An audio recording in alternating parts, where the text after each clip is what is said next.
Hello everyone and welcome back to the AI Academy, and thank you again for joining us on this exciting journey into the world of CISSP certification.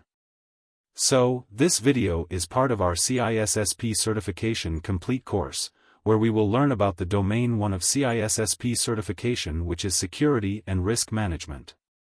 So let's get started with the definition and scope of security management. At its core, security management is about protecting an organization's assets. This includes its people, physical property, information, and digital infrastructure. The goal is to ensure that these assets are secure from potential threats, whether they stem from natural disasters, cyber attacks, or insider negligence. The security management isn't just about responding to threats, it's about proactive approach. It involves identifying risks, evaluating vulnerabilities, and putting measures in place to reduce the likelihood of an incident. The scope of security management includes physical security, protecting physical assets, such as buildings, equipment, and employees, from theft, vandalism, or harm. Information security, safeguarding sensitive data from unauthorized access, breaches, or leaks. Cybersecurity, defending digital systems, networks, and applications against cyber threats like malware, phishing, and ransomware. Operational security, ensuring processes, systems, and workflows are protected against exploitation. Personnel security, protecting individuals within the organization and ensuring they act in ways that support overall security goals. Legal and regulatory compliance, aligning security practices with laws and standards to avoid penalties and reputational harm. Why is security management so critical today? The main reasons are like increased cyber threats. Cyber attacks have become more frequent and sophisticated. Organizations are prime targets for hackers seeking financial gain, sensitive information, or even political influence. A robust security management strategy can mitigate these risks. Regulatory compliance. Governments and industries have set strict rules to protect sensitive data and ensure public safety. Non-compliance can lead to hefty fines and loss of trust. Security management ensures adherence to frameworks like GDPR, HIPAA, or PCI DSS. Business continuity. Imagine a natural disaster or a cyber attack halts your organization's operations. Without a security management plan, recovery could take weeks, or longer. Security management helps minimize downtime and ensures the business can bounce back quickly. Protecting reputation. A security breach can severely damage customer trust and brand reputation. Proactive security measures demonstrate to stakeholders that the organization values their safety and privacy. Fostering innovation. Effective security creates a safe environment where employees can innovate without fear of exposing sensitive data or systems to risk. Real-life example. Think about the financial losses and reputational damage experienced by organizations like Equifax after its data breach. Had their security management practices been more robust, much of the fallout could have been avoided. Relationship between security and organizational goals. Security management is not just about defense, it's about enabling the organization to achieve its goals securely. Here's how they intersect. Supporting core business operations. Security ensures that key processes remain uninterrupted. For instance, an e-commerce business depends on secure payment systems to maintain customer trust and continue transactions. Facilitating strategic initiatives. When organizations expand into new markets, launch new products, or adopt new technologies, security ensures these initiatives are safe from external and internal risks. Aligning with risk management. Every organization faces risks. Security management ensures these risks are identified, assessed, and mitigated in a way that aligns with the company's risk tolerance and overall strategy. Enhancing trust with stakeholders. Customers, employees, and partners expect organizations to prioritize their safety and data privacy. A strong security posture builds trust and fosters long-term relationships. Driving competitive advantage. organizations with a reputation for robust security are more likely to attract and retain customers, particularly in sectors like finance, healthcare, and technology where data protection is paramount.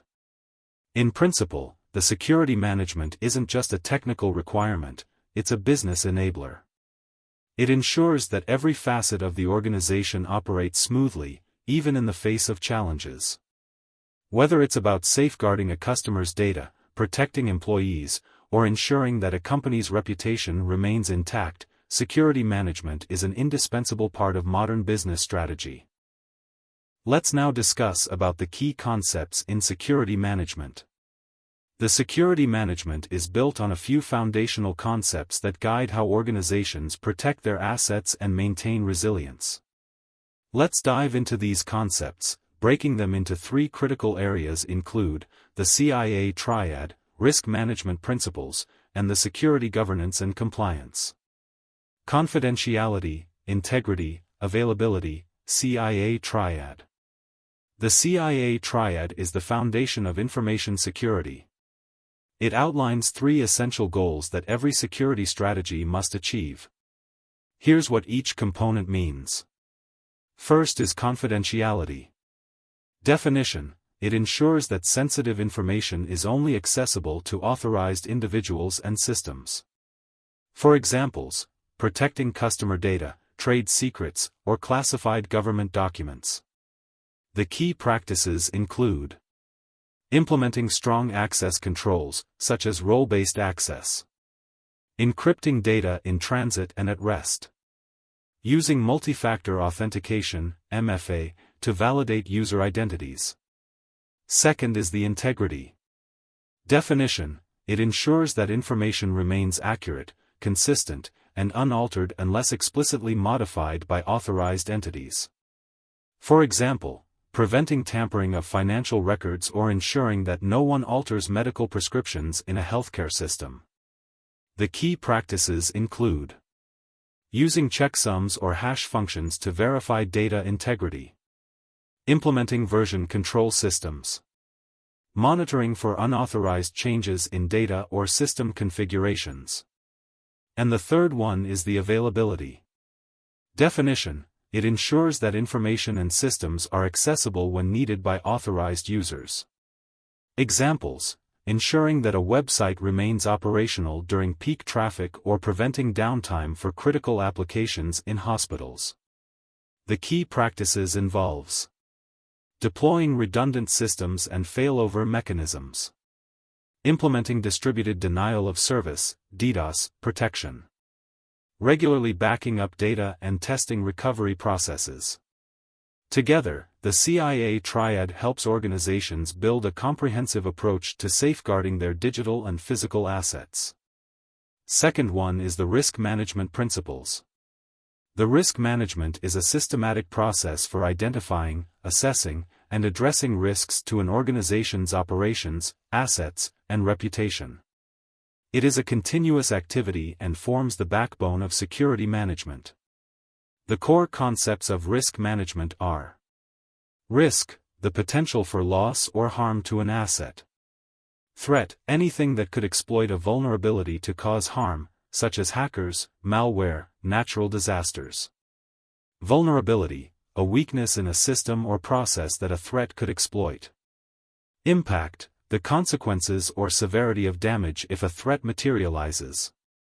Risk management lifecycle includes steps like the risk identification. It involves cataloging potential threats and vulnerabilities. The risk assessment is about evaluating the likelihood and impact of risks. This can be done using qualitative analysis, using subjective metrics, such as high, medium, low. Quantitative analysis, assigning numerical values to risks, such as financial costs of a breach. The risk treatment steps include avoidance, it is about eliminating activities that introduce risks. Mitigation is about reducing risks by implementing controls, e.g., firewalls, training programs. Acceptance is about acknowledging and accepting low-level risks. Transference is about outsourcing risks through insurance or third-party agreements. And the risk monitoring and review, which involves continuously tracking changes in the threat landscape and adjusting mitigation strategies. The importance of risk management involves: it prevents financial losses and operational downtime. It also protects an organization's reputation and ensures legal compliance and customer trust. And the last one is security governance and compliance. The security governance and compliance are about defining, implementing, and enforcing policies and procedures to ensure security aligns with organizational goals and legal requirements. It includes: first one is security governance. Definition: it is the framework that guides and monitors how an organization manages its security posture.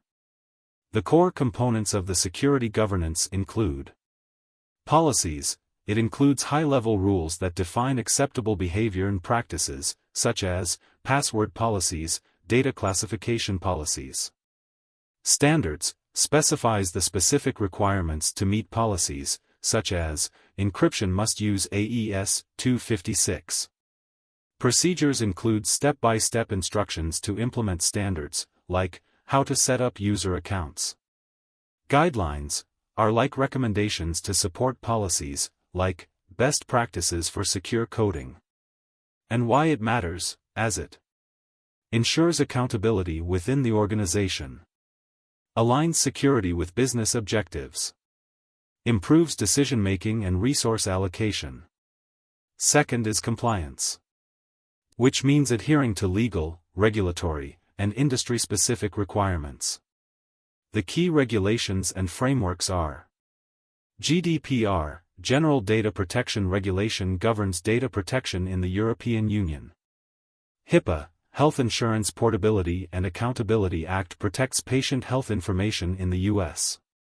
SOX, Sarbanes-Oxley Act, ensures financial reporting integrity for publicly traded companies. And the PCI DSS, Payment Card Industry Data Security Standard, protects payment card data.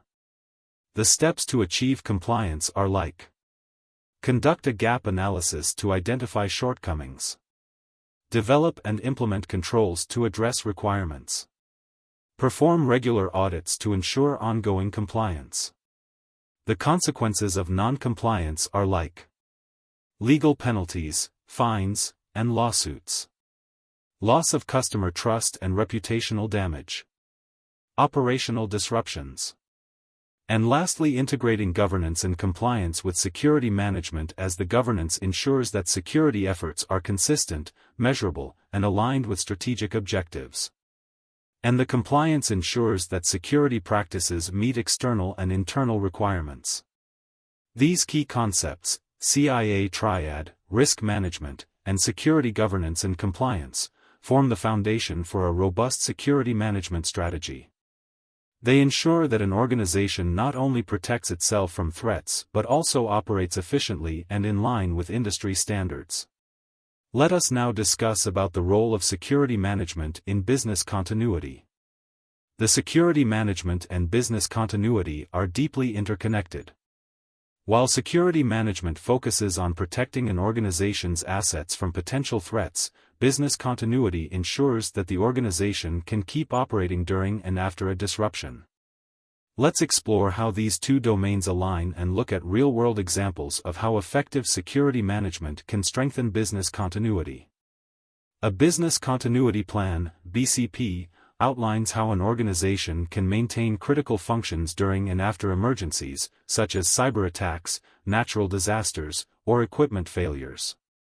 Security management plays a vital role in ensuring the success of these plans by addressing risks proactively and protecting the resources required for continuity. Here's how security strategies align with business continuity. The risk assessment and management. The security management identifies and mitigates risks that could disrupt operations, such as ransomware attacks, physical breaches, or insider threats. For example, a risk assessment may reveal that a key data center is in a flood-prone area. Security strategies can include migrating critical workloads to a cloud provider to reduce the risk. Next, for the protection of critical assets. The security management ensures the confidentiality, integrity, and availability of critical systems and data. This aligns with the BCP's goal of maintaining essential operations. For example, securing backup systems and ensuring they are regularly tested to restore operations quickly in case of data loss. For the incident response, the security management frameworks often include an incident response plan, which overlaps with the BCP. Both plans aim to contain damage, recover operations, and minimize downtime. For example, in the event of a cyber attack, the security team's containment measures, such as isolating affected networks, support the broader BCP's recovery objectives. For the employee awareness and training, the security awareness training educates employees on identifying and responding to potential threats, such as phishing attacks or physical breaches. This knowledge is critical for maintaining business continuity during crises. For example, the employees are trained to recognize a phishing attempt can prevent a ransomware attack that could otherwise disrupt operations. For compliance and legal safeguards, the regulatory compliance is often a key component of both security and business continuity. Failure to meet these standards can result in penalties, reputational damage, or even operational shutdowns. For example, ensuring compliance with GDPR or HIPAA protects data privacy while supporting the legal and operational continuity of the organization. And for the technology and infrastructure resilience, the security management ensures that IT systems are resilient against attacks and disasters, which is essential for business continuity. For example, deploying redundant systems, DDoS protection, and failover mechanisms helps maintain service availability during an incident. Let us now discuss some of the case studies and the impact of effective security management. Here are some real-world examples illustrating the importance of security management in maintaining business continuity. The ransomware resilience of a healthcare organization. The scenario is that a large hospital network was targeted by a ransomware attack that encrypted patient records and disrupted operations. The security measures which were in place. Regular data backups were encrypted and stored offline. An incident response team acted immediately to isolate the affected systems. A comprehensive BCP allowed critical medical services to continue manually while systems were restored. The outcome was that the downtime was limited to 24 hours. Patient care was minimally impacted, and data was fully restored without paying the ransom. So the effective security management, particularly through data backup and an incident response plan, ensured that business continuity was maintained during the attack. The second use case we will discuss is about the hurricane preparedness of a financial services firm. The scenario is that a Category 4 hurricane threatened a financial services firm's main office and data center in a coastal city. The security measures in place are like: a geographic risk assessment led the organization to establish a secondary data center in a safe zone. Employees were trained on remote work protocols. Critical applications were migrated to a cloud platform for uninterrupted access.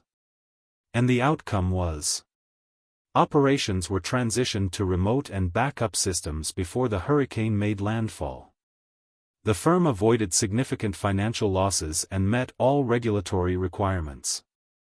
The takeaway from this is that a proactive security measures, like risk assessment and infrastructure redundancy, supported business continuity in the face of a natural disaster.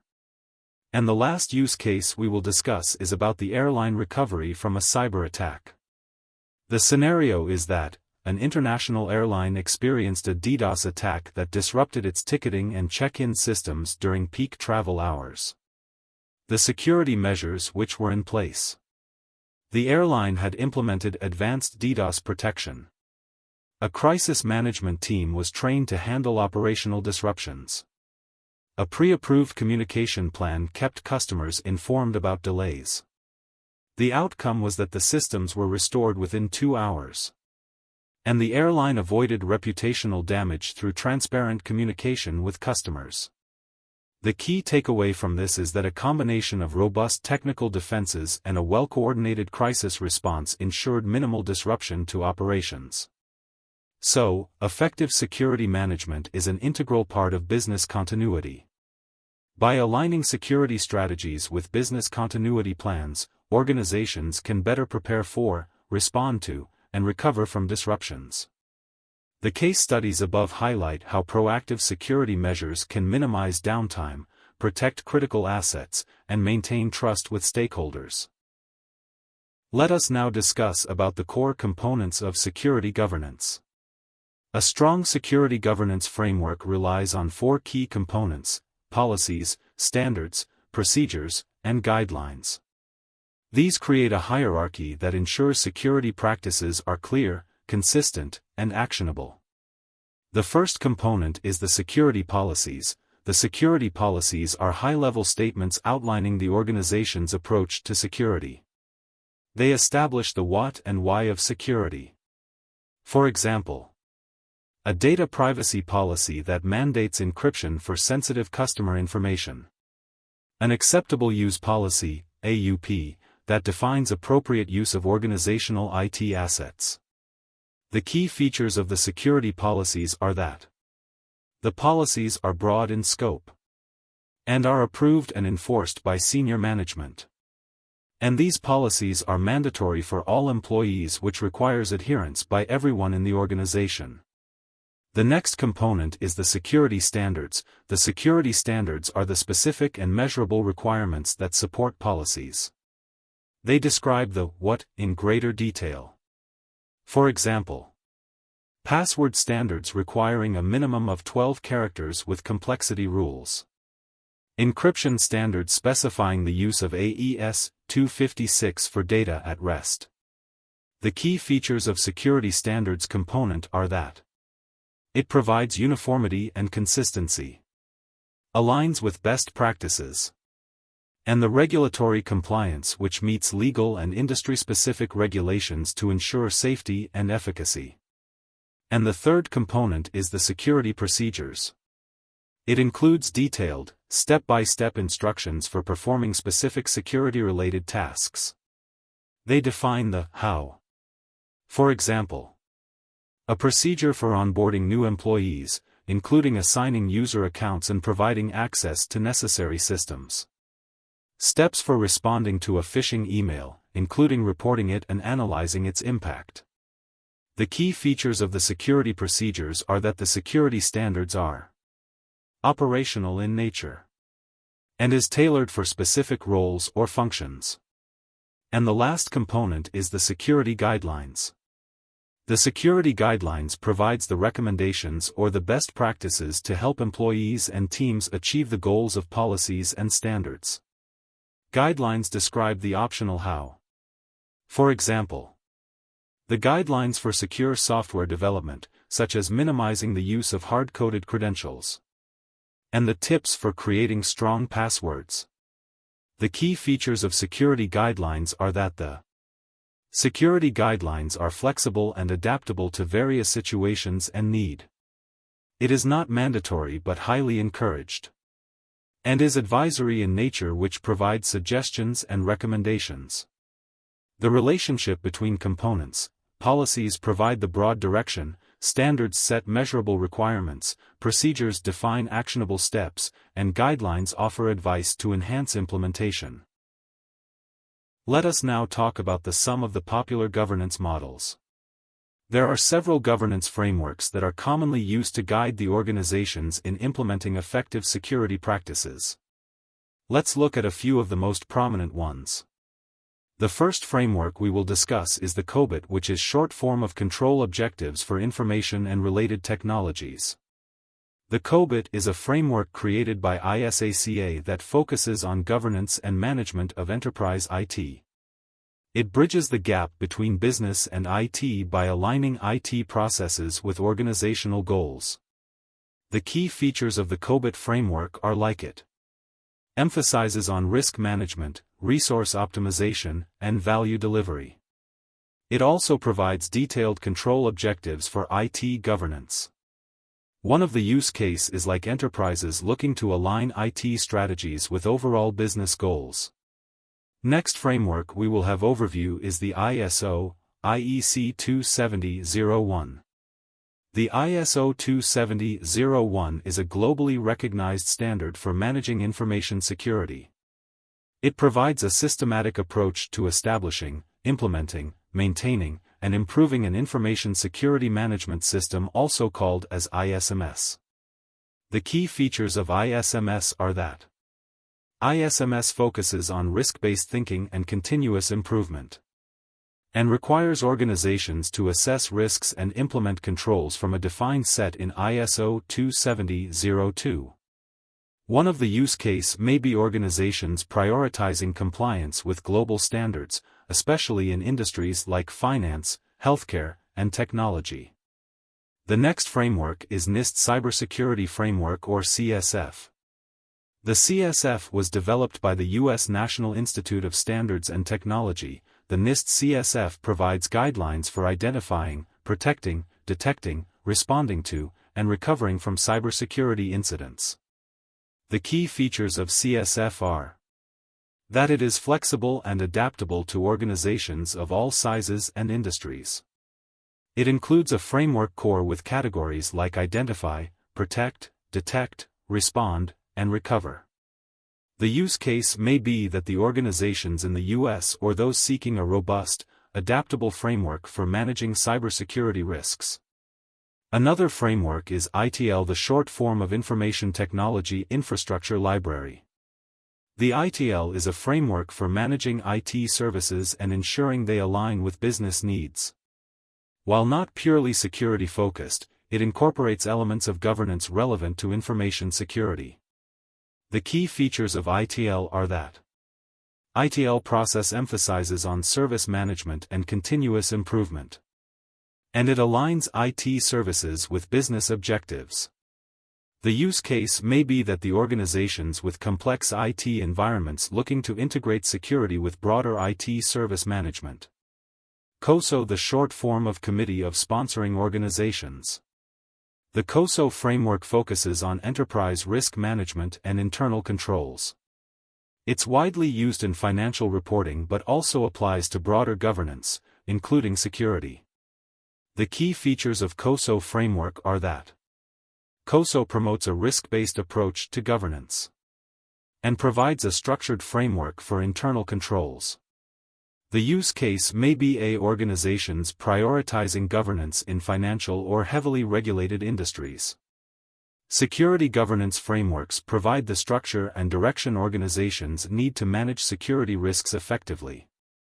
By implementing clear policies, measurable standards, actionable procedures, and advisory guidelines, organizations can ensure their security practices are aligned with business goals and compliance requirements. Let us now discuss about the legal, regulatory, and ethical considerations in security management. Security management isn't just about technical defenses, it's also about adhering to legal, regulatory, and ethical standards. Organizations must navigate complex regulations, align practices with ethical principles, and leverage corporate governance to maintain compliance while safeguarding assets. Organizations must comply with a wide range of laws and regulations to protect sensitive data and maintain trust. Below are some key regulations commonly encountered in security management. Let us start with understanding the GDPR, General Data Protection Regulation. The GDPR, one of the most significant data protection laws ever enacted. Even if you're not based in the EU, GDPR might still impact your organization if you handle personal data from EU citizens. It's all about giving individuals more control over their personal data while ensuring organizations handle it responsibly. The General Data Protection Regulation was introduced by the European Union in May 2018 to replace outdated data protection laws. Its goal was to create a unified legal framework for data protection across all EU member states and to empower individuals by giving them control over how their personal data is collected, used, and shared. But here's the catch: GDPR isn't limited to the EU only.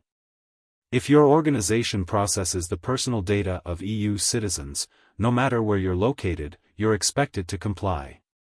So, if you run an e-commerce site in the US and you sell products to customers in France, GDPR applies to you. Now, what does GDPR require your organizations to do? Obtain explicit consent for data processing.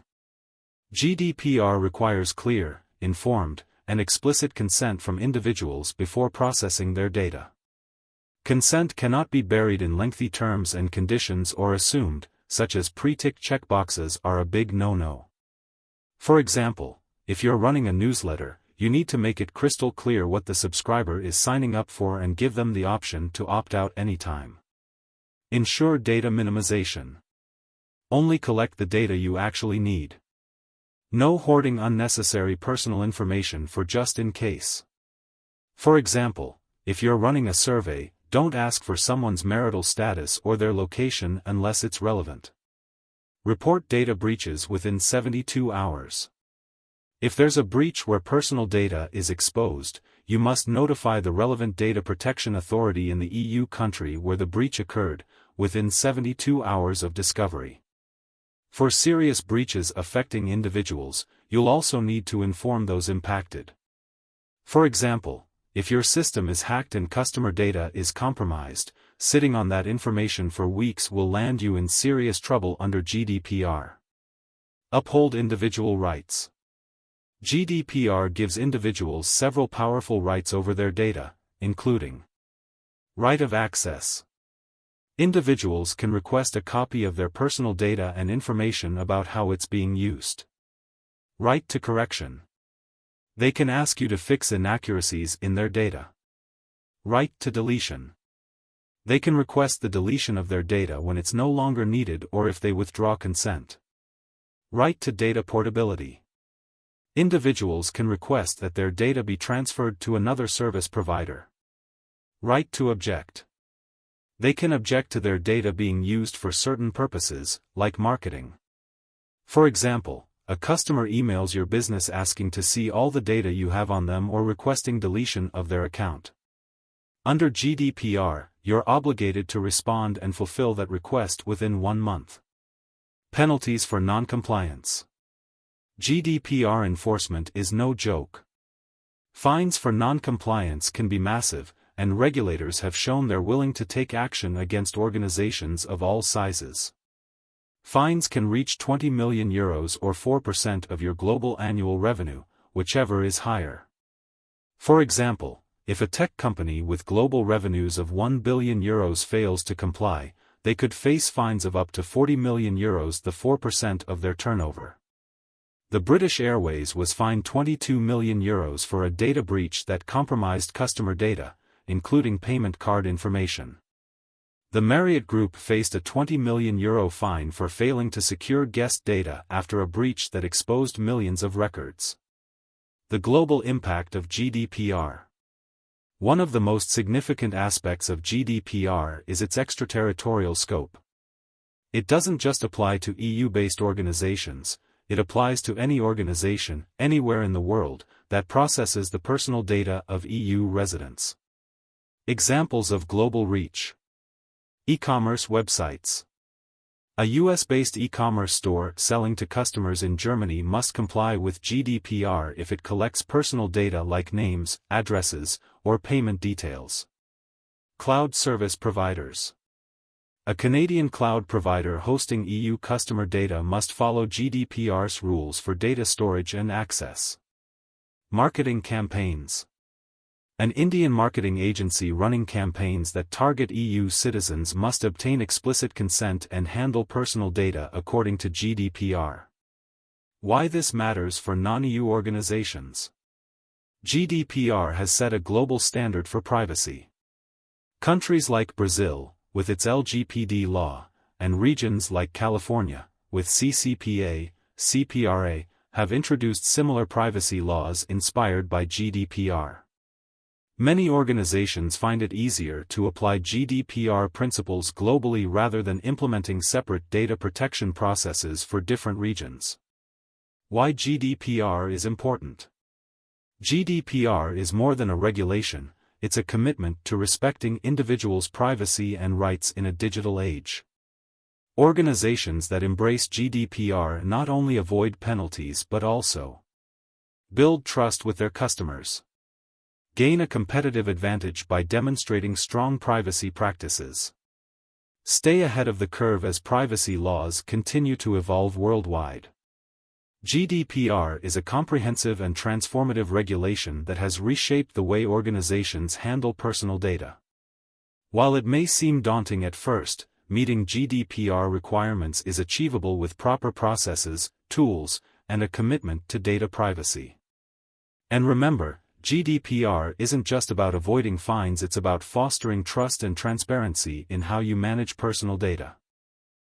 Let's now talk about HIPAA, a U.S. law that's all about protecting sensitive health information. If you're in healthcare, or work with healthcare organizations, HIPAA is a big deal. It's designed to ensure the confidentiality, integrity, and availability of protected health information, PHI, while also promoting accountability in handling this sensitive data.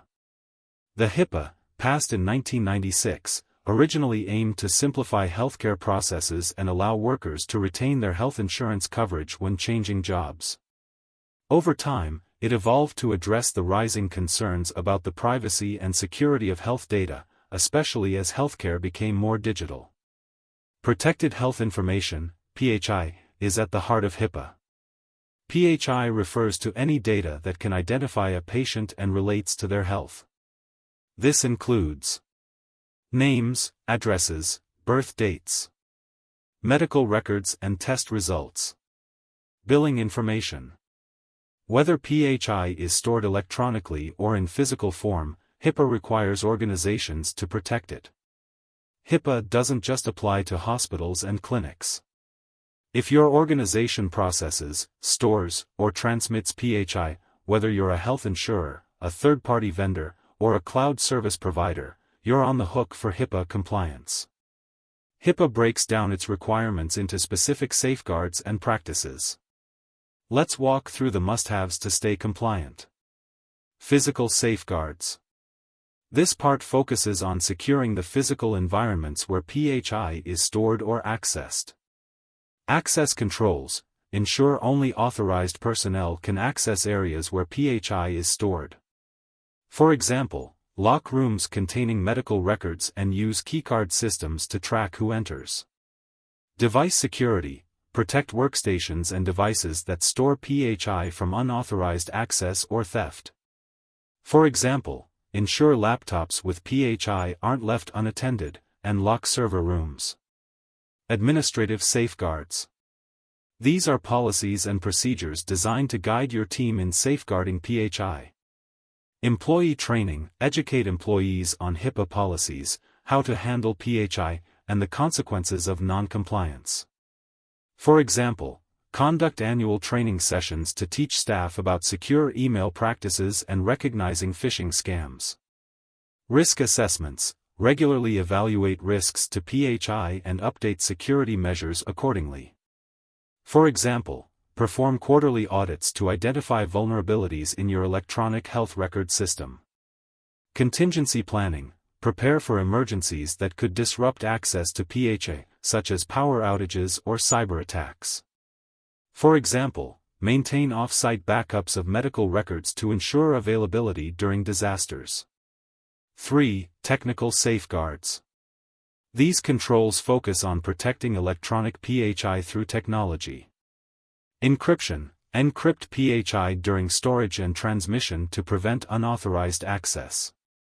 For example, use AES-256 encryption to secure data in your database and ensure secure email communications. Access controls, restrict ePHI access to authorized individuals using unique user IDs and multi-factor authentication, MFA. Example, a nurse accessing patient records needs both a password and a fingerprint scan. Audit trails, maintain records of who accessed ePHI, when, and what they did with it. For example, an EHR system logs and tracks every user interaction with patient files.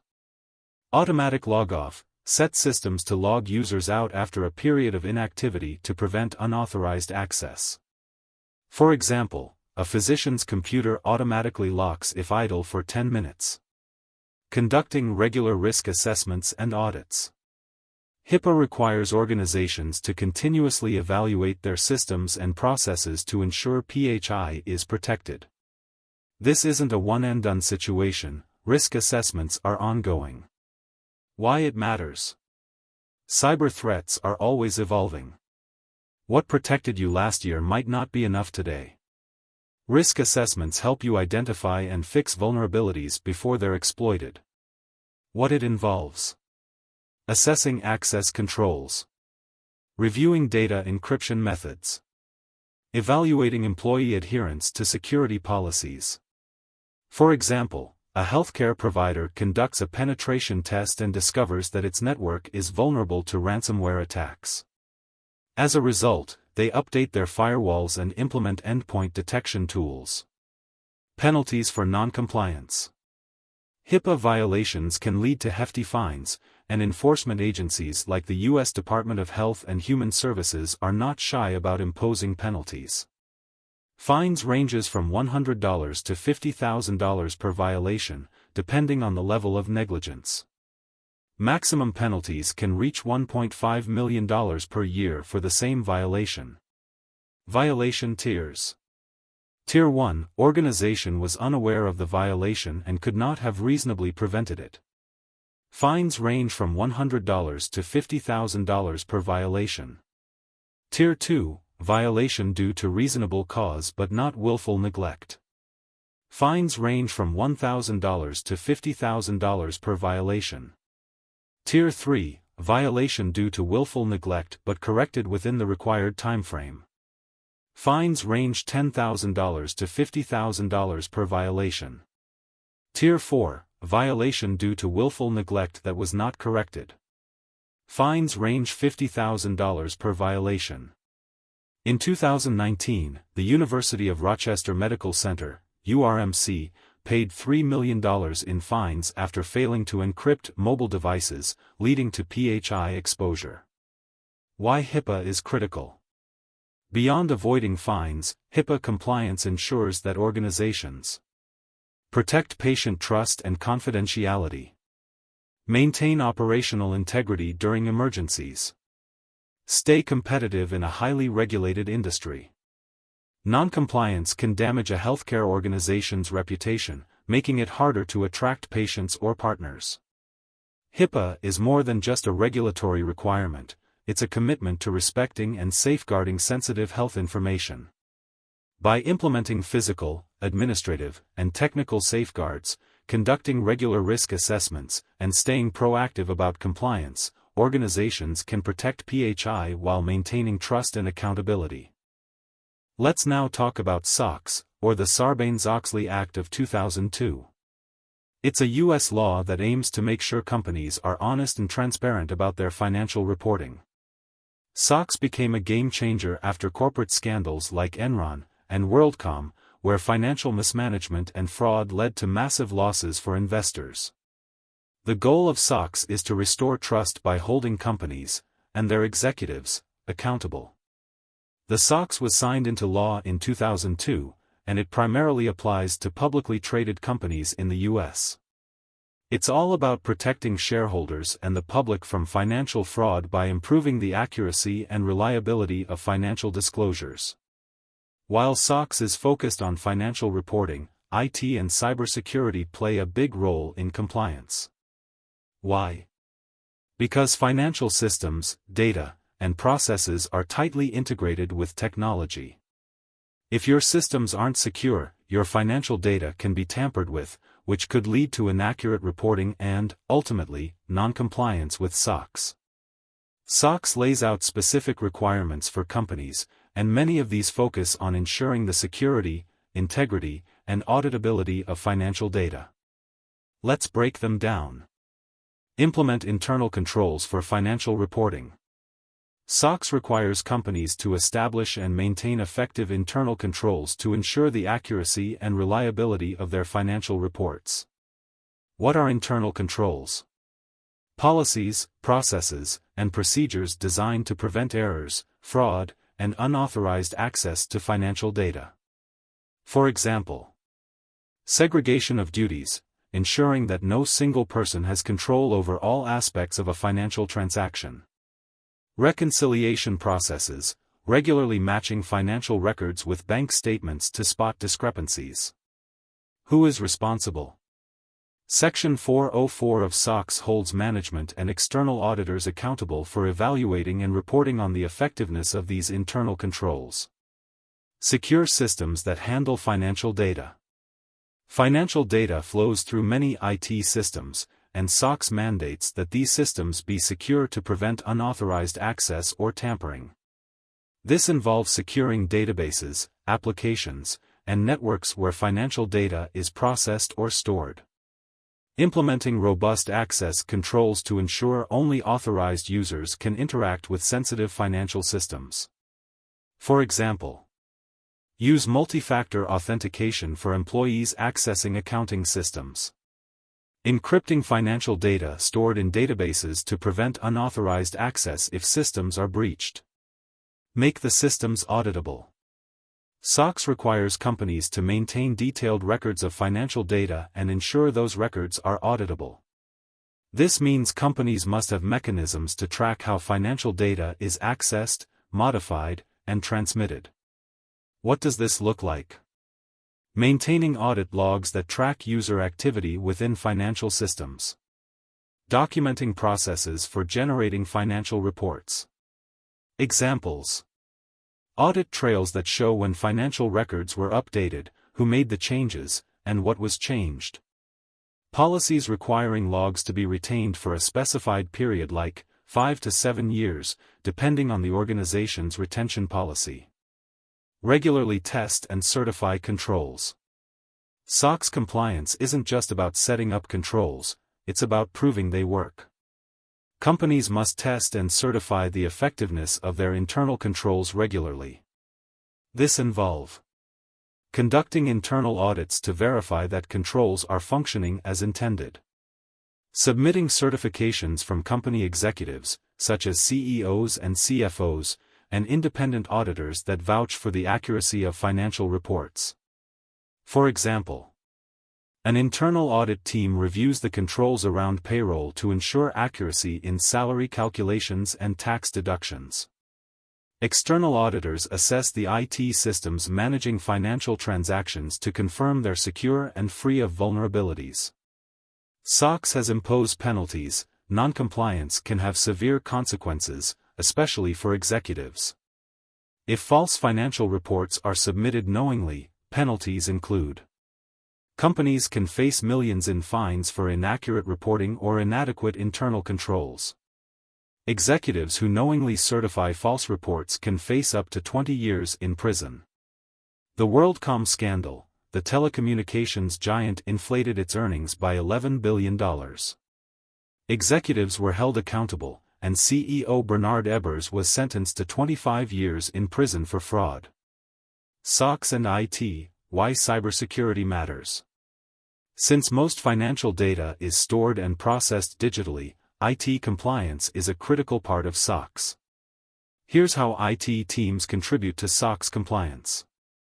Data integrity: IT ensures financial data isn't altered or tampered with through encryption and integrity checks. Access control: IT restricts access to financial systems using role-based access controls and MFA. Incident response: IT develops and tests plans to respond to potential security breaches that could compromise financial data. System monitoring: continuous monitoring tools like security information and event management (SIEM) systems detect and alert on suspicious activity. SOX compliance isn't just a legal requirement, it's a trust-building measure. Investors and shareholders need to know they can trust a company's financial reports. Companies that embrace SOX compliance also build stronger financial controls, reducing the risk of fraud or errors. Enhance transparency, boosting investor confidence. Strengthen their IT security, protecting sensitive financial data from cyber threats. SOX has transformed corporate accountability and financial transparency. By implementing robust internal controls, securing financial systems, and regularly testing those controls, companies not only meet their legal obligations but also strengthen their overall resilience. While SOX compliance can be challenging, it ultimately fosters trust with stakeholders and creates a foundation for long-term success. Let us now discuss about PCI DSS, short form of Payment Card Industry Data Security Standard. If your organization handles payment card data, PCI DSS is a standard you can't ignore. It was created to protect sensitive cardholder data and ensure that businesses, big or small, process credit and debit card transactions securely. Let's dive into what it is, what's required, and what happens if you don't comply. The Payment Card Industry Data Security Standard is an industry-driven standard, developed by the major credit card companies, Visa, MasterCard, American Express, Discover, and JCB. It's managed by the Payment Card Industry Security Standards Council. The goal is to protect cardholder data and reduce fraud risks during card transactions. Who needs to comply? Any organization that accepts, processes, stores, or transmits payment card data. This includes retailers, e-commerce platforms, payment processors, service providers, and banks. PCI DSS defines 12 core requirements, which are grouped into 6 control objectives addressing the essentials for securing cardholder data. 1. Build and maintain a secure network and systems. To protect cardholder data, organizations must establish a secure IT infrastructure and ensure it's regularly updated to combat new threats. Key practices are to install and maintain firewalls. Firewalls act as barriers to prevent unauthorized access to the cardholder data environment. Example: a properly configured firewall blocks external traffic from untrusted IP addresses. Secure system configurations. Ensure routers, firewalls, and other systems are configured to deny unnecessary access by default. For example, disable unused ports and protocols like Telnet or FTP, which are commonly exploited by attackers. 2. Protect cardholder data. PCI DSS emphasizes protecting cardholder data through encryption and secure storage practices. The key practices are: encrypt cardholder data. Use strong encryption algorithms, such as AES-256, for data at rest, and TLS for data in transit. For example, encrypt cardholder information stored in a database to prevent unauthorized access. Data retention policy. Avoid storing sensitive authentication data like CVV after the transaction is authorized. The best practice is to limit storage of cardholder data to the minimum period required for business or legal needs, then securely delete it. 3. Maintain a vulnerability management program. This objective focuses on proactively identifying and addressing vulnerabilities in systems and applications. The key practices are: install and maintain anti-malware software. Deploy anti-malware tools on all systems to detect and prevent malicious activities. For example, use endpoint detection and response tools that provide real-time malware protection. Regularly patch systems. Apply security patches and updates promptly to close vulnerabilities. For example, a payment terminal vendor releases a firmware update to fix a known vulnerability, apply it immediately. Conduct vulnerability scans and penetration testing. Perform quarterly scans of systems and applications using approved scanning vendors. For example, a vulnerability scan identifies outdated software on a public-facing web server, prompting an immediate update.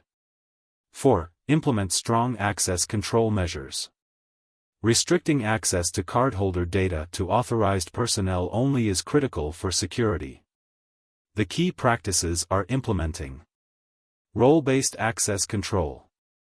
Ensure users have access only to the data and systems necessary for their job. For example, a customer service agent can view transaction records but cannot access stored credit card details. Use multi-factor authentication. Require MFA for users accessing systems with cardholder data. For example, a financial administrator logs in with a password and a code generated by an authentication app. Unique user IDs and activity tracking. Assign unique credentials to each user and log their actions to ensure accountability. For example, audit logs show when and how an administrator accessed a database containing cardholder data. 5. Regularly monitor and test networks. Monitoring and testing systems help detect and prevent unauthorized access to cardholder data. The key practices are: log monitoring and retention. Implement logging mechanisms to track user activity and retain logs for at least 1 year. For example, use SIEM tools to detect unusual login activity. Intrusion detection and prevention systems. Monitor network traffic for signs of malicious activity and block suspicious traffic. For example, an IPS blocks repeated failed login attempts from a suspicious IP address. Penetration testing. Simulate attacks on systems annually to evaluate the effectiveness of defenses. For example, ethical hackers test a payment gateway for vulnerabilities like SQL injection. 6. Maintain an information security policy. A robust security policy ensures that all employees understand their role in protecting cardholder data. The key practices are: document security policies. Develop and distribute policies covering data handling, access controls, and incident response. For example, a policy specifies that employees must never share their system passwords. Employee training. Provide ongoing training to ensure employees recognize risks and follow secure practices. For example, conduct phishing simulations to test employee awareness of social engineering threats. Incident response plan. Create a plan for detecting, responding to, and recovering from security incidents. For example, define steps for isolating compromised systems and notifying affected parties in case of a breach. Penalties for non-compliance. Failing to comply with PCI DSS can have serious financial and operational consequences for organizations. Fines can range from $5,000 to $100,000 per month for non-compliance, depending on the size of the business and the severity of the violation. Payment card processors may impose higher fees for non-compliant businesses, cutting into profit margins. Loss of credit card processing privileges. Persistent non-compliance can lead to termination of merchant accounts, effectively preventing businesses from accepting card payments. Reputational damage. A breach resulting from non-compliance can lead to customer distrust and loss of business. For example, Target data breach in 2013. Attackers exploited a weak third-party vendor access and compromised payment card data from over 40 million customers. Target reportedly paid over $18 million in fines and settlements, in addition to reputational damage and remediation costs. Why PCI DSS matters. PCI DSS isn't just about avoiding fines, it's about safeguarding your customers' trust. By complying with PCI DSS, you protect cardholder data. Prevent breaches that could expose sensitive financial information. Reduce fraud risks. Strengthen your defenses against payment fraud and chargebacks. Gain competitive advantage. Demonstrating PCI compliance builds trust with customers and partners. Prepare for evolving threats. The requirements evolve over time to address new risks, keeping your business ahead of emerging threats. PCI DSS is essential for any organization involved in payment processing. By encrypting cardholder data, maintaining secure systems, and implementing strong access controls, you not only comply with industry standards but also build a foundation of trust and security for your customers. Now we will discuss about the CCPA, the California Consumer Privacy Act. The California Consumer Privacy Act is a privacy law in the United States.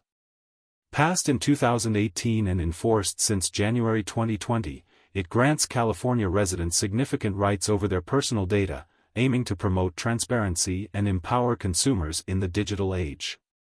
The CCPA applies to businesses operating in California or those handling personal data of California residents. While it's a state law, its reach is broad because of California's economic influence and the global nature of online commerce. The CCPA is often referred to as the U.S. version of GDPR, though there are some key differences, as it emphasizes giving individuals control over their personal information.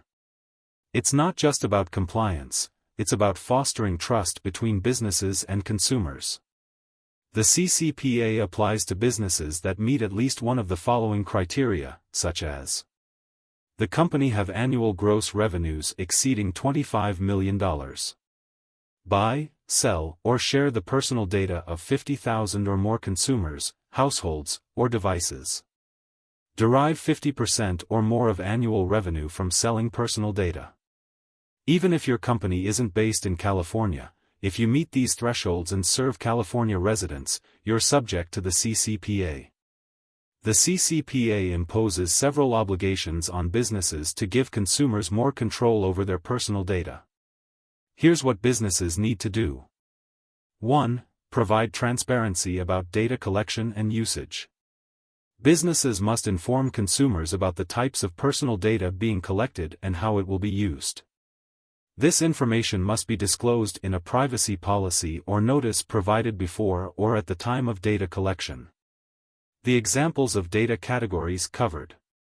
Identifiers are name, email, address, IP address, or phone number. Commercial information, purchase history, payment data. Geolocation data, GPS or physical location tracking. Internet activity, browsing history, search history, cookies, and interactions with websites or ads. The best practices are: clearly state in your privacy policy the categories of data collected, the purposes for which the data is collected, such as marketing, analytics, customer support, whether the data is shared or sold to third parties. For example, an online retailer updates its privacy policy to include a list of the data collected, such as name, payment details, and browsing history, and explains it's used for order fulfillment and targeted marketing. 2. Allow consumers to opt out of data selling. Consumers have the right to direct businesses not to sell their personal information to third parties. Businesses must provide a clear and accessible way to opt out, such as a "Do Not Sell My Personal Information" link on their website. The best practices are that: ensure the opt-out link is prominently displayed on your homepage. Honor opt-out requests promptly and ensure third-party vendors do the same. For example, a media company monetizes its website through ad networks. After receiving a consumer's opt-out request, the company stops sharing the user's behavioral data with advertisers. 3. Enable data deletion upon request. Consumers have the right to request that businesses delete their personal data, subject to certain exceptions, such legal obligations, completing a transaction, or detecting fraud. Steps for compliance are: verify the identity of the person making the request. Delete the requested data unless exceptions apply. Inform the consumer when the deletion is complete or why the request couldn't be fulfilled, if exceptions apply. For example, a customer submits a request to a streaming service to delete their account and all associated data. The company deletes the data but retains records related to past transactions for legal compliance. Other consumer rights are like: 1. Right to access information using which consumers can request a report detailing the categories of data collected, the sources of the data, the business or commercial purpose for data collection, third parties with whom the data was shared or sold. 2. Non-discrimination, in which businesses cannot discriminate against consumers who exercise their CCPA rights. For example, a company cannot deny services, charge higher prices, or offer lower quality products because someone opted out of data sharing. Penalties for non-compliance. Non-compliance with the CCPA can result in severe financial penalties, both from government enforcement and private lawsuits. Government penalties. The civil penalties imposed by the California Attorney General. Up to $2,500 per unintentional violation. Up to $7,500 per intentional violation. Example: a company unintentionally fails to include a "Do Not Sell" link on its website. After receiving multiple complaints, the Attorney General fines the company $2,500 per violation. Private right of action. Consumers can sue businesses for data breaches involving non-encrypted or non-redacted personal information if the breach results from the company's negligence. Statutory damages range from $100 to $750 per consumer per incident, or higher if actual damages exceed that amount.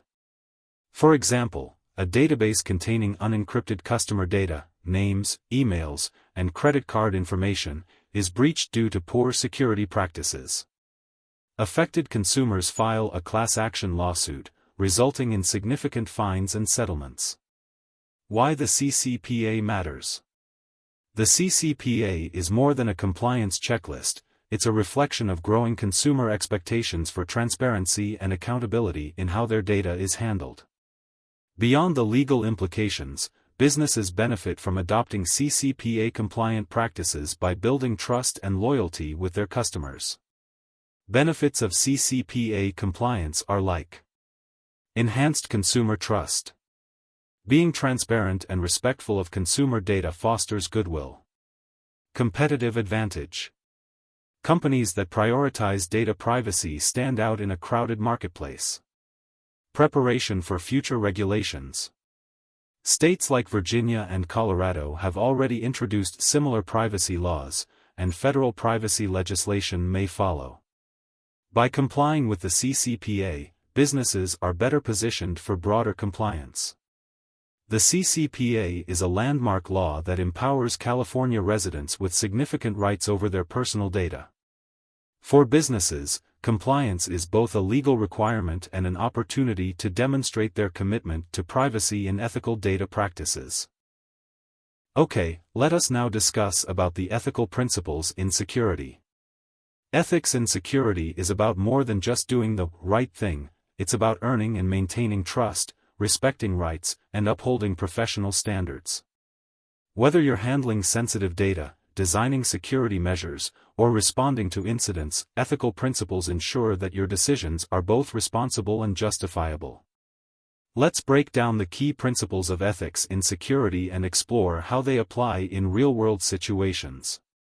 The first and foremost principle is integrity. It is the foundation of ethical behavior in security. It means being honest, consistent, and principled in your actions, even when faced with pressure or conflicting interests. What does integrity look like? Acting with honesty, even if it reveals uncomfortable truths. Avoiding deceptive practices or conflicts of interest that could compromise trust. Staying true to professional commitments and ethical guidelines, even when no one is watching. For example, imagine you're a cybersecurity analyst conducting an internal vulnerability assessment. You discover that a critical security gap exists because the IT team neglected to apply updates on certain systems. While it might be tempting to downplay the issue to avoid organizational embarrassment, acting with integrity means reporting the vulnerability truthfully, even if it highlights internal failures. By doing so, you enable the organization to address the gap and improve its security posture. 2. Respect for privacy. Protecting the privacy of individuals is one of the most critical ethical responsibilities for security professionals. In today's digital age, where vast amounts of personal data are collected and processed, respecting privacy ensures that individuals' rights are safeguarded. What does respect for privacy look like? Limiting data collection to only what is necessary for business purposes. Implementing strict controls to prevent unauthorized access to personal data. Ensuring transparency about how data is collected, used, and stored. For example, suppose you work for a retail company that collects customer data for loyalty programs. A marketing team requests unrestricted access to the customer database to run personalized ad campaigns. Respecting privacy means enforcing access control so that the team can only access the specific data they need, without exposing sensitive information like payment details or personal addresses. 3. Confidentiality. The confidentiality is a cornerstone of ethical behavior in security. It involves safeguarding sensitive information and ensuring that it is only accessible to authorized individuals. Security professionals often encounter confidential data during their work, and mishandling it, even unintentionally, can lead to significant harm. What does confidentiality look like? Ensuring that sensitive information obtained during security activities remains within agreed-upon boundaries. Sharing information only on a need-to-know basis and only with authorized parties. Securing data from leaks, theft, or unauthorized access. For example, let's say you're an ethical hacker hired to perform penetration testing on an organization's network. During the test, you discover a vulnerability that could expose sensitive customer data. Confidentiality requires that you only share this information with the organization's designated contacts, as outlined in your contract. Sharing it outside the agreed scope, such as with a third party or on social media, would violate confidentiality and erode trust. Non-maleficence, do no harm. The principle of non-maleficence, or do no harm, requires security professionals to ensure that their actions don't unduly infringe on users' rights, freedoms, or well-being. Security measures should strike a balance between protecting assets and respecting the dignity of individuals. What does non-maleficence look like? Designing security measures that are effective but not overly intrusive. Avoiding excessive surveillance or invasive monitoring of employees or users. Minimizing disruptions caused by security implementations. For example, a company implements employee monitoring software to detect potential insider threats. While this is a legitimate security concern, excessive monitoring, such as tracking personal emails or recording non-work-related web browsing, can violate employees' privacy and create an atmosphere of distrust. Acting ethically means finding a balance, such as limiting monitoring to work-related activities and clearly informing employees about the policy. 5. Accountability. The accountability means taking responsibility for your decisions and actions as a security professional. It involves acknowledging mistakes, learning from them, and working to prevent similar issues in the future. Accountability builds credibility and trust with stakeholders, ensuring that ethical standards are maintained. What does accountability look like? Accepting responsibility for the outcomes of security decisions, whether positive or negative. Being transparent about incidents or failures and taking steps to address them. Continuously improving processes and practices to align with ethical standards. For example, imagine a security leader oversees the implementation of new access controls but neglects to properly test them. This oversight leads to a temporary outage that prevents employees from accessing critical systems. Accountability means owning up to the mistake, addressing its root cause, and ensuring robust testing is conducted for future implementations. To guide ethical behavior, many security organizations provide formal codes of ethics. These codes reinforce core principles and serve as a benchmark for professional conduct. The ISC-2 Code of Ethics, which governs professionals certified under CISSP and related programs, emphasizes integrity, act honestly and responsibly in all professional interactions. Diligence, deliver quality work and strive for continuous professional development. Advancement, promote the growth of the profession and its standards. And the ISACA Code of Ethics applies to professionals in information systems governance, control, and auditing. It emphasizes supporting professional standards and frameworks, protecting the privacy of information stakeholders, maintaining stakeholder trust by upholding confidentiality and professional competence.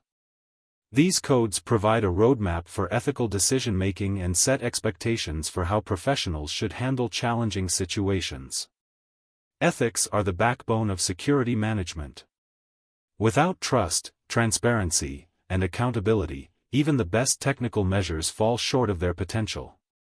By adhering to principles like integrity, respect for privacy, confidentiality, non-maleficence, and accountability, security professionals can safeguard not only systems and data but also the trust of the individuals and organizations they serve. We will now discuss about the role of corporate governance in maintaining compliance. The corporate governance is like the steering wheel of an organization. It directs and controls how businesses operate, ensuring that they meet their legal, regulatory, and ethical obligations. Compliance doesn't happen in isolation, it's deeply tied to the organization's overall governance structure. Today, we'll explore how corporate governance helps organizations stay compliant through clear accountability, strategic alignment, proactive monitoring, fostering a compliance culture, and resource allocation. Let's break it down. The first one is about defining accountability. Corporate governance is about ensuring that responsibility is clearly assigned at all levels of the organization. Everyone needs to know their role in maintaining compliance, from executives to team leaders to individual employees. How accountability works. Governance frameworks clearly define who is responsible for managing compliance risks and implementing controls. Accountability typically starts at the top, with the board of directors and executives, and cascades down to specific roles like compliance officers, IT managers, and security teams. For example, let's consider a company complying with GDPR, General Data Protection Regulation. The board of directors oversees overall compliance strategy. The Chief Information Security Officer, CISO, ensures GDPR and ISO 27001 compliance by implementing data protection measures. Department heads train their teams on GDPR policies. By clearly assigning responsibilities, the organization ensures no aspect of compliance is overlooked. When accountability is well defined, employees and leaders know exactly who is responsible for addressing compliance issues, minimizing ambiguity. Second one is setting strategic direction. Corporate governance ensures that compliance isn't just a box-ticking exercise, it's woven into the organization's broader goals and strategy. Governance provides the strategic direction needed to align compliance with business objectives and risk tolerance. How it's done. Boards of directors and leadership teams set priorities to ensure compliance supports business growth without compromising on regulations. Compliance strategies are built to reflect the organization's risk appetite. For example, some companies may prioritize stricter data protection measures if they operate in highly regulated industries like healthcare or finance. For example, a global retail company develops a data protection strategy that balances compliance and growth. Strategic goal: expand e-commerce operations globally while meeting regional compliance standards like GDPR in Europe, CCPA in California, and PIPL in China. Governance role: leadership ensures that compliance teams work closely with marketing and IT departments to create systems that meet regulatory requirements and support business expansion. By integrating compliance into the overall strategy, the organization not only avoids fines but also builds trust with customers, partners, and regulators. Third one is monitoring and reporting. One of the critical roles of corporate governance is to ensure that organizations don't just set compliance policies but also actively monitor and report on their effectiveness. Governance frameworks establish processes for audits, risk assessments, and reporting mechanisms that keep compliance efforts on track. How it works. Governance systems implement regular audits to assess compliance with regulations. Automated tools and dashboards provide real-time compliance monitoring. Reporting frameworks ensure that boards of directors are informed about risks and compliance status. For example, a healthcare company subject to HIPAA, Health Insurance Portability and Accountability Act, uses Automated monitoring tools, systems track who accesses electronic health records, EHR, and flag unauthorized attempts. Audit logs, logs capture every interaction with patient data for review during quarterly compliance audits. Governance oversight, the compliance officer reports findings to the board, ensuring accountability and enabling informed decisions. Effective monitoring helps organizations identify gaps early, reducing the risk of penalties or breaches. Fourth is fostering a culture of compliance. Corporate governance goes beyond policies and procedures. It establishes a culture where compliance and ethics are part of the organizational DNA. When employees at all levels value compliance, it becomes second nature, reducing the likelihood of accidental or intentional violations. How it's fostered. Leadership by example. Executives and boards model ethical behavior and compliance-focused decision-making. Employee training. Regular training ensures that staff understand their responsibilities under regulations like PCI DSS, GDPR, or SOX. Open communication. Governance frameworks encourage employees to report compliance concerns without fear of retaliation. For example, a tech company implements regular training on cybersecurity and privacy regulations for all employees. Interactive workshops teach employees how to handle sensitive customer data, recognize phishing attempts, and report suspicious activity. Leadership publicly reinforces the importance of compliance in all-hands meetings, making it clear that compliance is a shared responsibility. By fostering a compliance-first mindset, the company reduces human errors that often lead to breaches or violations. 5. Ensuring resource allocation. Even the best compliance strategies fail if they aren't properly resourced. Corporate governance ensures that compliance teams have the tools, budget, and personnel they need to meet regulatory requirements. How it's done. Boards and leadership allocate budgets to compliance initiatives, ensuring they align with business risks and regulatory demands. Governance frameworks prioritize investments in technology, training, and expert staffing to support compliance efforts. For example, a financial services company needs to comply with PCI DSS, Payment Card Industry Data Security Standard. Investment in tools. The board approves funding for advanced threat detection systems and data encryption solutions. Personnel. Additional IT security staff are hired to monitor and secure payment systems. Governance oversight. The CFO ensures the budget is used effectively and compliance milestones are met. Without proper resources, even well-intentioned compliance efforts can fall short, leading to vulnerabilities and potential fines. Why corporate governance matters for compliance. When corporate governance is strong, compliance becomes an integral part of the organization's structure and strategy. Here's why it matters. Proactive risk management. Governance ensures risks are identified and addressed early, reducing the likelihood of penalties or breaches. Building trust. Stakeholders, customers, employees, regulators, and investors trust organizations that prioritize compliance. Long-term resilience. Companies that invest in compliance through governance are better prepared to adapt to changing regulations and evolving risks. The corporate governance is the backbone of effective compliance. It provides the accountability, strategic direction, and resources needed to navigate complex regulatory landscapes.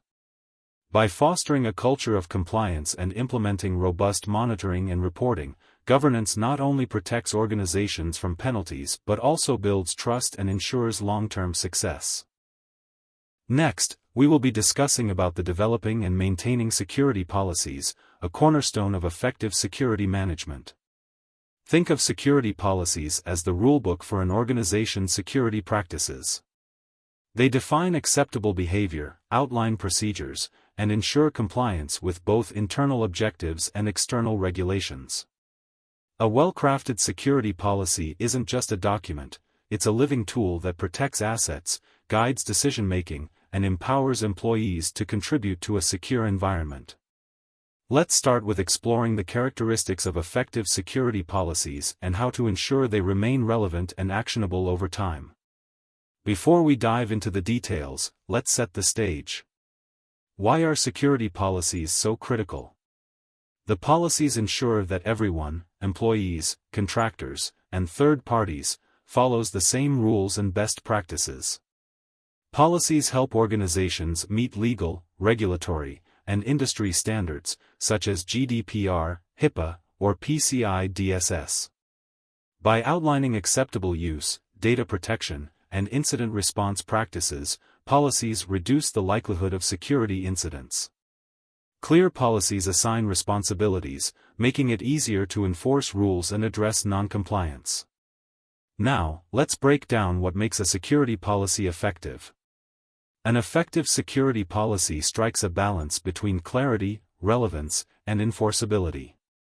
Let's explore the key characteristics of effective security policies. The security policy should be clear and concise. The policies that are confusing, overly technical, or vague will be ignored or misinterpreted. Write policies in plain language, avoiding unnecessary jargon or complexity. Aim for brevity while ensuring the content is comprehensive. For example, instead of writing, deploy robust cryptographic algorithms to secure sensitive data. Use encrypt sensitive data using AES 256. This clarity ensures that employees and technical teams know exactly what's required without room for misinterpretation. Second, the security policy should be aligned with organizational goals. The security policies should reflect the organization's mission, values, and objectives. If they conflict with business priorities, they're unlikely to be followed. Consult with leadership to ensure policies align with broader business goals. For example, a financial institution might prioritize policies that safeguard customer financial data and meet SOX requirements, while a healthcare provider would focus on protecting patient information to comply with HIPAA. By aligning with business goals, policies gain buy-in from leadership and employees. Third, the security policy should be comprehensive but focused. As the policies need to address critical areas without overwhelming users with unnecessary detail. If a policy tries to cover too much, important points may get lost. Create separate, focused policies for specific topics, like acceptable use, data protection, and incident response, instead of bundling everything into a single document. For example, data protection policy defines how sensitive data must be stored, encrypted, and accessed. Acceptable use policy outlines how employees can use company devices and internet resources. Incident response policy details steps for detecting, containing, and reporting a security breach. Having focused policies ensures employees can easily find and understand the rules relevant to them. Fourth, the security policy should be enforceable. A policy is only as good as its ability to be enforced. If there are no tools, processes, or accountability mechanisms, policies become meaningless. Pair off policies with technical controls, training, and monitoring systems to ensure compliance. For example, a policy mandates strong passwords, but without enforcement, users might continue using weak ones like 1 2 3 4 5 6. Enforceability: implement a password policy in the organization's IT systems that requires a minimum of 12 characters, including uppercase, lowercase, numbers, and symbols. Policies must also include consequences for violations to deter non-compliance. Fifth, the security policy should be regularly updated. Threats, technologies, and regulations evolve constantly. A policy that isn't regularly reviewed can quickly become outdated and ineffective. Schedule periodic reviews, like annually or biannually, and update policies in response to major changes, such as new laws, technologies, or security incidents. For example, a remote work policy written in 2019 might not address the widespread adoption of remote work after 2020. Updating it to include guidance on securing home networks and using VPNs ensures it remains relevant. 6th, the security policy should be inclusive and role-specific. The policies need to account for the fact that different roles within the organization have different responsibilities and access levels. Tailoring policies makes them more applicable and actionable. Create role-based guidelines while maintaining consistency in overarching principles.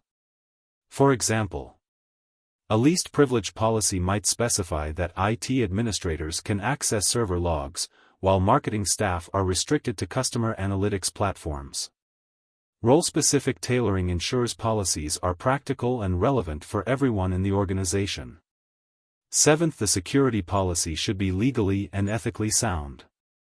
The policies must comply with applicable laws and align with ethical standards. Violating legal or ethical guidelines can lead to fines, lawsuits, and reputational damage. Work with legal and compliance teams to ensure policies meet regulations like GDPR, CCPA, or SOX. For example, a surveillance policy should respect employee privacy while addressing legitimate business needs. For example, monitoring email activity for phishing attempts is acceptable, but accessing personal emails without cause may violate GDPR and ethical standards. Tips for a good policy development and maintenance are: collaborate across departments, such as involve HR, IT, compliance, and legal teams when drafting policies to ensure they're comprehensive and practical. Train employees, provide training to ensure employees understand the policies, why they matter, and how to comply. For example, regular phishing awareness training tied to the acceptable use policy. Distribute policies effectively. Make policies easily accessible via an employee portal or intranet. Ensure new hires receive them during onboarding. Monitor compliance. Use tools like Security Information and Event Management, SIEM, or Data Loss Prevention, DLP, systems to enforce and monitor policy adherence. Gather feedback. Regularly seek input from employees on how policies impact their daily workflows and adjust as needed. Security policies are not static documents, they're dynamic tools that evolve alongside your organization and the threat landscape. By crafting policies that are clear, focused, enforceable, and regularly updated, you can create a strong foundation for security management. Remember, the goal is to make compliance intuitive, ensure policies align with business objectives, and foster a culture of accountability across the organization. As you move forward, think about your current policies. Are they practical? Do they address current risks? Are they understood and followed by everyone in the organization? Use this framework to evaluate and refine them. We will now discuss about the steps to develop, implement, and review policies. First, we will discuss about developing security policies. Crafting a security policy might seem like a daunting task, but when broken down into manageable steps, it becomes clear and achievable. A well-developed policy is the backbone of your security strategy. It defines the rules, aligns teams, and ensures compliance with regulations and best practices. The first step in creating any security policy is understanding what you want to achieve. Without clear objectives, it's easy for policies to become too vague, overly complex, or irrelevant. How to identify objective. Define the purpose. Ask questions like, why does this policy exist? What problem does it solve? For example, a data protection policy might aim to safeguard sensitive customer data and meet GDPR requirements. Second, align with organizational goals. Ensure the policy supports broader business goals, such as compliance, risk reduction, or operational efficiency. For example, a remote work policy might aim to secure telecommuting environments without hindering productivity. The key question to be asked: what are the specific risks, challenges, or regulations that this policy will address? Step 2. Engage stakeholders. Policies shouldn't be developed in isolation. Engaging key stakeholders ensures the policy is practical, comprehensive, and widely accepted. Who are the key stakeholders? IT teams, for technical expertise and insights on implementation. Legal teams, to ensure compliance with regulations like GDPR, HIPAA, or PCI DSS. HR, to align the policy with employee management and training. Executive teams, to secure buy-in and ensure alignment with organizational priorities. Why stakeholder engagement matters. Broad perspectives, different departments provide unique insights that make the policy more robust. Early buy-in, involving stakeholders early reduces resistance during implementation. Practicality, stakeholders ensure the policy is both actionable and enforceable. For example, when developing an acceptable use policy, IT teams can provide technical input on system restrictions, while HR can ensure the policy respects employee rights and avoids overly invasive practices. Step 3. Research requirements. A strong policy isn't built in a vacuum, it's informed by regulatory requirements, industry standards, and organizational needs. Key considerations during research. Regulatory compliance. Identify laws and regulations relevant to your industry. For example, use. GDPR for data privacy in the EU. HIPAA for healthcare organizations in the US. SOX for financial reporting compliance. Industry standards. Refer to frameworks like ISO 27001, NIST CSF, or PCI DSS for best practices. Threat landscape. Consider emerging risks like phishing, ransomware, or insider threats when defining the policy's focus. For example, while developing a password policy, research may reveal that NIST guidelines recommend longer passphrase over complex, hard-to-remember passwords. Multi-factor authentication, MFA, is an industry standard for sensitive accounts. Step 4. Draft the policy. Now comes the writing stage. At this point, you've identified the objectives, consulted stakeholders, and done your research. The next step is to write a clear and concise policy that everyone can understand and follow. Key elements to include in the policy. Purpose and scope. Clearly state what the policy is for and who it applies to. Example: this data protection policy applies to all employees, contractors, and third parties handling customer data. Roles and responsibilities. Define who is responsible for enforcing the policy and executing specific tasks. Example: the IT team is responsible for implementing encryption tools, while employees are responsible for adhering to data handling guidelines. Specific rules or requirements. Provide actionable and enforceable rules. Avoid vague statements. Example: employees must not share passwords with anyone. All laptops must be encrypted using AES-256 encryption. Consequences of non-compliance. Explain what happens if someone violates the policy. This ensures accountability. Example: failure to comply with this policy may result in disciplinary action, including termination or legal consequences. Tips for writing the policy. Use plain language to avoid confusion. Break the policy into sections with headings for easy navigation. Keep it concise but comprehensive, don't include unnecessary details. Step 5. Conduct peer reviews. Once the draft is ready, the next step is to review it with stakeholders. Peer reviews help identify gaps, ambiguities, or inconsistencies in the policy. How to conduct peer reviews. Gather stakeholder feedback. Share the draft with IT, legal, HR, and relevant teams. Ask them to identify any unclear language, rules that may be difficult to enforce, overlooked risks or requirements. Test the policy against real scenarios. Simulate potential situations to see if the policy provides clear guidance. Example: in an incident response policy, Test whether it effectively guides teams through ransomware mitigation. Incorporate feedback. Revise the policy based on stakeholder input, ensuring it is actionable and aligned with organizational goals. For example, during the review of a remote work policy, IT might flag that VPN requirements are unclear, while HR might suggest clarifying expectations for securing home networks. Adjust the draft to address these gaps before finalizing it.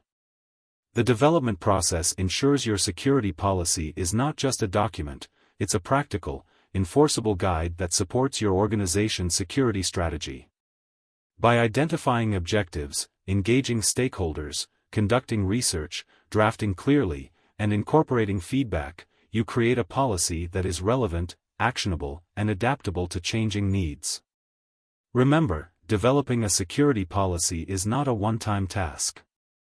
It's an iterative process that requires collaboration, alignment with business goals, and regular updates to stay effective. As you work on your next policy, consider the steps we've discussed and ask yourself: have you clearly defined the objectives? Have you involved the right stakeholders? Does the policy address current threats and compliance requirements? Next, we will discuss about implementing security policies. So, creating a security policy is only half the battle. The real challenge is putting that policy into practice effectively. A well-written policy that isn't communicated, trained on, or integrated into daily operations will quickly gather dust. The implementation process ensures that policies move from paper to practice, becoming an active part of the organization's culture and operations. Let's break down the key steps for communicating, training, and integrating policies into your organization. Step 1 is to communicate the policy. Once your policy is finalized, the first step is to ensure that everyone in the organization knows it exists, understands its purpose, and sees its relevance to their role. Communication is essential for buy-in and compliance. So, how to communicate effectively? Choose communication channels that work best for your organization, such as emails, intranet portals, team meetings, or town halls. For example, post a new data protection policy on the company's intranet and send an email highlighting the key points, including a link to the full document. Next, explain the policy's purpose. People are more likely to follow a policy when they understand why it matters. Connect the policy to broader organizational goals, such as protecting customer trust, meeting legal obligations, or reducing security risks.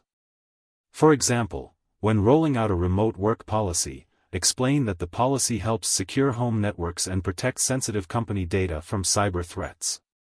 Provide a summary of key points. While employees should have access to the full policy, provide a concise summary of the most important rules and expectations. For example, for a new acceptable use policy, highlight key rules like: do not share company devices with unauthorized individuals. Access company systems only through approved channels like VPNs. Ensure employees can easily access the policy whenever they need it, whether through an intranet, HR portal, or printed copies for certain teams. Step 2 is to train the employees.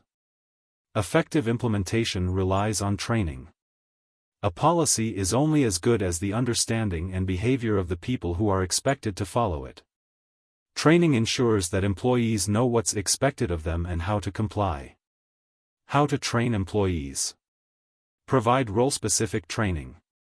Tailor training to each team or department, focusing on how the policy applies to their specific responsibilities. For example, train IT staff on patch management policies, including how to prioritize vulnerabilities and apply updates without disrupting operations. Train HR teams on securely handling sensitive employee data, such as payroll records, in line with data protection regulations like GDPR. Incorporate practical examples or simulations to make the training relatable and engaging. For example, in a session about a new phishing awareness policy, show employees examples of phishing emails and test their ability to identify red flags. Leverage interactive methods. Use quizzes, role-playing exercises, or group discussions to reinforce key concepts and encourage participation. For example, during training on an incident response policy, have teams simulate their roles in responding to a data breach. Make training ongoing. Policies, and the threats they address, evolve over time, so training should be a continuous process. Schedule annual refreshers or additional sessions when policies are updated. For example, conduct refresher training on acceptable use policies when the organization upgrades its IT systems. Maintain records of who has completed the training to ensure compliance and identify any gaps. Step 3 is to integrate the policy with processes. Employees should see the policy as a natural part of their workflows, rather than an abstract rule disconnected from their tasks. How to integrate policies into processes. Embed policies into systems, like use technology to enforce policy requirements automatically. Such as, for a data protection policy, implement access controls in IT systems to restrict sensitive data to authorized personnel only. For a password policy, configure systems to enforce complexity requirements such as minimum length, uppercase and special characters. Align policies with SOPs. Ensure that policies are reflected in the organization's documented procedures. For example, update the company's onboarding process to include steps for assigning role-specific access rights in line with a least privilege policy. Automate compliance where possible, like automate repetitive tasks, such as vulnerability scanning or log monitoring, to support compliance with policies. Example, integrate vulnerability management tools that align with a patch management policy by automatically scanning for and prioritizing critical updates. Assign ownership, such as designate specific individuals or teams to oversee policy enforcement and answer questions. For example, the CISO, Chief Information Security Officer, might oversee the enforcement of a data security policy, while department heads ensure team compliance. Reinforce policies through audits and reviews, like conduct regular audits to check whether policies are being followed and make adjustments as needed. For example, perform a quarterly review of remote work compliance, verifying that employees are using VPNs and adhering to data security practices. Implementation is where your policies come to life. By communicating effectively, training employees, and integrating policies into daily operations, you create an environment where compliance becomes second nature. Remember, a well-implemented policy doesn't just protect the organization, it empowers employees to work securely and confidently. Now we will discuss about reviewing and maintaining security policies. Developing and implementing a policy is important, but the work doesn't stop there. Policies are living documents. They must evolve to remain effective in a constantly changing landscape of threats, technologies, and regulations. So, why review and maintenance are critical? Think of security policies like a car. If you don't maintain it, it won't perform well over time. Similarly, policies need regular attention to stay aligned with organizational needs and external requirements. Without ongoing review and updates, policies can become outdated, ineffective, or even a liability. Without proper review and maintenance, here's what's at stake. Regulatory compliance. New laws and regulations, like GDPR, HIPAA, or CCPA, can require immediate policy updates. Technological advances. Emerging technologies like AI or IoT introduce new risks that policies must address. Evolving threat landscape. Cyber threats like ransomware or phishing campaigns are constantly changing, requiring updated protections. Organizational changes, mergers, acquisitions, or shifts to remote work can make existing policies obsolete. To implement an effective review and maintenance system, the steps are like: Step 1. Schedule regular reviews. A consistent review schedule ensures policies stay current and relevant. How to schedule reviews. Annual reviews. Most organizations review their policies on an annual basis.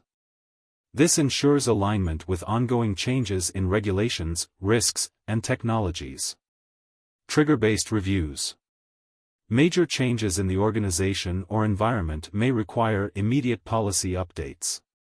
For example, introduction of new regulations, such as the California Privacy Rights Act, CPRA. Deployment of new technologies, like adopting cloud infrastructure. Discovery of vulnerabilities during a cybersecurity incident. Assign responsibilities. Designate specific roles or teams to own the review process. For example, the compliance officer or CISO might oversee reviews of data protection policies. A real-world use case may be like a data protection policy is reviewed annually but updated immediately when GDPR introduces new requirements for cross-border data transfers. Step 2. Monitor compliance. Even the best-written policy won't be effective if it's not being followed. Monitoring compliance helps ensure that employees and systems adhere to policy requirements. How to monitor compliance. Audits and assessments. Conduct regular internal or external audits to evaluate adherence to policies. Example: an audit might check whether employees are using multi-factor authentication as required by the organization's access control policy. Automated monitoring tools. Use technology to continuously track compliance with policies. For example, use of security information and event management, SIEM, systems to monitor network activity. For data loss prevention tools to ensure sensitive data isn't shared improperly. Incident analysis. Review security incidents to determine whether policy violations contributed to the problem. Use these findings to refine and enforce compliance. For example, a healthcare organization monitors compliance with its HIPAA data security policy using automated tools that flag unauthorized access to patient records. Step 3. Incorporate feedback. No policy is perfect from the start. Gathering feedback from employees and stakeholders is essential to ensure the policy is practical, understandable, and effective. How to gather feedback. Employee input. Employees are on the front lines of policy implementation, so their insights can highlight gaps or areas of confusion. Example: a team might report that a password policy requiring frequent changes leads to weaker passwords being created out of frustration. Stakeholder collaboration. Engage key stakeholders, such as IT, HR, and legal teams, to assess whether the policy is meeting its goals. Example: the legal team might flag a lack of compliance with new regulatory requirements during a policy review. Surveys or focus groups. Conduct surveys or host focus groups to collect broad feedback on how policies affect workflows and security practices. For example, after gathering feedback on a remote work policy, employees suggest simplifying the process for connecting to the VPN, leading to a more user-friendly approach without compromising security. Step 4. Update policies. Policies must be updated regularly to address emerging risks, technologies, or regulations. A stale policy is not only ineffective but can also expose the organization to legal and operational risks. How to update policies. Incorporate feedback and findings. Use the feedback from employees, stakeholders, and compliance monitoring to refine the policy. Example: update an acceptable use policy to explicitly prohibit accessing corporate systems on public Wi-Fi without a VPN. Address new risks and technologies. Adjust policies to reflect changes in the organization's technology stack or the threat landscape. Example: if your organization adopts cloud computing, update your data protection policy to include controls for securing cloud-based storage. Ensure regulatory alignment. Stay informed about new or updated regulations that impact your industry, and revise policies accordingly. Example: update your data retention policy to comply with new GDPR rules on storage duration. Communicate updates. Once a policy is revised, communicate the changes clearly to all employees. Use the same strategies discussed in the implementation phase: emails, intranet updates, and training sessions. For example, a financial institution revises its incident response policy to include steps for mitigating ransomware attacks, based on lessons learned from an industry-wide increase in such attacks. Real-world example for policy review and maintenance in action. Let's look at how a retail company might review and maintain its payment card security policy to comply with PCI DSS. Regular reviews. The policy is reviewed annually to ensure it reflects updates to PCI DSS standards. Monitoring compliance. Automated vulnerability scans are conducted quarterly to ensure compliance with system security requirements. Feedback incorporation. Store managers report that employees struggle to follow the process for manually handling payment card information, leading to revisions that simplify the process. Policy update. The policy is updated to include encryption for all stored payment card data, reflecting new PCI DSS guidelines. Reviewing and maintaining security policies is an ongoing process that ensures your organization remains secure, compliant, and adaptable to change. By scheduling regular reviews, monitoring compliance, incorporating feedback, and updating policies as needed, you create a dynamic system that grows with your organization and the evolving security landscape. Let's now talk about the policy enforcement and consequences of non-compliance. Developing a policy is an essential first step, but without effective enforcement, even the most well-crafted policies won't achieve their purpose. Enforcement ensures policies are followed, risks are minimized, and the organization remains secure and compliant. The first and foremost is the mechanisms for enforcement. Enforcing policies isn't just about catching violations, it's about embedding compliance into daily operations, so following the rules becomes second nature. Let's explore the key mechanisms for making this happen. Technical controls. The technical controls are tools and systems that automate policy enforcement, reducing reliance on manual oversight. Use technology to enforce rules directly, minimizing the risk of human error or intentional violations. Examples of technical controls are like: use identity and access management systems to enforce least privilege access. Use firewalls to block unauthorized access to sensitive systems. Use encryption to automatically protect sensitive data in transit and at rest. Imagine your organization has a least privilege policy that restricts employees to accessing only the systems and data necessary for their roles. An IAM system ensures that a marketing employee cannot access sensitive financial data. Temporary contractors automatically lose access when their contracts end. This automation not only enforces compliance but also reduces administrative overhead. Monitoring and auditing. Regular monitoring and audits ensure employees and systems adhere to policies. How it works. Monitoring. Continuously track activities to detect violations or risks. Example: use security information and event management (SIEM) tools to monitor user activity for suspicious behavior, such as repeated failed login attempts. Auditing. Periodically review logs, processes, and controls to identify non-compliance. Let's say your organization has an access control policy that requires employees to log out of shared workstations after use. During an audit, you discover instances where users left systems logged in. This finding allows you to provide targeted training and adjust monitoring processes to catch similar violations earlier. Incident response.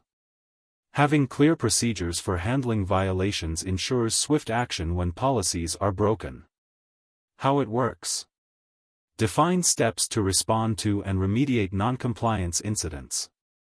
Escalate responses based on the severity of the violation.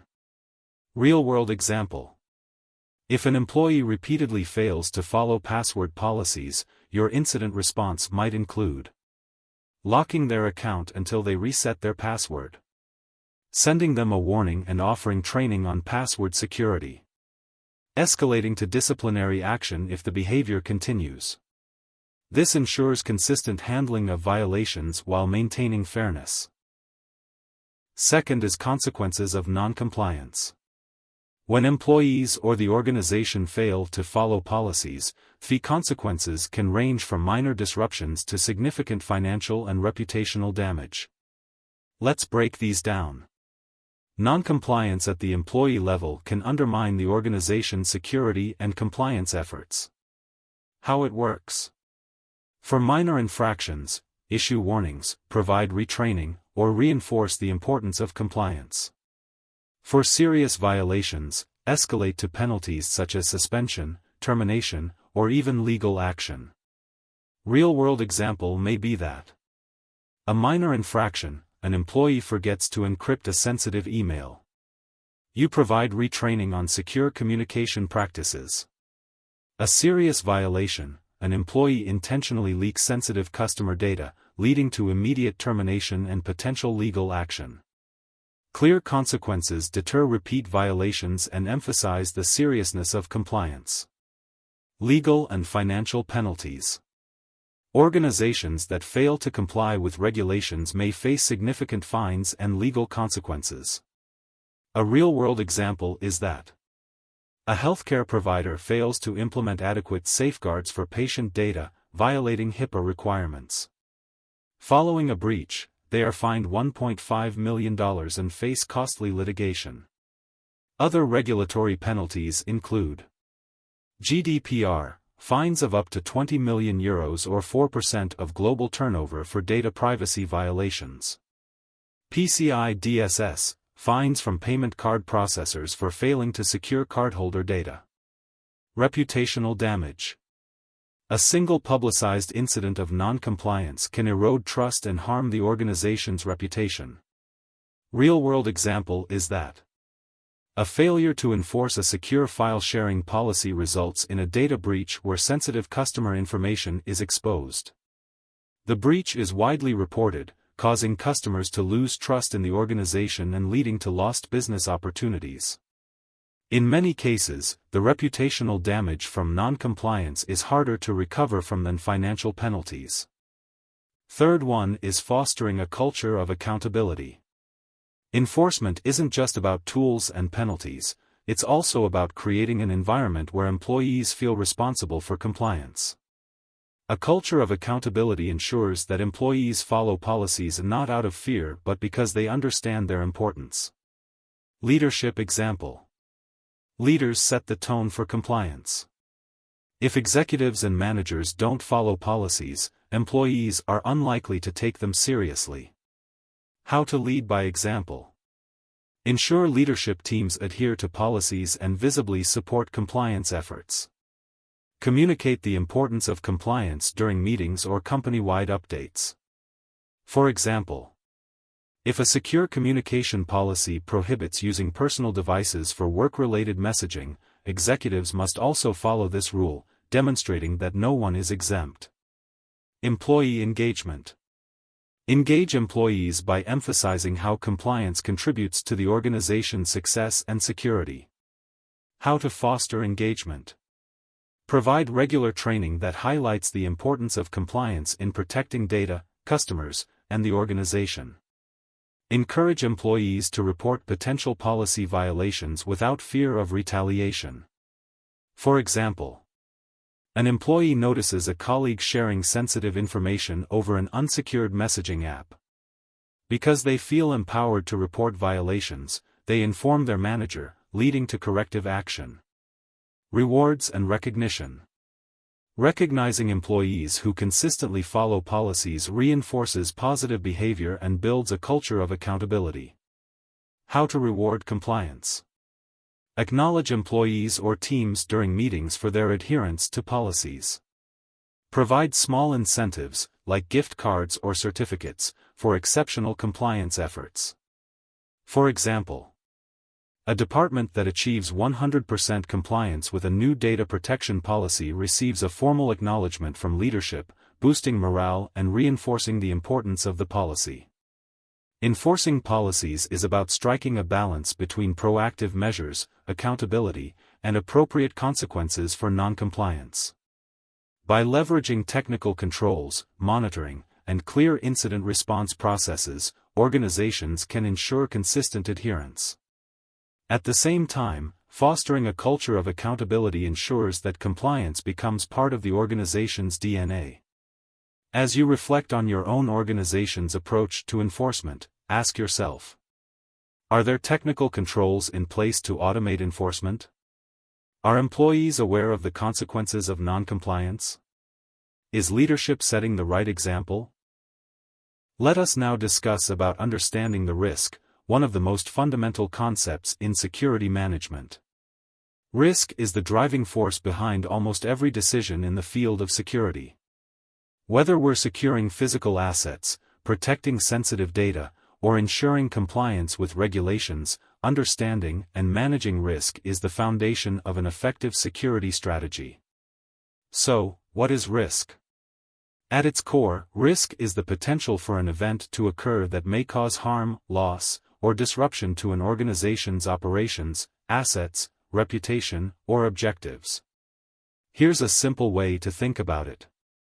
Risk arises when a threat has the opportunity to exploit a vulnerability, leading to a negative impact.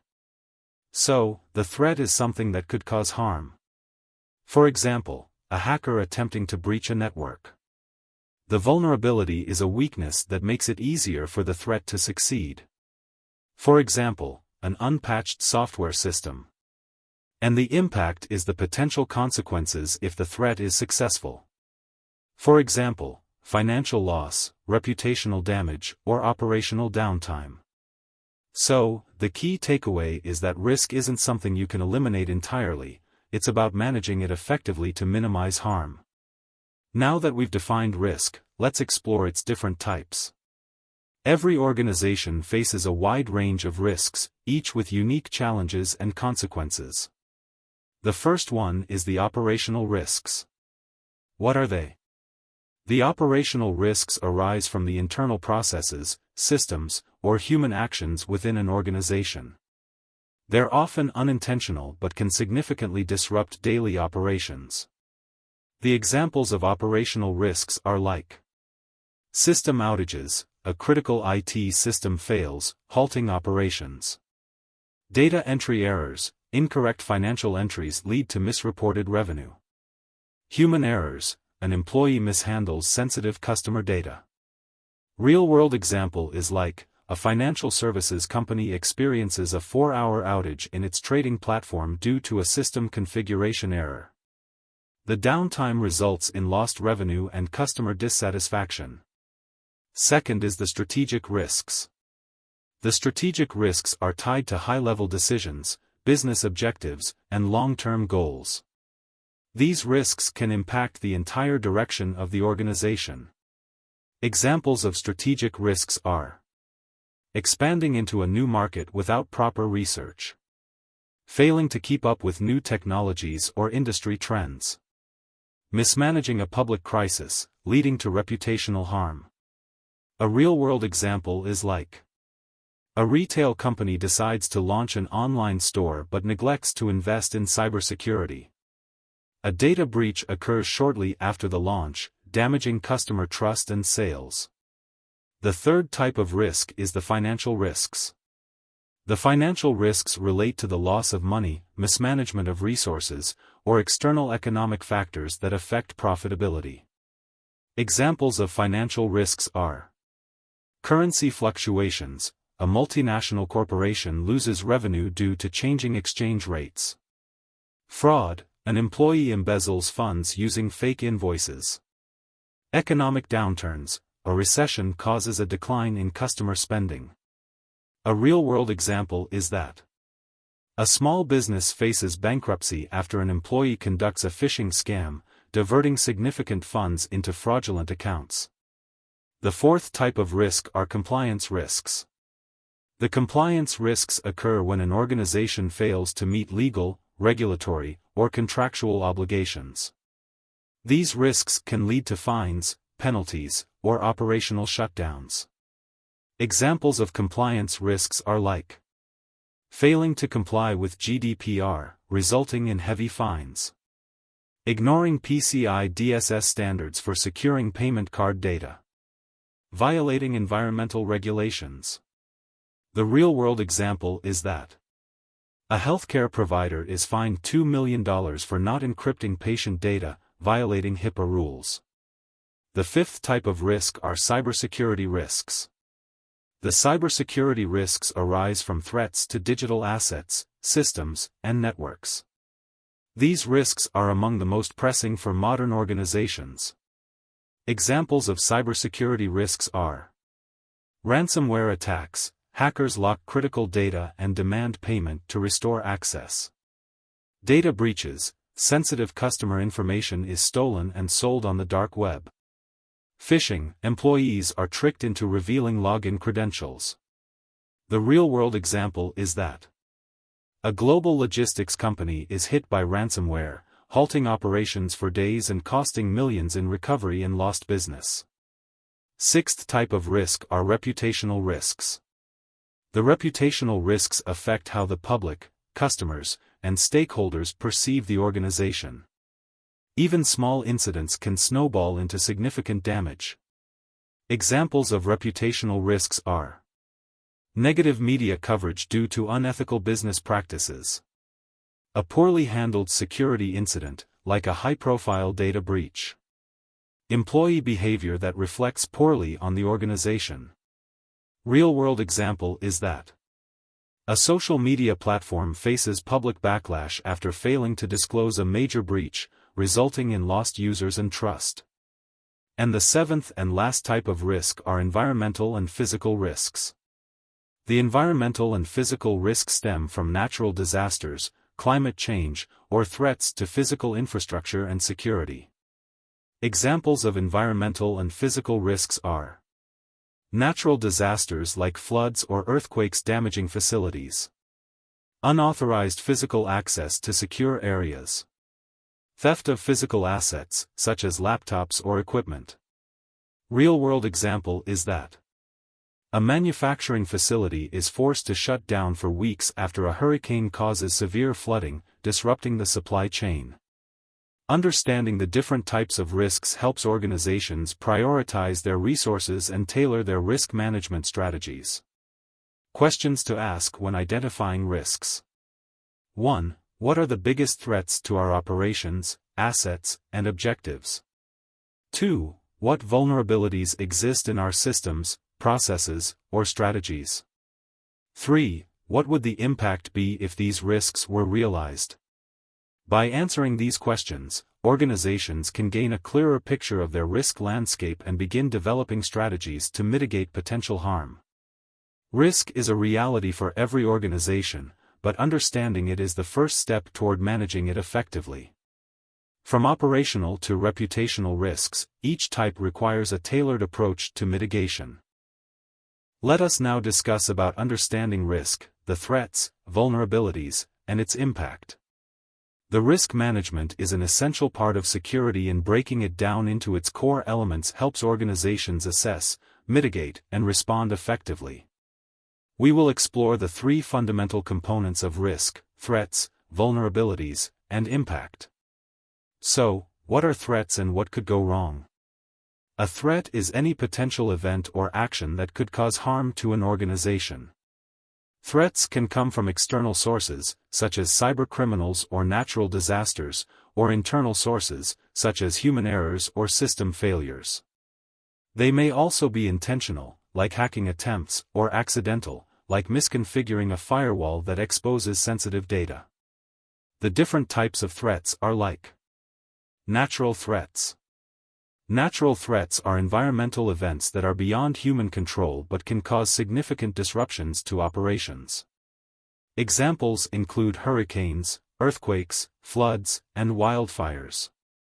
For example, a company that stores its servers in a basement might face a serious risk if flooding occurs. Water damage could destroy hardware, leading to data loss and extended downtime. Organizations in disaster-prone areas must consider mitigation strategies, such as data redundancy or cloud backups, to prepare for these risks. Human threats. Human threats can be intentional, such as cyber attacks, fraud, and insider threats, or unintentional, such as employee errors or mismanagement of sensitive data. Consider a situation where an irritated employee deliberately leaks proprietary company information to a competitor. This kind of insider threat can be difficult to detect and can have severe consequences for business competitiveness and security. Implementing access controls and monitoring systems can help reduce this risk. And the technological threats. Technology-related threats arise from system failures, software vulnerabilities, or cyber attacks targeting an organization's IT infrastructure. These threats can cause downtime, data loss, or unauthorized access to critical systems. For example, if a company's database crashes due to a software bug, it could result in lost transactions and financial inconsistencies. Organizations should have data recovery plans and conduct regular system updates to prevent such disruptions. Next, we will discuss about the vulnerabilities. Where are the weaknesses? A vulnerability is a weakness that could be exploited by a threat, increasing the likelihood of an incident occurring. Every organization has vulnerabilities, but the goal is to identify and address them before they can be exploited. Types of vulnerabilities are: technical vulnerabilities. Technical vulnerabilities exist within IT systems, software, or networks. These include outdated software, weak encryption, and misconfigured security settings. For example, if a company fails to update its web server and it contains a known security flaw, hackers could exploit it to gain unauthorized access to sensitive information. Regular patching and vulnerability assessments can help address these weaknesses. Human vulnerabilities. Human errors or lack of awareness are often the weakest link in security. Employees may fall victim to phishing attacks, use weak passwords, or unknowingly share confidential information. A common example is when an employee receives an email that appears to be from their IT department, asking them to reset their password. If they enter their credentials into a fake login page, attackers can gain access to internal systems. Security awareness training can help reduce these risks. Process vulnerabilities. Process vulnerabilities arise when security policies and procedures are not effectively implemented or enforced. This can include a lack of multi-factor authentication for accessing sensitive systems, inadequate monitoring, or failure to encrypt critical data. For instance, if an organization does not require employees to use multi-factor authentication when logging into company systems, an attacker who steals a password could easily gain access. Strengthening policies and enforcing best practices can help address these types of vulnerabilities. Let's now discuss about the impact. What happens if the risk materializes? Impact refers to the consequences of a threat successfully exploiting a vulnerability. The severity of the impact depends on the type of incident, the organization's preparedness, and the value of the affected assets. Types of impact. Financial impact. Financial losses can result from cyber attacks, fraud, system downtime, or compliance violations. These costs may include fines, legal fees, loss of revenue, or the expense of recovering from an attack. For example, when a company is hit by a ransomware attack and cannot access its systems, it may have to pay a ransom or suffer financial losses due to prolonged downtime. Implementing regular data backups and a strong incident response plan can reduce the financial impact of such incidents. Operational impact. An organization's ability to function may be disrupted if key systems or processes are compromised. Consider a scenario where a cyber attack shuts down an airline's online booking system. Without the ability to process transactions, the company faces significant operational disruptions, frustrated customers, and lost revenue. Having backup systems and contingency plans in place can help ensure business continuity. Reputational impact. Reputation is one of an organization's most valuable assets. When security incidents occur, public perception can be significantly affected.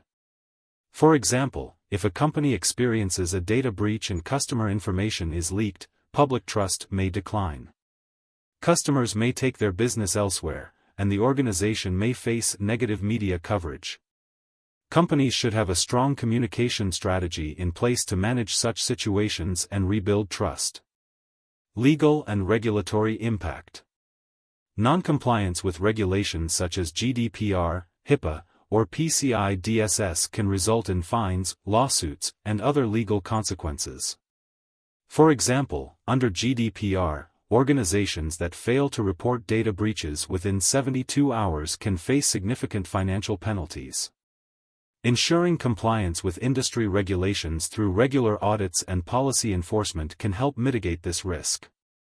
So, how these components define risk?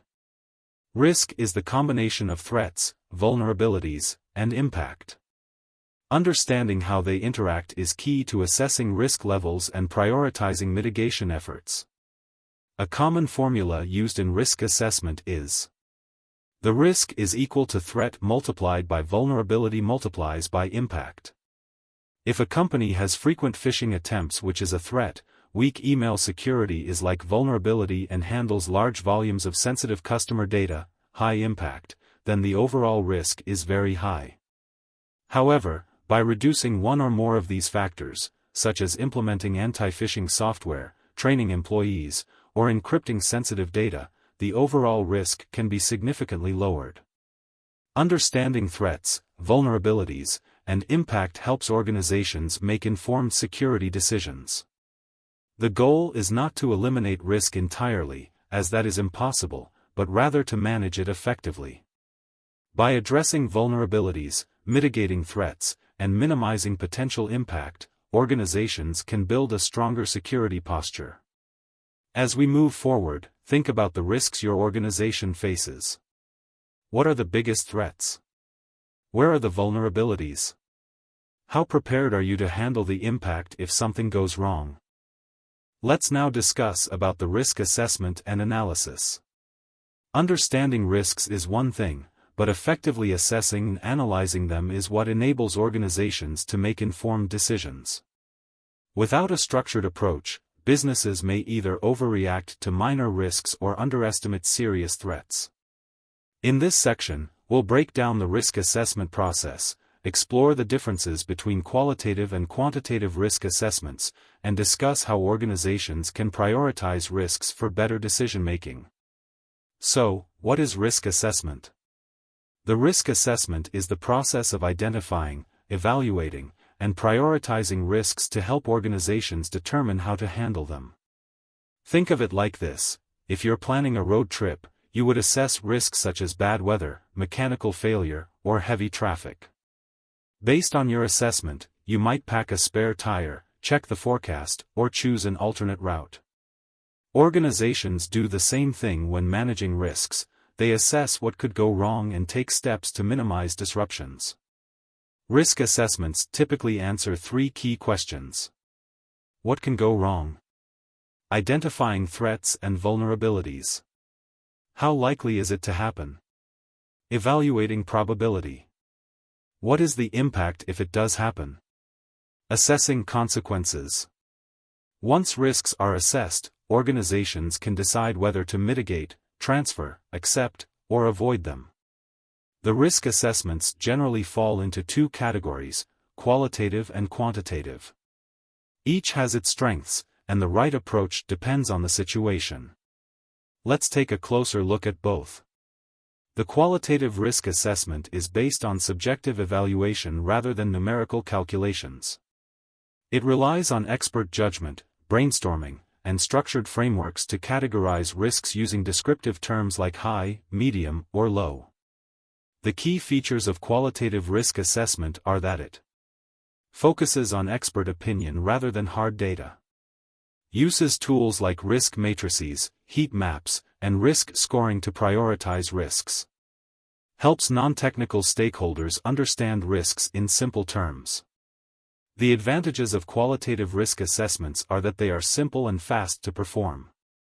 Useful when precise data is unavailable or difficult to obtain. Great for quick decision-making in fast-changing environments.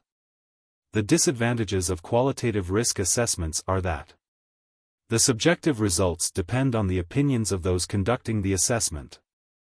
Lacks numerical precision, making cost/benefit analysis difficult. Hard to compare risks across different areas of an organization.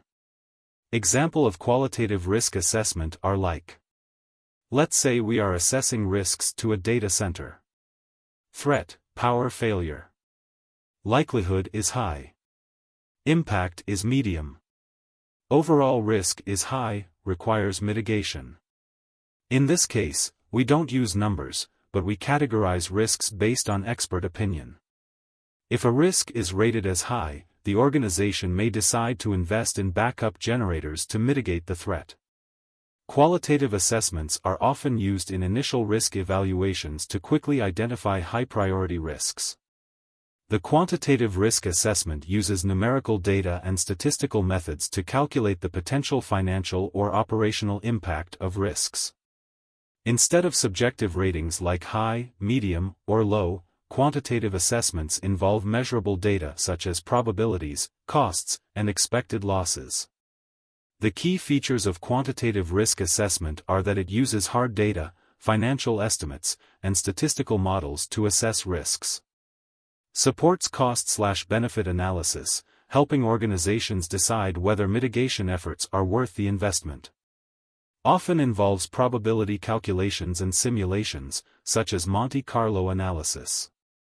The advantages of quantitative risk assessments are like they are data-driven and objective, reducing bias. Helps with budgeting and financial planning for risk mitigation. Provides a clear business case for investing in security measures. The disadvantages of quantitative risk assessments are that it requires accurate data, which may be difficult to obtain. More complex and time-consuming than qualitative assessments. Not always practical for risks that are hard to measure in financial terms, such as reputational damage. The example of a quantitative risk assessment is that. Let's say an organization wants to assess the financial risk of a ransomware attack. The threat is ransomware infection. Likelihood is 20% chance of occurring annually. Impact is estimated loss of $1 million if an attack succeeds. Annualized loss expectancy is $200,000, 20% of $1 million. In this case, the company can decide whether it's worth investing in cybersecurity solutions to reduce the likelihood of an attack. If implementing better endpoint security costs $50,000 per year and reduces the likelihood of ransomware attacks to 5%, it would save the company money in the long run. This type of analysis helps businesses make financially sound security decisions rather than relying solely on intuition. So, which approach is best? Both qualitative and quantitative assessments have their place. The best choice depends on the type of risk and the available data. Use qualitative assessments when quick decisions are needed, or when data is limited. Use quantitative assessments when financial justification for risk mitigation is required. In many cases, organizations combine both methods to get a balanced view of risks. For example, they might start with a qualitative risk assessment to identify high-risk areas, then use quantitative methods for deeper financial analysis. Applying risk assessment in real-world scenarios. Imagine a company is evaluating risks in its cloud infrastructure. Qualitative risk assessment. A brainstorming session identifies data breaches as a major concern. The team assigns a high likelihood and high impact to cloud misconfigurations. They decide to prioritize security audits and staff training. Quantitative risk assessment. They gather data on past breaches in the industry. They estimate that a data breach would cost $5 million in legal fees and lost customers. They calculate that investing $200,000 annually in cloud security reduces breach likelihood from 10% to 2%, making it a worthwhile investment.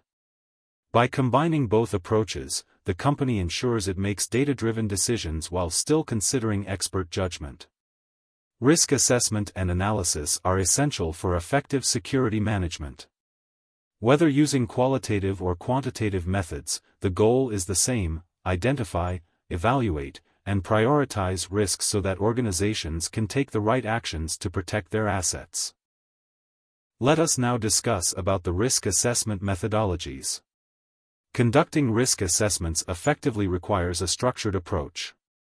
Without clear guidelines, it's easy to miss critical risks or to fail in prioritizing them appropriately. This is where standardized methodologies like NIST SP-830 and ISO 31000 come into play. These frameworks provide a roadmap for identifying, evaluating, and managing risks in a systematic and repeatable way. We'll explore these two prominent methodologies, understand their core components, and discuss how they can be applied in different organizational contexts. Let's start with NIST SP-830, a guide developed by the National Institute of Standards and Technology, NIST. This methodology is part of the broader NIST Risk Management Framework, RMF, which is widely used in government agencies and private sector organizations in the United States. NIST SP-830 provides a comprehensive and structured approach to risk assessment. It's particularly valuable for organizations that need a detailed and repeatable process. This guide helps identify risks to information systems and outlines how to prioritize them based on their potential impact. The key steps in NIST SP-830 are: Step 1. Prepare for assessment. Preparation is crucial to ensure that the risk assessment is focused and effective. During this phase, you define the scope, objectives, and approach for the assessment. Steps to take. Define what systems, assets, and processes will be assessed. Set clear objectives. What are you trying to protect, and what outcomes do you expect? Establish the methodology, tools, and resources needed for the assessment. For example, a healthcare organization preparing for a risk assessment under NIST SP-830 would identify its patient management systems, electronic health records, and communication networks as key assets to evaluate. Step 2. Conduct assessment. This is the heart of the process, where risks are identified and analyzed. Steps to take. Identify potential threats, such as malware attacks or insider threats. Identify vulnerabilities, like unpatched software or inadequate access controls. Assess the impact of these threats on organizational assets. Determine the likelihood that each threat will exploit a vulnerability. Calculate risk by combining likelihood and impact. For example, in assessing risks to its data center, the healthcare organization identifies a high likelihood of ransomware attacks due to outdated software. The impact is considered severe, as patient data could be encrypted and rendered inaccessible, leading to critical disruptions in care delivery. Step 3. Communicate results. Once the assessment is complete, it's important to communicate findings in a clear and actionable manner. Steps to take. Document findings, detailing identified risks and their potential impacts.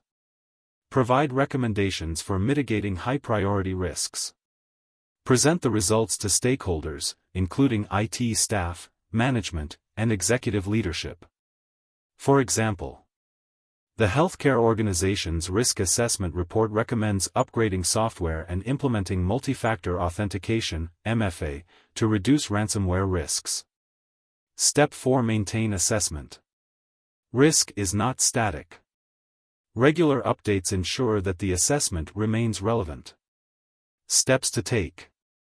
Update the risk assessment annually or after significant organizational changes, such as adopting new technology or expanding services.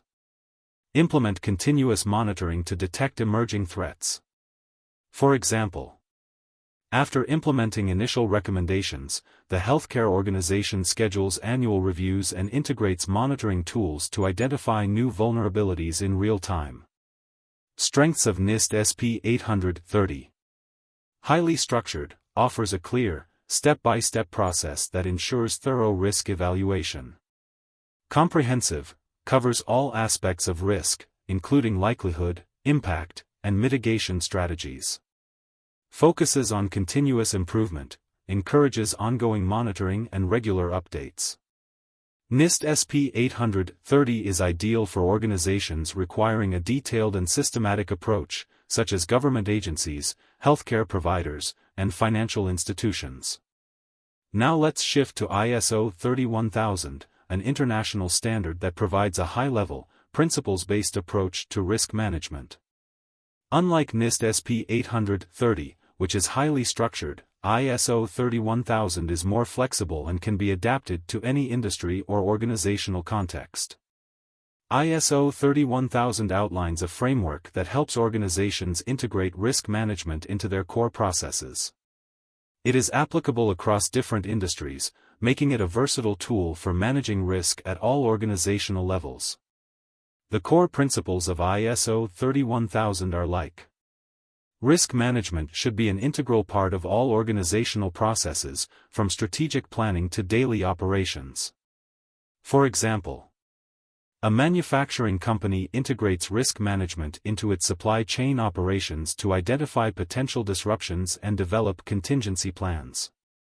The approach should be systematic and thorough, ensuring consistency and reliability in identifying and managing risks. For example, an IT company implements standardized procedures for risk assessment during software development, ensuring consistent evaluation across projects.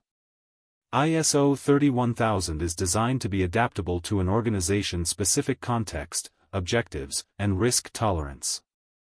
For example, a nonprofit organization tailors ISO 31000 guidelines to address funding risks and compliance with donor requirements. Effective risk management requires engaging stakeholders at all levels to gain insights and foster a shared commitment to addressing risks. For example, a retail business includes frontline employees in its risk assessment process to identify security risks in physical stores. The key steps of risk assessment process in ISO 31000 are like: establish context. Define the internal and external factors that could influence risk, such as market trends, regulatory requirements, or organizational culture. Risk identification. Identify what could go wrong, how, and why. This step often involves brainstorming, historical data analysis, and expert consultations. Risk analysis. Assess the likelihood of each identified risk and its potential consequences using qualitative or quantitative methods. Risk evaluation. Prioritize risks based on the organization's risk tolerance and appetite. This helps determine which risks require immediate attention and which can be monitored. Risk treatment. Select appropriate mitigation measures, such as avoiding, transferring, reducing, or accepting the risk.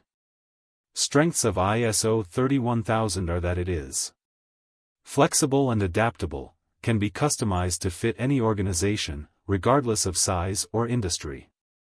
Emphasizes integration, encourages embedding risk management into organizational culture and daily processes. ISO 31000 is suited for organizations that prefer a high-level, adaptable approach to risk management, such as small businesses, nonprofits, and multinational corporations.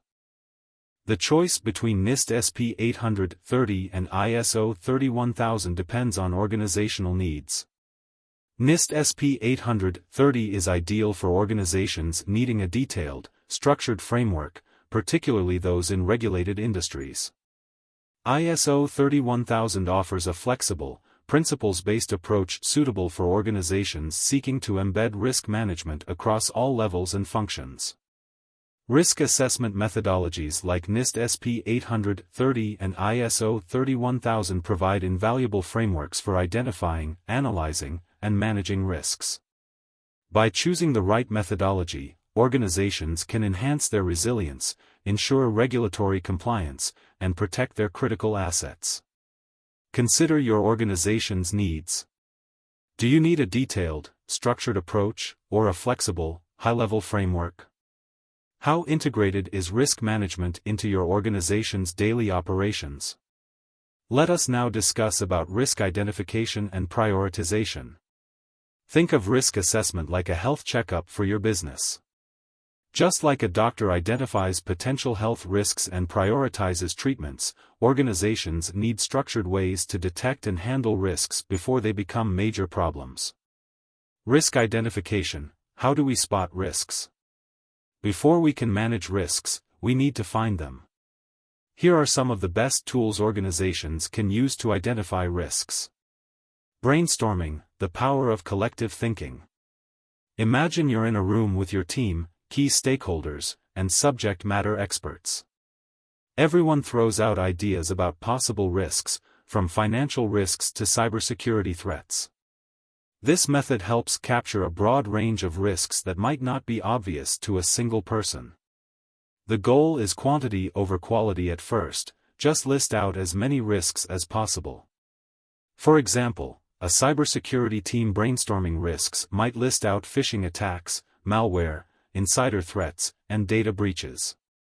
Checklists. Learn from past experiences. Instead of starting from scratch, why not use a predefined list of common risks?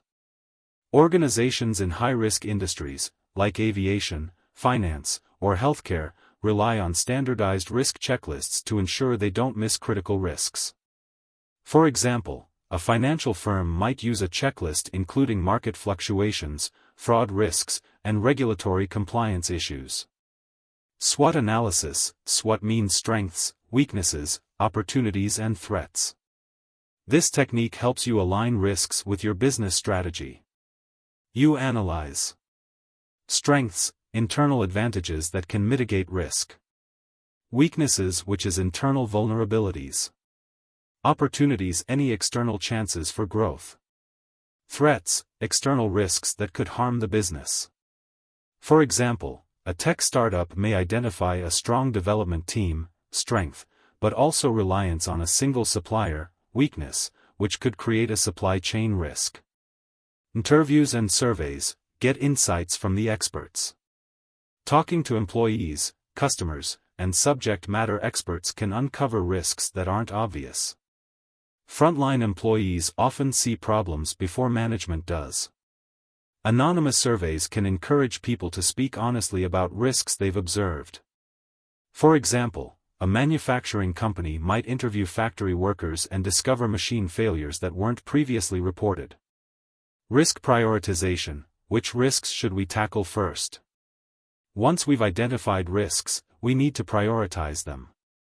After all, not all risks are equal. Some are minor annoyances, while others can shut down a business. Here are some key techniques for prioritizing risks. Risk matrix, heat map, visualizing risk impact versus likelihood. A simple but powerful tool that plots risks based on likelihood, how often might it happen? Impact, how severe would the damage be? Risks are categorized as low, medium, or high, helping organizations focus on the most critical risks first. For example, a risk matrix in IT security may categorize a phishing email as a high likelihood but medium impact risk, while a data center failure might be low likelihood but high impact. Pareto analysis, 80/20 rule, focus on the few risks that cause most damage. This technique follows the Pareto principle, which states that 20% of risks cause 80% of the problems. The idea is to concentrate resources on the few critical risks rather than spreading efforts too thin. For example, a hospital analyzing patient safety risks might find that 80% of medical errors come from just 20% of causes, like miscommunication during shift changes. Bowtie analysis, understanding cause and effect. A visual representation of risk showing causes on the left, what triggers the risk. Consequences on the right, what happens if the risk occurs. Preventative controls in the middle, how to stop the risk from happening. For example, a company concerned about cyber attacks might show cause, weak passwords. Effect, data breach. Preventative control, implementing multi-factor authentication. Fault tree analysis, FTA, breaking down root causes. A structured, logical method to break down risks into their root causes. Helps organizations identify the weakest links in a system. For example, if an airline wants to prevent engine failure, an FTA might break it down into fuel issues, maintenance errors, and mechanical defects. Monte Carlo simulation, running the numbers. A statistical technique that runs thousands of simulations to predict possible risk outcomes. Helps businesses make data-driven decisions by calculating probabilities. For example, a financial analyst might use Monte Carlo simulation to predict stock market risks based on different market conditions. There's no one-size-fits-all method for risk assessment. The best approach depends on your industry, finance, cybersecurity, healthcare, etc. The complexity of risks. Whether you need a qualitative, expert judgment, or quantitative, data-driven approach. The key takeaways are that use brainstorming, checklists, SWOT analysis, and expert interviews to identify risks. Use risk matrices, Pareto analysis, bowtie analysis, FTA, and Monte Carlo simulation to prioritize risks. Combine multiple tools for a comprehensive risk assessment strategy. By leveraging these techniques, organizations can stay ahead of potential threats, allocate resources wisely, and build resilience. Next, we will discuss about the risk treatment, which is about managing the risks effectively.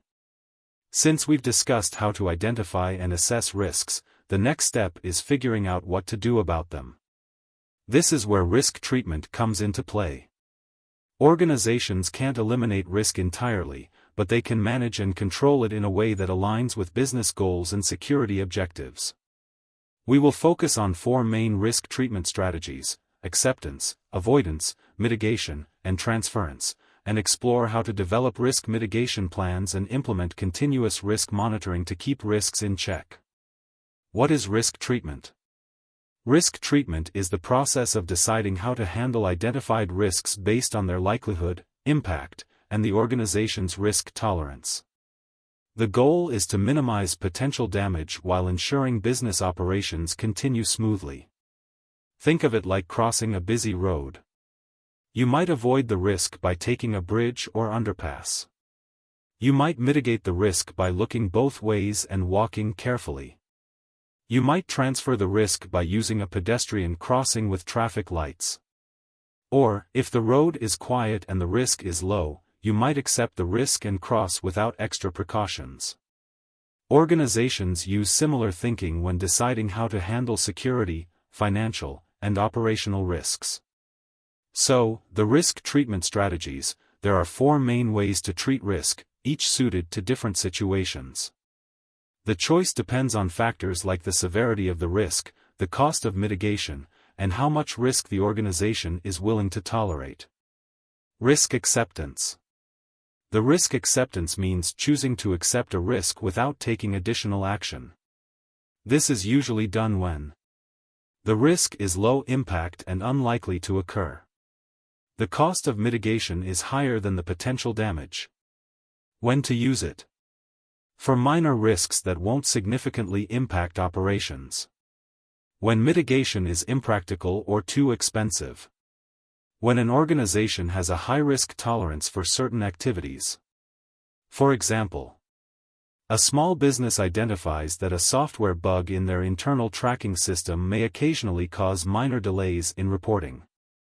Since the bug does not impact business-critical functions, the company accepts the risk and chooses to fix issues only if they arise.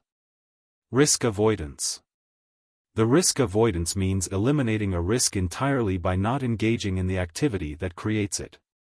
This is used when a risk is high impact and highly likely to occur. Not essential to business operations. When to use it? When the risk poses severe financial, operational, or reputational consequences. If eliminating the risk does not harm business objectives. For example, a company planning to expand operations to a flood-prone region decides against it due to the high risk of property damage and business disruptions. Instead, they choose a safer location, effectively avoiding the risk altogether. Risk mitigation. The risk mitigation involves reducing either the likelihood or the impact of a risk through proactive measures. It's one of the most commonly used strategies because it allows organizations to continue operations while managing risk. When to use it? When a risk is too serious to ignore but can be controlled. When mitigation measures are cost-effective and practical. For example, a company with a large data center recognizes the risk of fire damage. Instead of relocating or shutting down the data center, they install fire suppression systems and implement strict maintenance protocols to reduce the risk. Risk transference. The risk transference means shifting the financial impact of a risk to a third party, such as an insurer or service provider. While it doesn't eliminate the risk, it reduces the organization's direct exposure. When to use it? When a risk is too costly for the organization to bear alone. When the risk can be covered by insurance or outsourced. For example, a company concerned about cyber attacks purchases cyber insurance to cover potential financial losses from a data breach. This doesn't prevent the attack but ensures the company doesn't suffer a devastating financial blow. Now we will discuss about developing and implementing a risk mitigation plan. If an organization chooses risk mitigation, they need a solid risk mitigation plan. This outlines the steps, responsibilities, and resources needed to reduce the likelihood or impact of the risk. The steps to develop a risk mitigation plan are like: identify mitigation measures. Choose specific controls or processes to reduce risk. For example, to combat phishing risks, implement email filtering and provide employee training. Define roles and responsibilities. Assign tasks to relevant teams and individuals.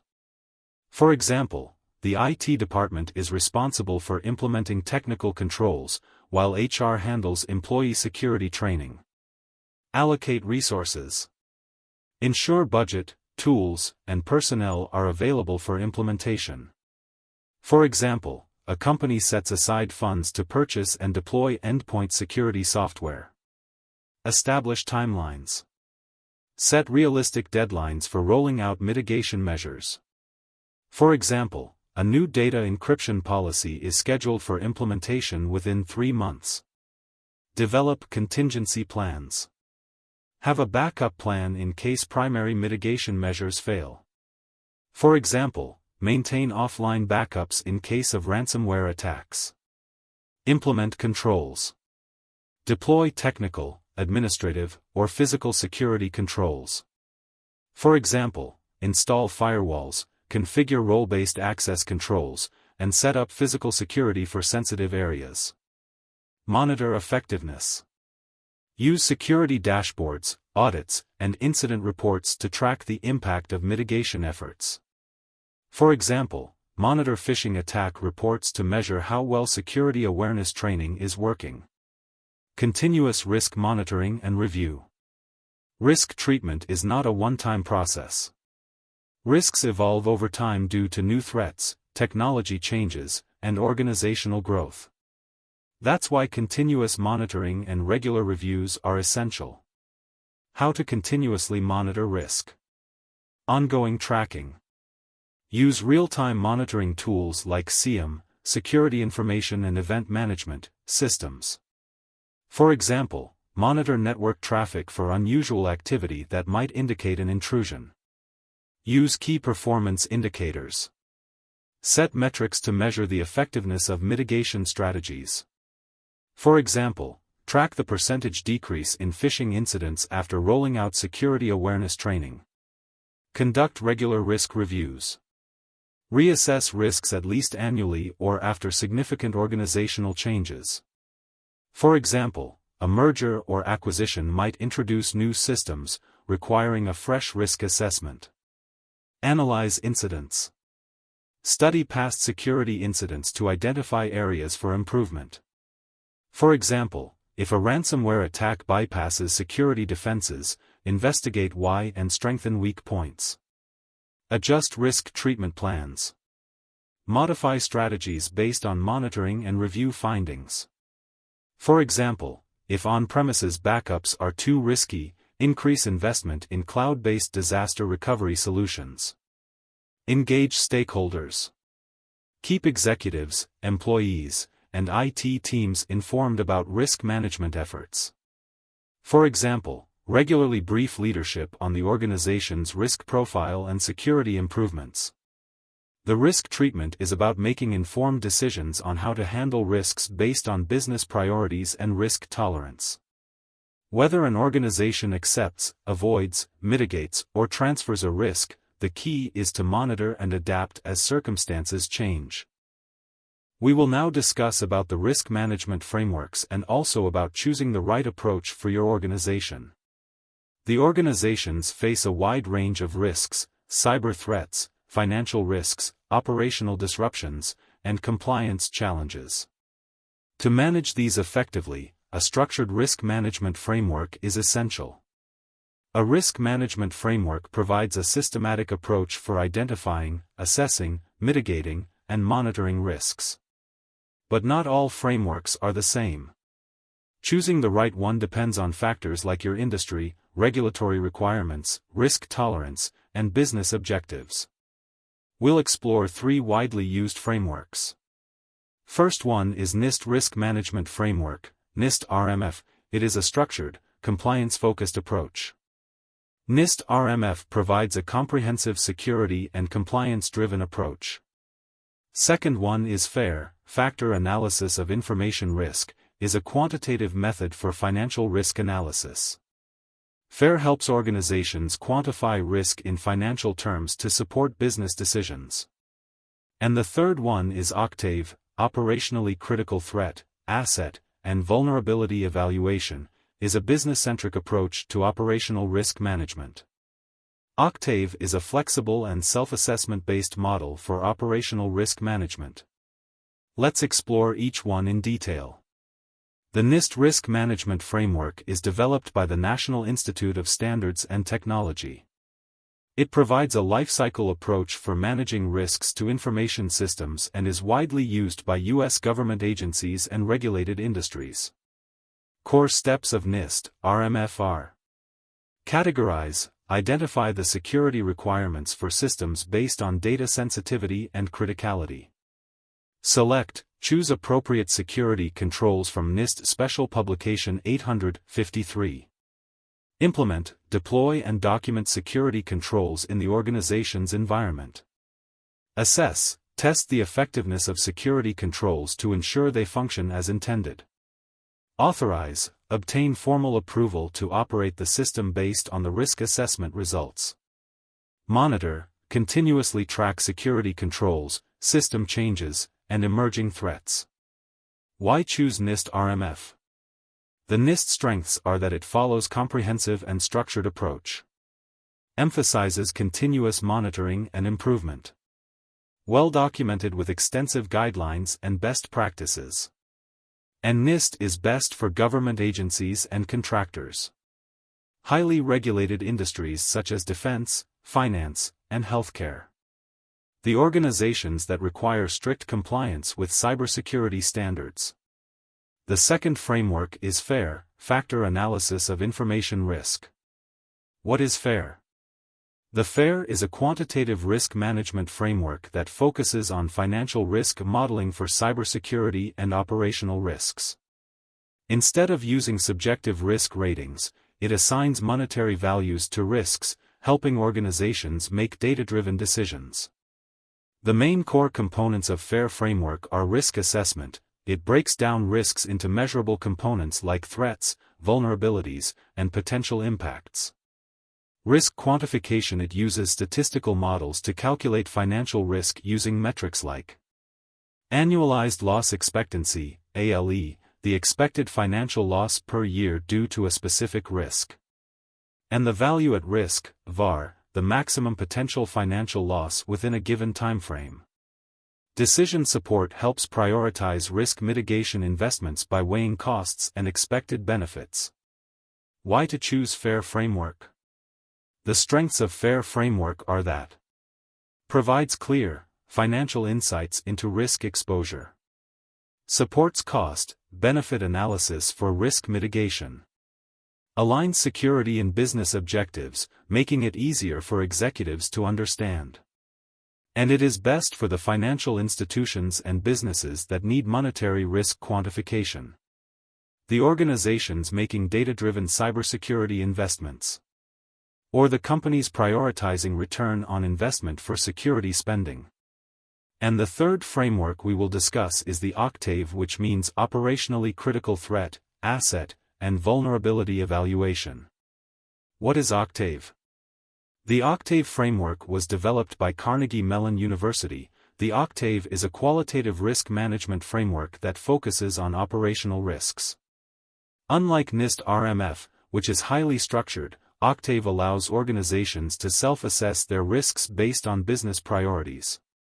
The core phases of OCTAVE framework are: build asset-based threat profiles, identify key assets, such as customer data, IT systems, and potential threats to them. Identify infrastructure vulnerabilities, analyze weaknesses in technology, processes, and people. To develop a risk mitigation strategy, prioritize risks and implement action plans to address them.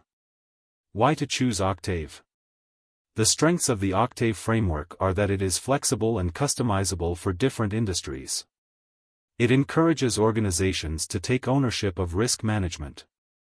And the OCTAVE framework does not require extensive technical expertise like NIST RMF. The OCTAVE framework is best for the medium-sized businesses that need a simple and adaptable risk framework. Organizations looking for a business-centric approach rather than a security-specific model. Or the companies that prefer self-assessment and internal risk evaluation. Let's now discuss about choosing the right risk management framework.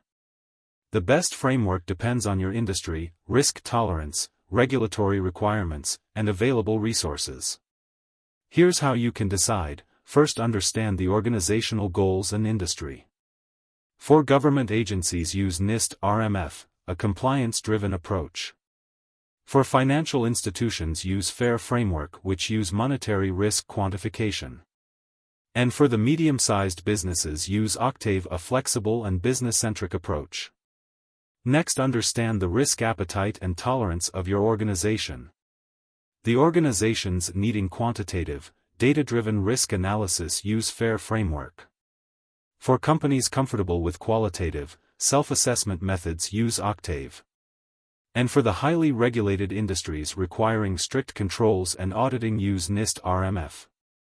Then understand the regulatory and compliance requirements of your organization, like the NIST RMF is often mandated for government agencies and defense contractors. The ISO 31000 is used for enterprise-wide risk management. Then understand the available resources and expertise. The large enterprises with dedicated cybersecurity teams can handle the complexity of NIST RMF. And the organizations with limited resources may find the OCTAVE framework, which is easier to implement.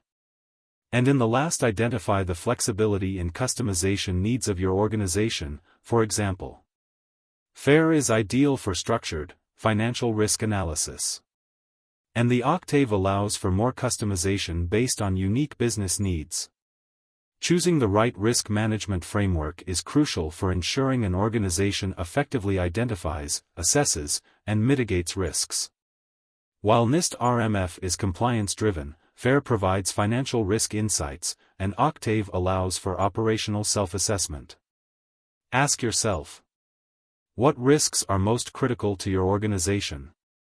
Does your industry require strict compliance or a flexible approach? How do you currently measure and prioritize risks? Let us now discuss about the key security metrics and measurement, and about tracking and improving security performance. In cybersecurity, you can't improve what you don't measure. Organizations invest heavily in security tools, training, and policies, but without security metrics, it's hard to tell if those efforts are actually working. That's where key performance indicators, KPIs, come in. By tracking the right KPIs, organizations can monitor their security posture, identify weaknesses, and make data-driven improvements. So, why does the security metrics matter? Imagine running a hospital without tracking patient outcomes, or a business without measuring sales. It would be impossible to know if things were improving or getting worse. Cybersecurity is no different. Organizations face constant security threats, from phishing attacks to data breaches. Without clear metrics, security teams are left reacting to problems rather than proactively managing risks. Security metrics help organizations to measure security effectiveness, whether the security tools and processes working as expected. Helps to identify vulnerabilities such as where are the weak points that need attention. Enables to improve the incident response, like how quickly are threats being detected and neutralized. And ensure compliance, whether we are meeting regulatory and industry security standards or not. Now, let's explore some of the most critical security KPIs organizations use to track performance. The security KPIs are measurable values that indicate how well an organization is achieving its security goals. A good KPI should be specific, which clearly defines what is being measured. Actionable, which helps in taking informed security decisions. And aligned with business goals, which supports compliance, risk reduction, or efficiency. Let's look at common security KPIs across different areas of cybersecurity. First one is incident response metrics. These metrics measure how efficiently security teams detect, respond to, and resolve security incidents. Mean time to detect, MTTD. MTTD measures how long it takes to identify a security incident.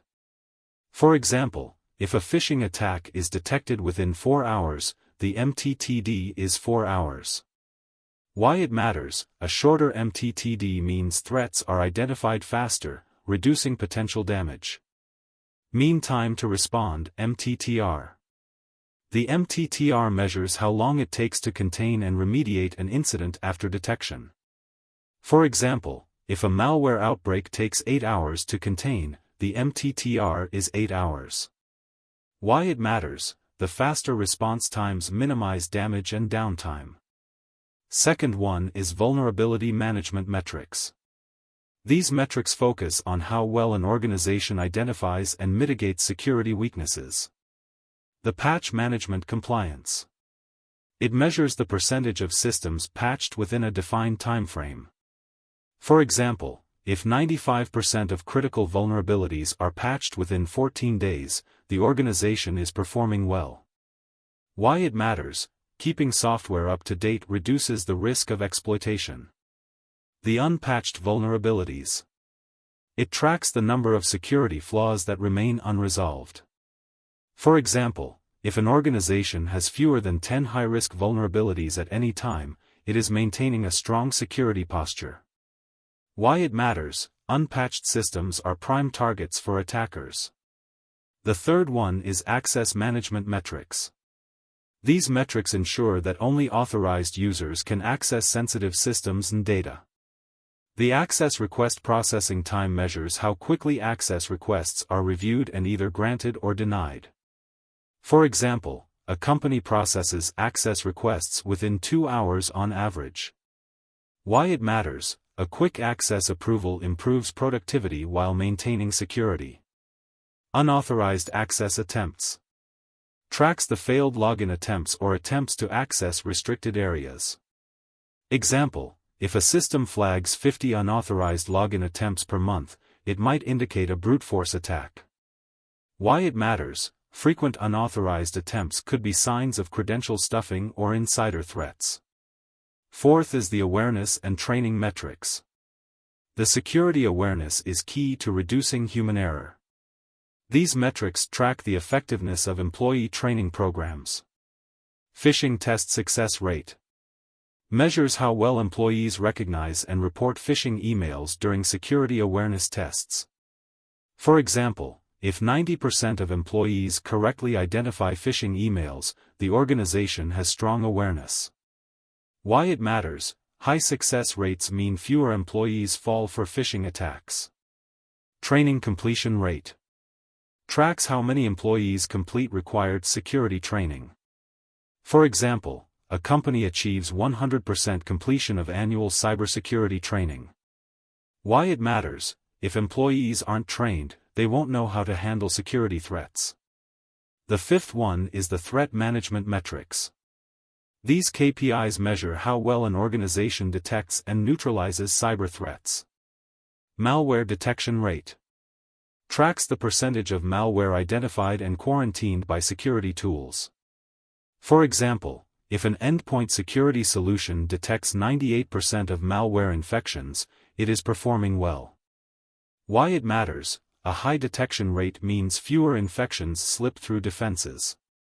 DDoS mitigation effectiveness measures how quickly an organization neutralizes a distributed denial of service attack. Example: if DDoS attacks are mitigated within 30 minutes, business operations remain unaffected. Why it matters: faster mitigation ensures minimal disruption. The compliance metrics. These metrics ensure the organization meets regulatory and industry standards. Audit pass rate. It measures the percentage of compliance audits passed without significant findings. For example, if an organization achieves 100% compliance with GDPR, it is meeting data protection requirements. Why it matters: failing audits can result in fines and reputational damage. The regulatory fines tracks monetary penalties due to non-compliance. Example: a company with 0 fines in the past year demonstrates strong compliance. Why it matters: fines indicate regulatory failures that need immediate attention. Collecting security metrics isn't enough. The organizations need to analyze and act on the data to improve security over time. Steps to use security metrics effectively are: 1. Set clear benchmarks, define acceptable performance levels for each metric. 2. Automate data collection, use SIEM, security information and event management, tools to track security events in real time. 3. Regularly review reports, conduct monthly or quarterly security reviews to assess progress. 4. Identify trends and weaknesses, look for patterns, such as increasing phishing attempts, and adjust security strategies. 5. Take action: if metrics indicate weaknesses, implement new security controls or additional training. Security metrics turn security from guesswork into measurable progress.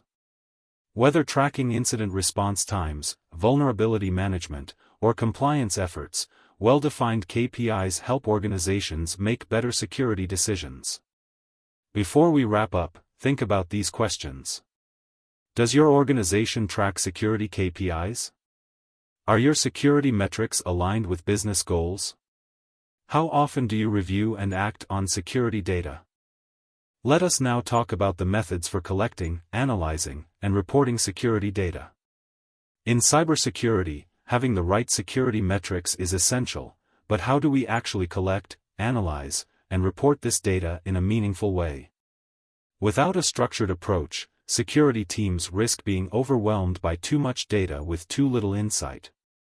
In this session, we'll discuss about how to collect security data effectively, how to analyze security metrics to identify trends and risks, how to present security data to different stakeholders. Let's start with the data collection methods. The first step in measuring security performance is collecting reliable and relevant data. Organizations use a combination of automated tools, manual reporting, system logs, and incident reports to gather security metrics. Automated tools. The automated tools are the foundation of modern security data collection. These tools continuously monitor and collect information from across an organization's IT environment. The common automated tools for data collection are Security Information and Event Management, SIEM, systems. Collect and analyze logs from multiple sources like firewalls, servers, and endpoints. For example, a SIEM system detects an unusual number of failed login attempts and generates an alert. Endpoint Detection and Response, EDR, tools. To monitor endpoint activity to detect malware and advanced threats. For example, an EDR tool detects ransomware activity and automatically isolates the affected device. Vulnerability scanners to identify security weaknesses in an organization's infrastructure. For example, a vulnerability scanner flags outdated software that requires patching. Why to use automated tools? As they provide real-time monitoring and detection, reduce human error in data collection and enable faster response times to security incidents. Manual reporting. While automated tools collect technical data, some security metrics require human input. Manual reporting helps capture insights that tools can't measure directly. Examples of manual reporting are like security awareness surveys to collect employee feedback on training programs.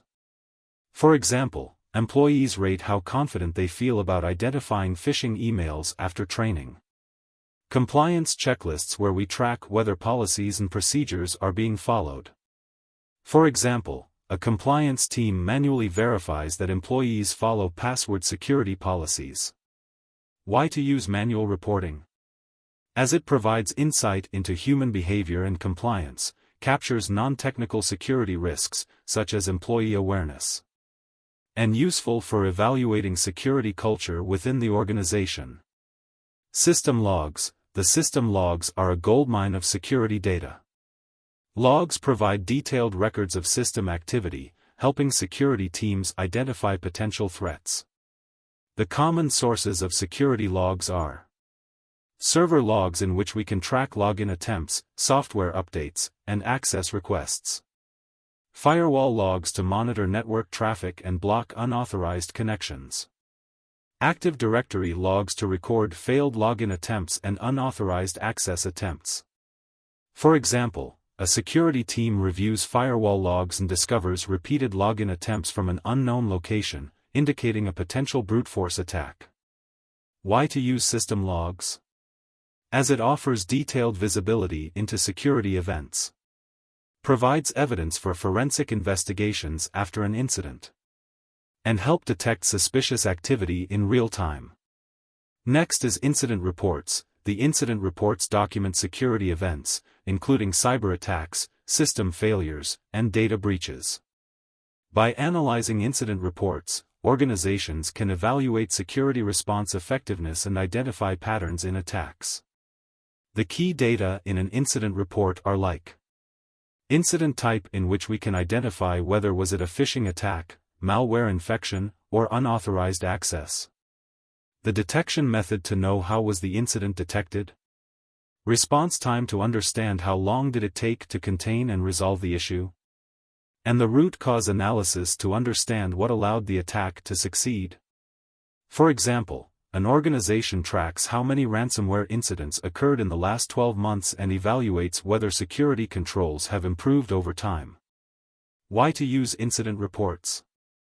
As it helps identify recurring security issues. Provides insights into incident response efficiency. And support post-incident improvements to security strategies. Let us now understand about the data analysis methods. So, once data is collected, it needs to be analyzed to extract meaningful insights. Let's explore 3 common analysis methods. Trend analysis. The trend analysis looks at security metrics over time to identify patterns and potential risks.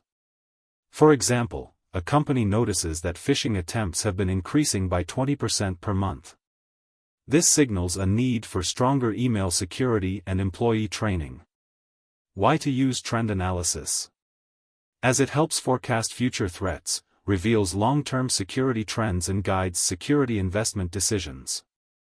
Benchmarking. The benchmarking compares an organization's security performance against industry standards or peer organizations. For example, a company compares its mean time to detect of 6 hours with the industry average of 4 hours. The organization realizes it needs to improve its threat detection speed. Why to use benchmarking? As it helps organizations understand where they stand compared to competitors, identifies areas that need improvement and ensures compliance with industry best practices. Next is risk scoring. the risk scoring assigns a numerical value to risks based on their likelihood and impact. This helps organizations prioritize security efforts. For example, a company uses the Common Vulnerability Scoring System to rate vulnerabilities on a scale of 1 to 10, with higher scores requiring urgent action. Why to use risk scoring? It focuses attention on high-priority security risks. It helps organizations allocate resources effectively and supports in decision-making for risk mitigation strategies. Next, we will discuss reporting methods. The security teams must communicate findings to different stakeholders, from IT staff to executives. Different audiences require different reporting styles. Dashboards. The dashboards provide real-time visibility into security metrics. For example, a CM dashboard shows the number of active security threats, helping security teams respond quickly. Why to use dashboards? As it provide instant insights into security status. Allow security teams to track ongoing threats in real time. Executive reports. The executives don't need technical details, they need business insights. Reports for leadership should summarize security metrics in clear, actionable language. For example, a quarterly security report shows that reducing MTTD from 6 hours to 4 hours helped prevent $500,000 in potential losses. Why to use executive reports? As it aligns security efforts with business goals. Helps justify budget and resource allocation. Heat maps. The heat maps visually represent security risks by severity, making it easy to prioritize issues. For example, a heat map highlights that the Europe region has the highest number of phishing attempts, prompting a focus on local security training. Why to use heat maps? As it quickly identifies high-risk areas. Helps prioritize risk mitigation efforts. Compliance reports. The compliance reports provide detailed documentation for regulatory audits. For example, a GDPR compliance report demonstrates that the organization meets data protection requirements by tracking incident response times and encryption practices. Why to use compliance reports? As it ensure regulatory compliance and provide evidence of security controls for auditors. Security metrics are only useful if they are properly collected, analyzed, and reported. By using automated tools, trend analysis, and executive-friendly reports, organizations can transform raw data into actionable security insights. Ask yourself: are we collecting relevant security data? Do we analyze trends and risks over time? Are our reports tailored for different audiences? Security metrics and measurement are essential for monitoring performance, guiding decision-making, and driving continuous improvement. By setting meaningful KPIs, leveraging data collection tools, and analyzing trends, organizations can strengthen their security posture and align efforts with business objectives. Let us now discuss about the incident response lifecycle. The incident response lifecycle is a systematic approach to detecting, responding to, and recovering from security incidents. Following a structured process minimizes damage, reduces recovery time, and strengthens the organization's security posture. The cybersecurity incidents are inevitable, but how an organization responds to them makes all the difference. A well-structured incident response plan can mean the difference between quick recovery and severe business disruption. Incident response isn't just about reacting, it's about preparing, detecting, containing, eradicating, recovering, and learning from incidents. In this section, we'll break down the 6 key stages of the incident response lifecycle, discuss real-world examples, and explore how organizations can continuously improve their response strategies. Let's get started. The first stage is the preparation. It is the foundation of incident response. Incident response starts long before an attack occurs. The preparation ensures that the organization is ready to detect, respond to, and recover from security incidents effectively. Without preparation, even the best security tools won't be enough to handle an attack. The key activities in the preparation stage are: Develop and document an incident response plan, IRP. Define roles and responsibilities for incident response teams. Establish step-by-step response procedures for different types of incidents, such as ransomware, phishing, insider threats. Deploy essential security tools and technologies such as SIEM, Security Information and Event Management, systems to collect and analyze security logs. Intrusion Detection and Prevention Systems, IDS, IPS, which identifies and blocks malicious traffic. Endpoint Detection and Response, EDR, tools which monitors and responds to threats on user devices. Conduct training and awareness programs. Educate employees on recognizing phishing emails and social engineering attacks. Simulate real-world attacks, like phishing tests, to assess response readiness. Develop business continuity, BC, and disaster recovery, DR, plans. Ensure backups are in place and regularly tested. For example, a financial institution conducts a tabletop exercise where the security team practices responding to a ransomware attack. The outputs is a well-documented incident response plan, also known as IRP. And the trained security teams and employees ready to recognize and report incidents. The second stage is the detection, which is about identifying potential security incidents. Early detection is critical to minimizing damage. Security teams use monitoring tools and alerts to identify suspicious activities that could indicate a security breach. Key activities involved in the detection stage are: monitor systems, networks, and applications for unusual activity using SIEM tools for log analysis, IDS and IPS systems to detect network intrusions. Investigate alerts to determine whether they indicate a real incident or a false positive. Classify incidents based on severity and impact. Common indicators of an incident are: unusual network traffic patterns, multiple failed login attempts from unauthorized locations, unexpected data leakage or system crashes. For example, a company's SIEM system detects multiple login attempts from an unfamiliar IP address, suggesting a brute force attack. The output is confirmed and classified security incidents and initial incident reports for the security team. The third stage is containment, which is about stopping the spread of the incident. Once an incident is confirmed, the next priority is limiting its impact. The goal of containment is to isolate affected systems and prevent further damage. The key activities involved in the containment stage are like short-term containment, in which we quickly isolate the compromised system by disconnecting the affected machines from the network, or block malicious IP addresses at the firewall. The long-term containment is like apply security patches and system reconfigurations to prevent reinfection and preserve forensic evidence for investigation. For example, a security team detects a malware infection and immediately disconnects the infected server from the network to stop the spread. The output would be like incident contained with minimal collateral damage, preserved forensic data for further analysis.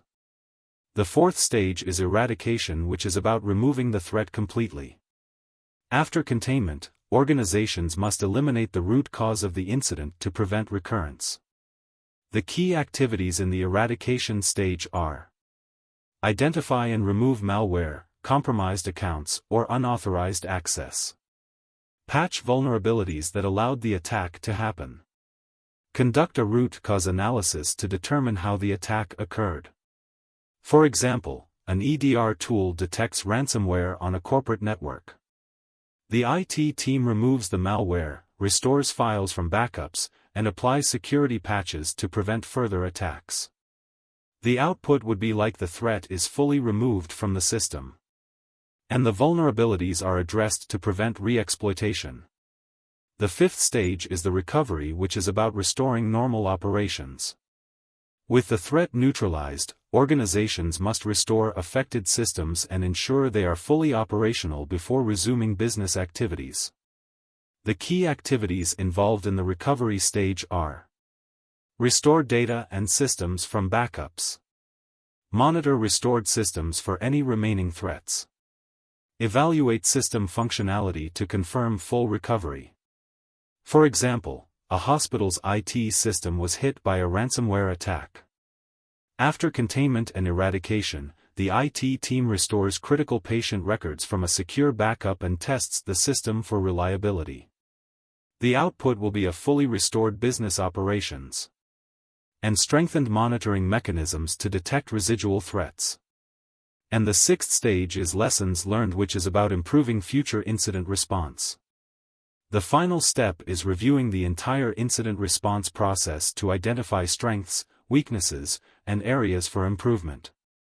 The key activities in the lessons learned stage are: conduct a post-mortem analysis to evaluate the response. Document findings, including what went well, what could have been improved, were there any delays or bottlenecks. Update incident response plans, policies, and procedures. For example, a company realizes that during a DDoS attack, its response team took too long to activate countermeasures. To improve, they automate DDoS detection and conduct additional team training. The output is refined incident response plans based on real-world experience. Better preparedness for future incidents. Why the incident response lifecycle matters. The cybersecurity incidents are not a matter of if and but or when. The organizations that prepare, detect, contain, eradicate, recover, and learn from incidents can minimize damage and strengthen their defenses over time. The questions to consider. Does your organization have an incident response plan? How quickly can you detect and contain an attack? Are your employees trained to recognize security incidents? Next, we will be discussing about the building an incident response team. When a cybersecurity incident happens, every second counts. A well-prepared incident response team ensures that organizations can detect, contain, and recover from incidents quickly and effectively. Without the right people in place, even the best security tools won't be enough to stop a cyber attack from escalating. So, why an incident response team is crucial? Cyber attacks are becoming more sophisticated and frequent. Whether it's a ransomware attack, insider threat, or data breach, organizations must respond swiftly to minimize damage and restore operations. A well-structured incident response team reduces response times, limiting the impact of attacks. Ensures compliance with regulatory requirements such as GDPR and HIPAA. Coordinates communication between technical teams, executives, and legal teams. Improves security posture by learning from past incidents. But who should be part of this team? Let's break down the key roles and their responsibilities. The first one is the Incident Response Manager. The Incident Response Manager leads the entire incident response effort, making critical decisions and ensuring the incident response plan is executed properly. The responsibilities of an Incident Response Manager includes: coordinates the response effort, ensuring smooth collaboration between teams. Allocates resources, making sure security analysts, forensic teams, and IT staff have what they need. Communicates with senior management and executive stakeholders. Keeps the response aligned with regulatory and legal requirements.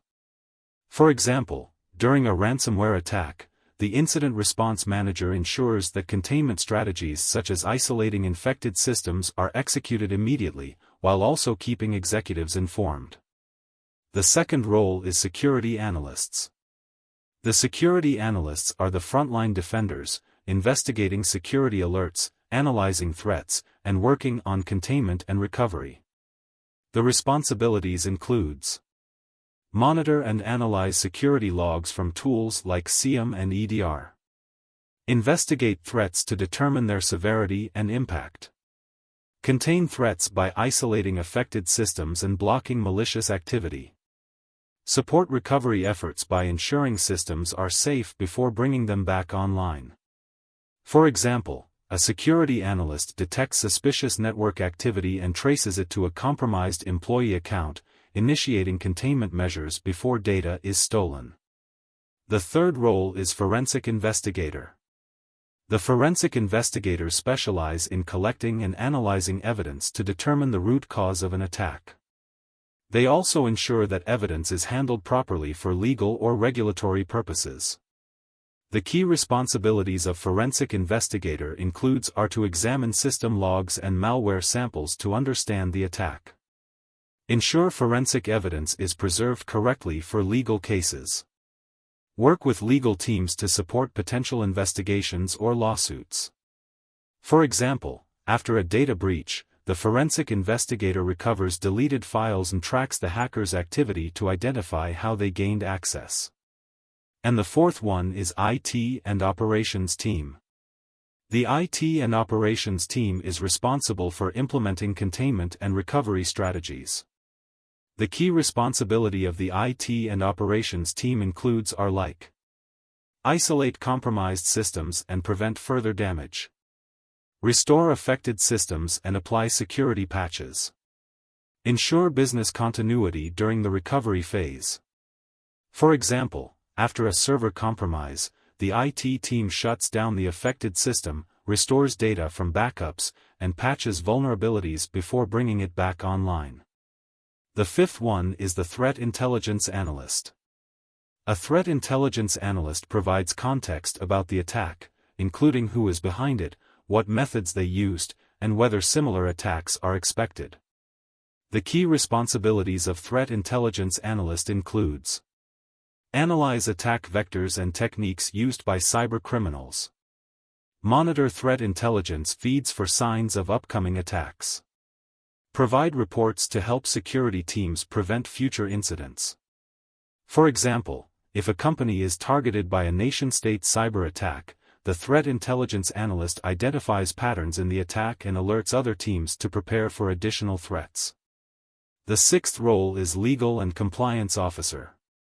The legal and compliance officer ensures that the organization follows all laws and regulations when handling an incident. And the responsibilities are to determine breach notification requirements under GDPR, HIPAA, or other regulations. Advise on legal obligations related to data protection and privacy. Ensure proper documentation for audits and legal cases. For example, after a customer data breach, the legal officer confirms whether customers need to be notified within 72 hours under GDPR. The seventh role is the public relations specialist. The PR specialist manages external communication, including customer notifications and media statements, to protect the company's reputation. The key responsibilities of public relations specialist are to develop messaging for customers, investors, and the media.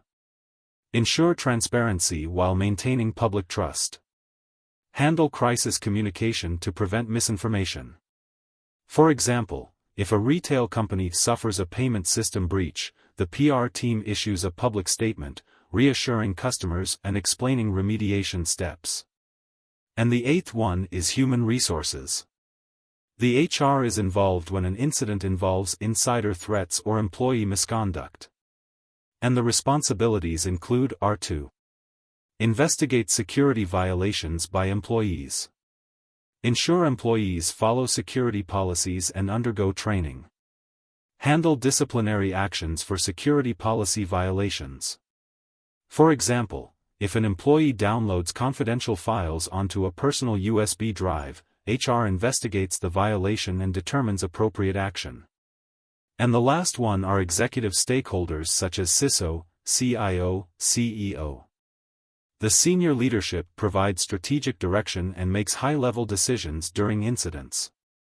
And their responsibilities revolves around approving security investments for response efforts. Make executive decisions on legal and regulatory actions. Oversee crisis management at the business level. For example, during a major DDoS attack, executives decide whether to pay for emergency mitigation services or let the internal team handle it. And the additional considerations for an effective IRT are like the incident response playbooks. An IRP is the predefined step-by-step guides that outline exactly how to respond to specific security incidents. For example, a company has separate playbooks for ransomware, phishing, insider threats, and DDoS attacks. Training and drills. Why they matter: regular tabletop exercises and simulations ensure that the team can respond effectively under pressure. For example, a security team simulates a phishing attack to test how quickly they can detect and respond. A well-structured incident response team ensures that security incidents are handled efficiently, reducing financial loss, reputational damage, and legal consequences. The incident response lifecycle provides a roadmap for handling security incidents effectively, while a well-structured incident response team ensures roles are clearly defined and actions are coordinated. Together, these elements form the backbone of an organization's ability to minimize damage, recover swiftly, and improve resilience. Let us now discuss about the vendor and third-party security management. The third-party vendors and service providers are integral to modern business operations, but they also introduce unique security risks. Effective vendor and third-party security management minimizes these risks and ensures that external relationships align with an organization's security standards. Whether it's cloud storage providers, IT support companies, software vendors, or payroll services, these external partners play a crucial role. But the problem is that the third-party relationships introduce security risks that organizations don't always control directly. A security breach at a vendor can expose sensitive data, disrupt operations, or even allow attackers to infiltrate your systems. So, why third-party risks matter? You might have strong cybersecurity policies within your organization, but what about your vendors? What if a payroll provider gets hacked and leaks your employees' financial details? What if a third-party IT company accidentally exposes confidential client data? What if a vendor's software update introduces malware into your systems? Cybercriminals know that organizations depend on third parties, and they actively exploit these relationships. That's why third-party risk management is critical to protecting an organization's security, compliance, and reputation. Let us now understand the types of third-party security risks. There are mainly 6 major risks that organizations face when working with external vendors. First one is the data breaches. One of the biggest risks is a data breach at a third-party vendor. If a vendor handles sensitive information such as customer data, employee records, or intellectual property, a breach at their end can directly impact your organization. For example, a payroll processing company suffers a cyber attack, exposing employees' salary and tax information. Even though the breach happened at the vendor, the responsibility and the reputational damage falls on the hiring organization. The data breaches lead to financial losses, legal penalties, and loss of customer trust. And even if the vendor is at fault, your company may still face regulatory fines. The best practice is to ensure that vendors follow strong security protocols and encrypt sensitive data. Second is the non-compliance risks. Many organizations must comply with security regulations like GDPR, HIPAA, or PCI DSS. If a third party doesn't follow these laws, your organization could still face penalties, even if you weren't directly involved in the violation. For example, a cloud storage provider fails to properly secure personal customer data, violating GDPR requirements. The hiring company, not just the vendor, is held responsible for the data exposure. The regulators don't care who caused the violation, they hold your company accountable for choosing non-compliant vendors. The non-compliance can lead to massive fines. For example, GDPR fines up to €20 million or 4% of global revenue. The best practice is to always review vendor compliance certifications like ISO 27001 and SOC 2 before signing contracts. The third risk is the supply chain attacks. The cybercriminals often target weak links in the supply chain to infiltrate larger, more secure organizations. A common attack method is compromising a vendor's software update to inject malware into a client's network. For example, the SolarWinds cyber attack in 2020 was a supply chain attack where hackers compromised SolarWinds software updates, infecting thousands of organizations including U.S. government agencies and Fortune 500 companies. The attackers don't always target the organization directly, they look for the weakest vendor in the supply chain. And a single compromised vendor can affect multiple clients, spreading malware quickly. The best practice is that make vendors to undergo regular security audits and verify the integrity of software updates before deploying them. The fourth risk is service disruptions, as many businesses rely on third parties for critical services like cloud storage, IT support, or payment processing. If a vendor experiences an outage or cyber attack, your business could face serious disruptions. For example, a company uses a third-party managed IT service for its infrastructure. If the IT provider suffers a ransomware attack, the company may lose access to its systems and experience significant downtime. The service disruptions can halt business operations, causing financial losses and reputational damage. And the organizations may struggle to meet deadlines, deliver services, or process payments during an outage. The best practice is to work with vendors that have disaster recovery and business continuity plans in place. The fifth one is the lack of security controls. As not all vendors prioritize cybersecurity, some of them may lack proper security policies, leaving your organization exposed. For example, a marketing agency working with a company stores customer data on outdated, unsecured servers. If hackers breach the agency's systems, customer data could be exposed. The small vendors may cut corners on security, making them easy targets for hackers. If a vendor lacks basic security measures like multi-factor authentication, encryption, and regular patching, they put your organization at risk. The best practice is to assess vendor security policies before granting access to sensitive data. And the sixth one is the insider threats from vendor employees. Sometimes, the biggest threats come from people inside the vendor's organization. Employees with malicious intent or negligent behavior can expose your organization to cyber risks. For example, a vendor employee with access to your company's confidential data steals trade secrets and sells them to a competitor. The employees at third-party vendors may have access to your sensitive systems. Also, the insider threats are hard to detect, especially if vendors don't monitor employee activities closely.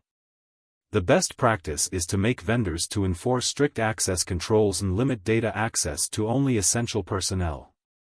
Every organization works with third parties, but not all third parties are secure. Understanding third-party risks allows businesses to proactively protect themselves rather than reacting to security failures. The key takeaways are that the data breaches at third parties can expose sensitive information. The non-compliance risks can result in legal penalties for your organization. The supply chain attacks can spread malware through vendors. The service disruptions from vendor outages can impact business operations. Weak security controls in vendors increase risk exposure. And the insider threats from vendor employees can compromise data security. Questions to consider before onboarding third-party are: do your vendors follow strong security and compliance standards? What security controls are in place to monitor third-party access? Does your organization have a third-party risk management policy? We will now discuss about the vendor selection, assessment, and contract negotiation. We all know that working with third-party vendors is a business necessity, but it also introduces security risks. A vendor with weak security controls can become the entry point for cyber criminals, leading to data breaches, compliance failures, or operational disruptions. To minimize these risks, organizations must take a structured approach to selecting and onboarding the right vendors. This means evaluating vendors before signing a contract, ensuring they meet security and compliance requirements, and clearly defining expectations in agreements. Let us first discuss about the vendor selection and choosing the right vendor for your organization.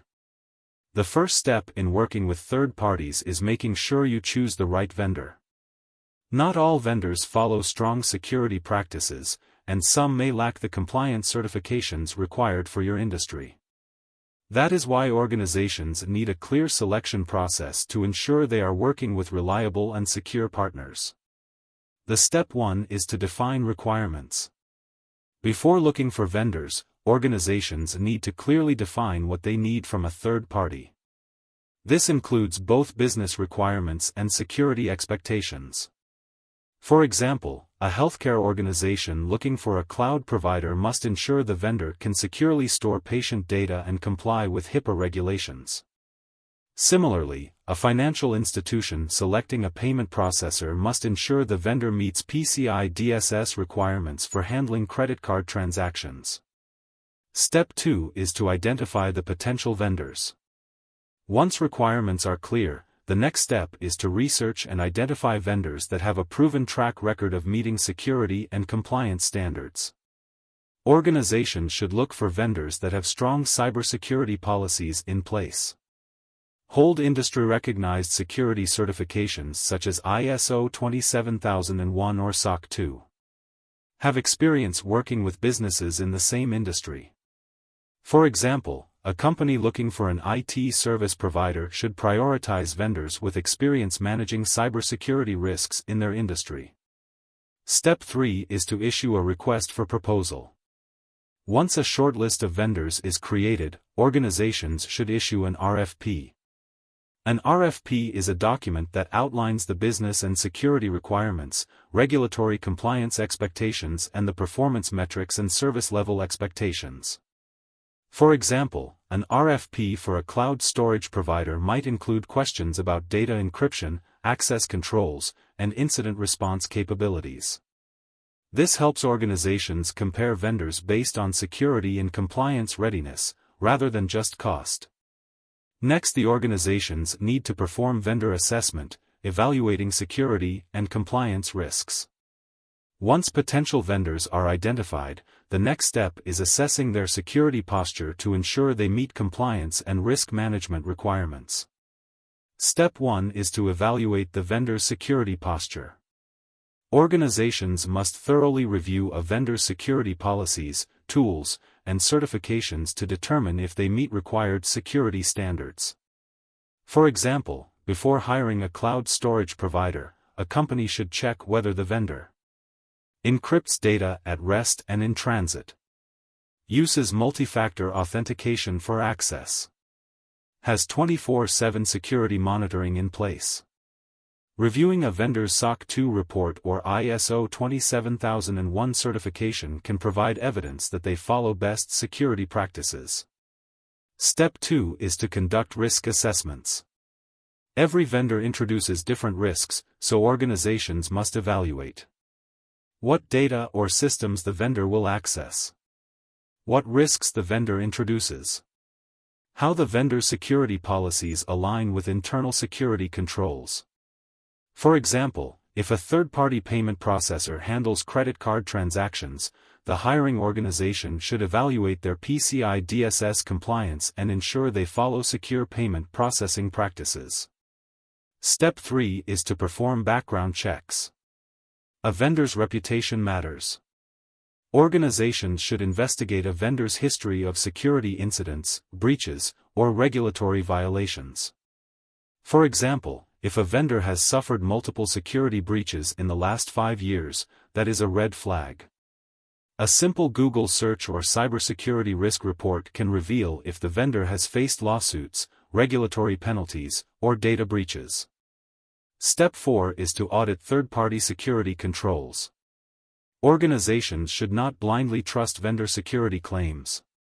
Instead, they should verify security controls through questionnaires about security practices and compliance standards, on-site visits to review security controls in person, third-party security ratings from firms that evaluate vendor cybersecurity risks.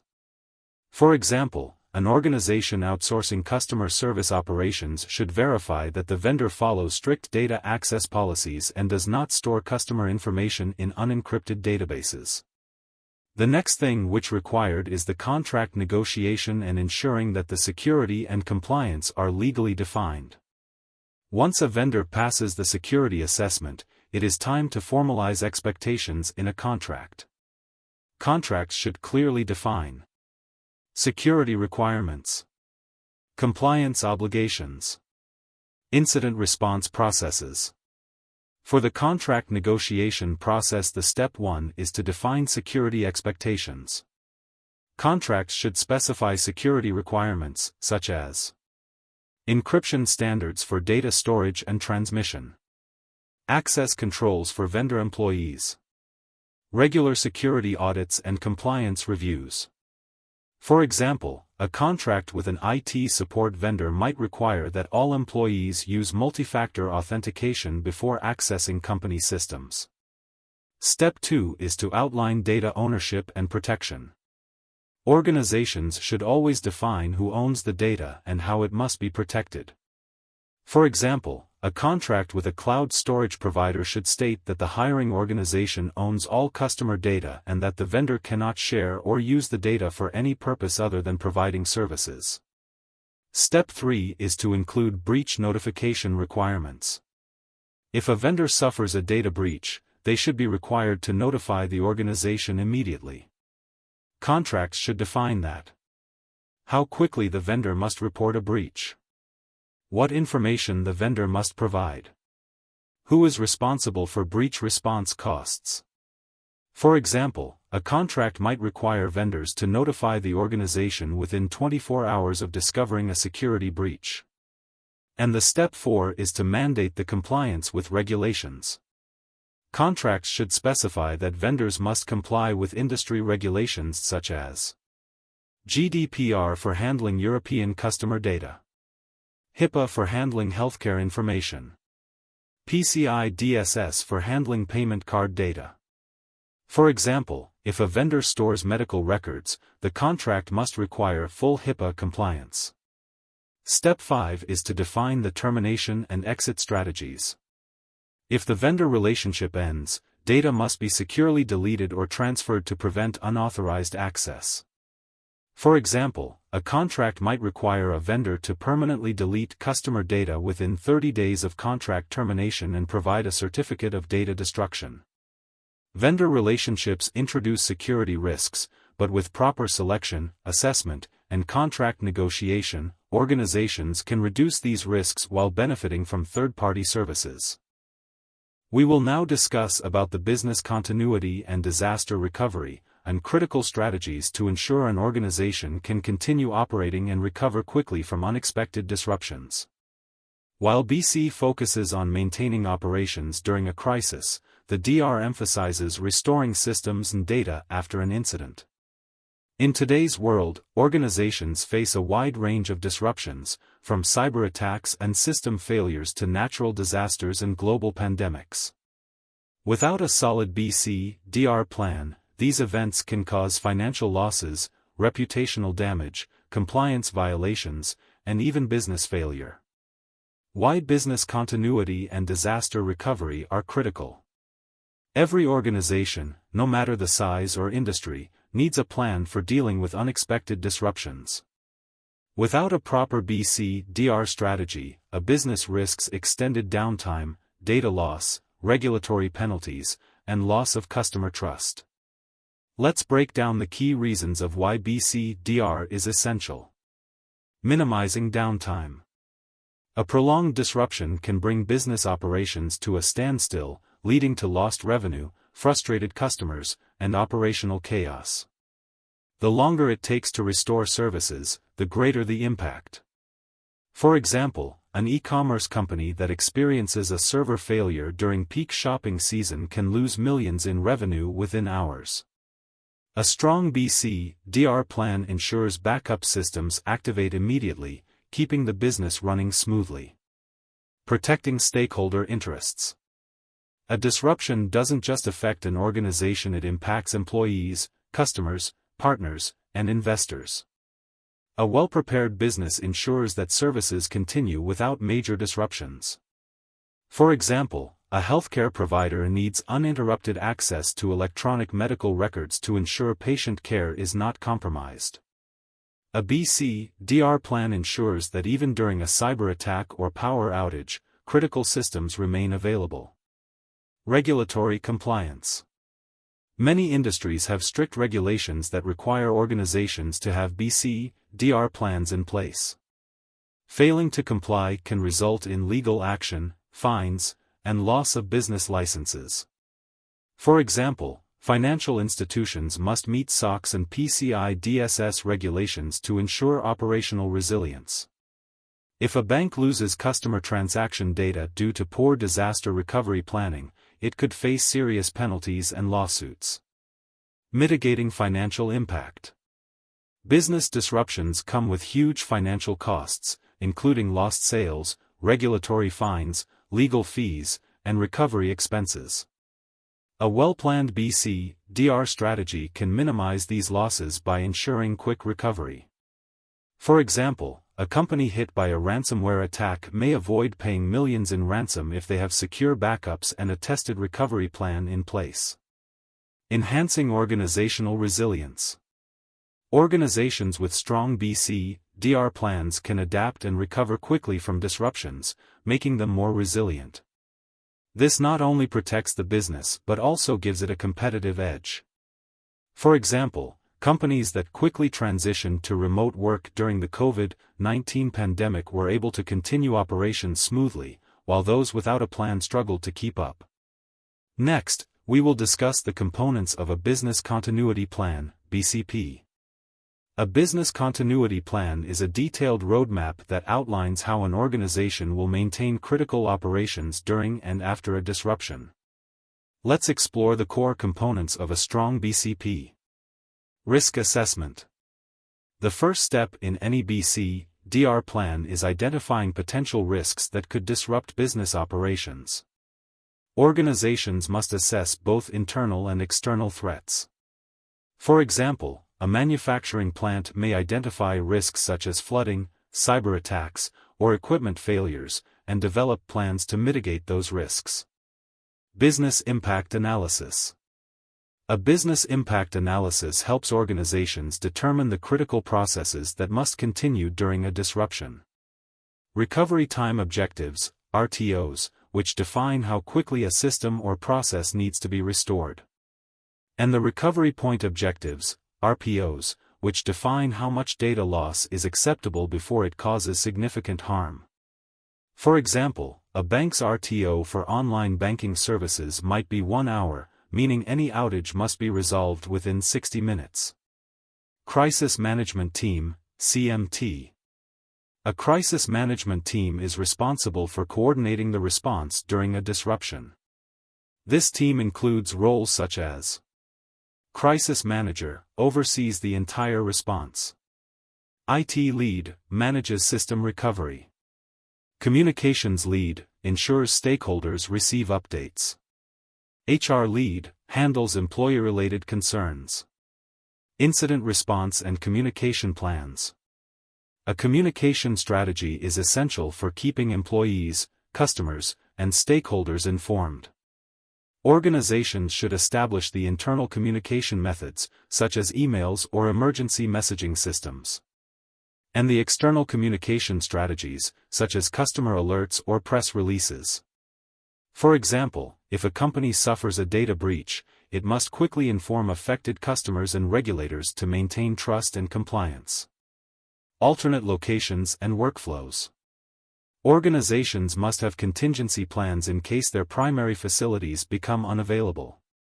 For example, a company may set up remote work arrangements for employees and maintain backup data centers in separate geographic locations.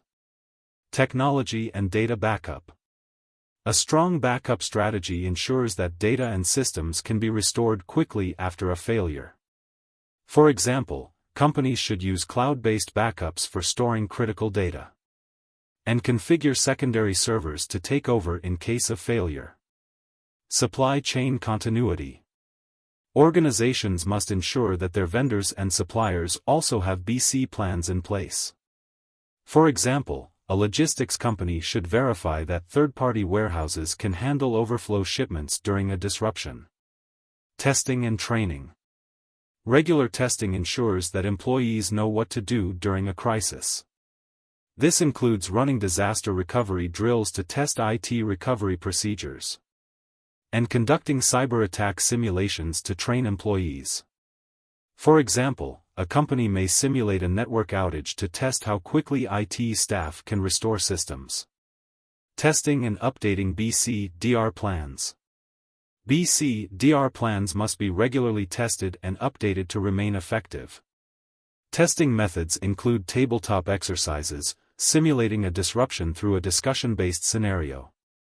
Functional tests, testing specific components such as backups and failover systems. And full-scale drills, simulating real-life incidents and executing the entire BCDR plan. For example, a company may test its backup systems quarterly to ensure they meet RTO and RPO requirements. Updating plans. BCDR plans should be updated based on post-incident reports analyzing past disruptions, changes in business operations such as system migrations, new and emerging threats such as evolving cyber threats, regular audits and employee feedback to improve preparedness. For example, after a ransomware attack, a company might update its incident response plan to include additional security measures. BC&DR planning ensures an organization can withstand disruptions and recover quickly. A well-structured BCP and regularly tested DR plans enhance operational resilience, protect critical assets, and minimize downtime. We will now shift our focus to the evolving threat landscape and understanding the emerging cyber threats. Cybersecurity is constantly changing, and as technology evolves, so do the tactics of cybercriminals. Organizations today face a growing number of highly sophisticated threats, from ransomware gangs and nation-state attackers to supply chain compromises and AI-driven cybercrime. In this part we will discuss about trends in cybercrime and advanced persistent threats, APTs. Cybercrime has evolved far beyond simple malware and phishing scams. Today's attackers are using more advanced tactics, and cybercrime has become a full-fledged industry with tools, services, and even customer support. Let's explore some of the most alarming trends in modern cybercrime. Ransomware as a Service, RaaS. One of the most dangerous shifts in cybercrime is the rise of ransomware as a service. Just like software as a service models, RaaS allows cybercriminals to rent ransomware tools and launch attacks without needing any technical expertise. How it works. The developers create ransomware kits and offer them to affiliates who carry out attacks. The developers take a cut of the ransom payments, while the affiliates handle spreading the malware. This lowers the barrier to entry for criminals and increases the number of ransomware attacks globally. A real-world example is that a small business with limited cybersecurity defenses gets hit with a ransomware attack that encrypts all its files. The attackers demand payment in cryptocurrency to unlock the data, and the business is left with the choice of paying the ransom or losing critical information. Why this matters? The RaaS makes ransomware more accessible to criminals. Even the small organizations are now targets. And the attacks are growing in frequency and severity. Phishing and social engineering attacks. Phishing remains one of the most effective attack methods, but attackers are now using more sophisticated social engineering tactics. Spear phishing attacks target specific individuals, like company executives, using personalized messages. And the business email compromise scams trick employees into sending money to fake accounts. For example, an attacker sends a fraudulent invoice to a company's chief financial officer. The email looks identical to one from a real vendor. The CFO authorizes a wire transfer, only to realize later that the money went to a cyber criminal's account. Why this matters? Attackers are getting better at impersonating real people. AI-powered tools allow criminals to create extremely convincing phishing emails. Even trained employees can be fooled. Next one is cryptojacking, the silent attack. Instead of stealing data or demanding ransoms, some attackers now focus on hijacking computing power to mine cryptocurrency. How it works. The attackers infect a system with malware that secretly runs cryptocurrency mining software in the background. This drains the victim's computing resources, causing slow performance and increased energy costs. For example, an IT team notices that corporate servers are running unusually slow.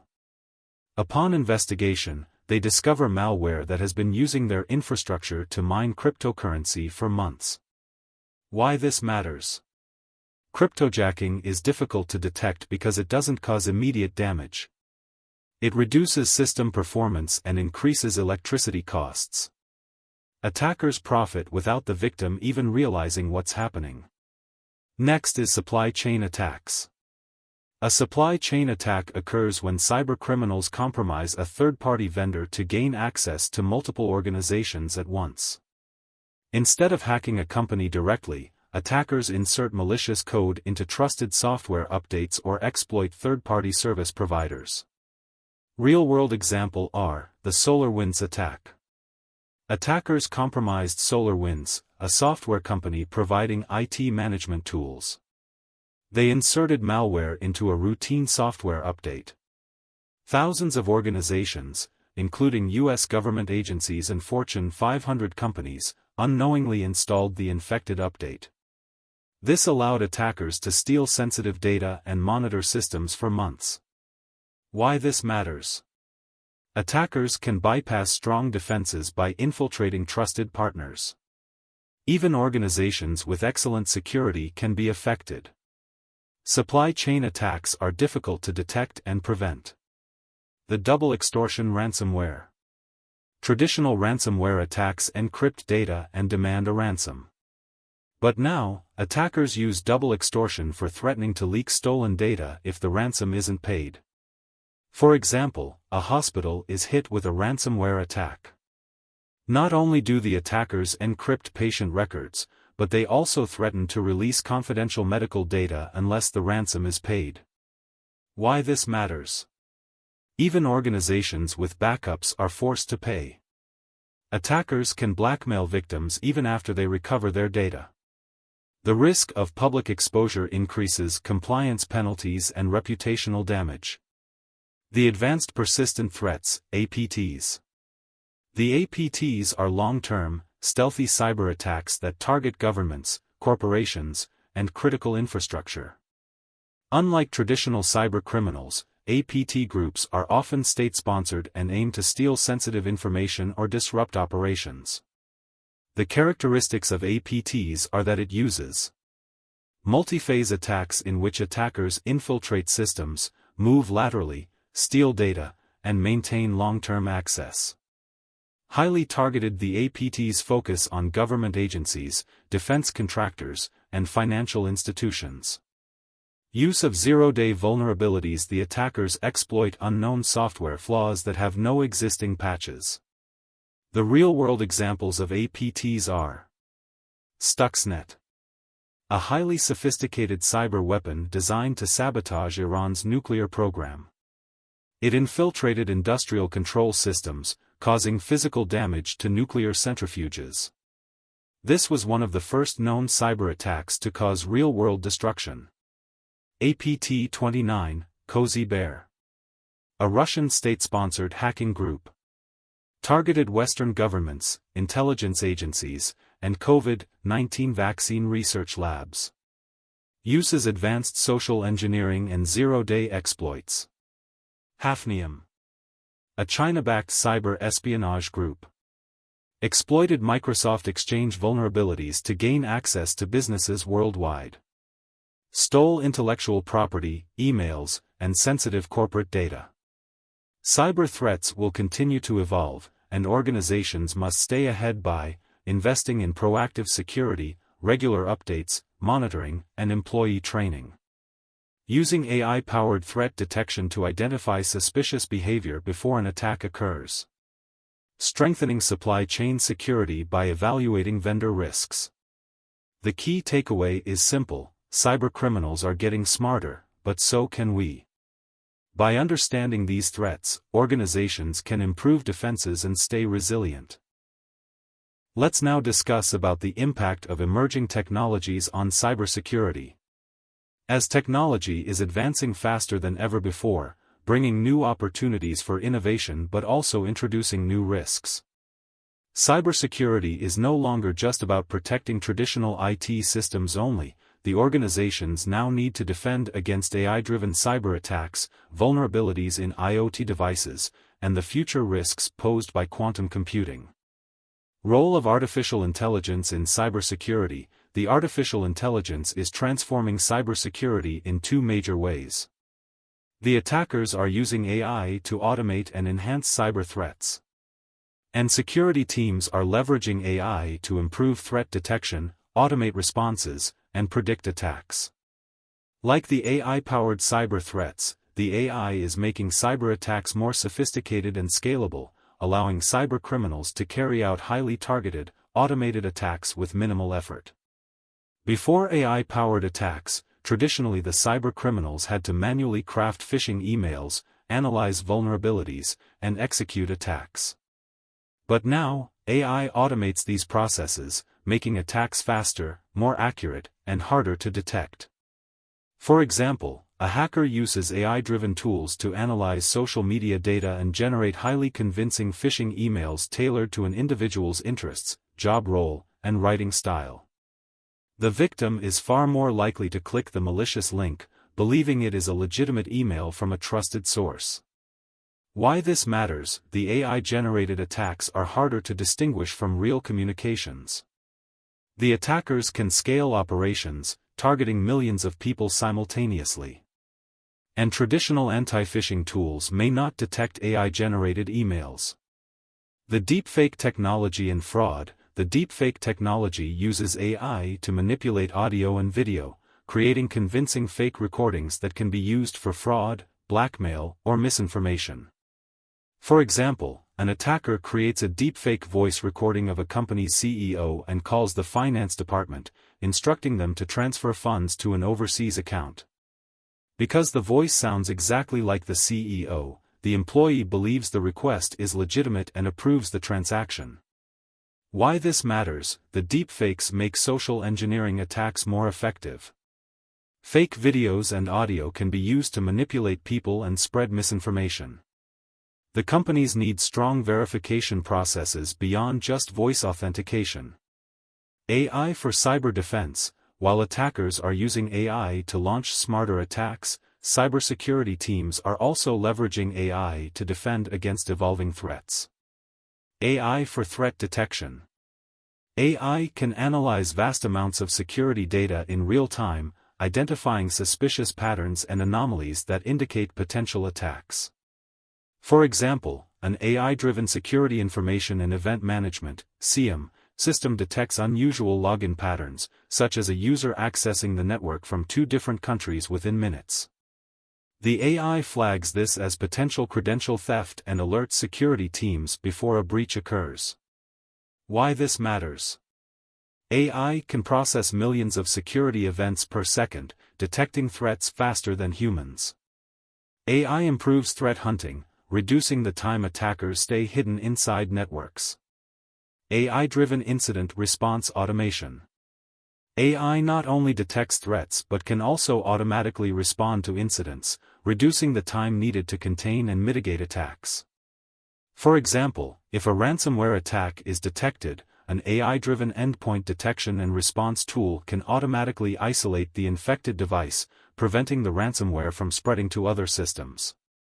Why this matters: AI reduces human response time, which is crucial in fast-moving attacks. AI-driven automation can prevent large-scale damage before security teams even notice an issue. The Internet of Things and cybersecurity risks.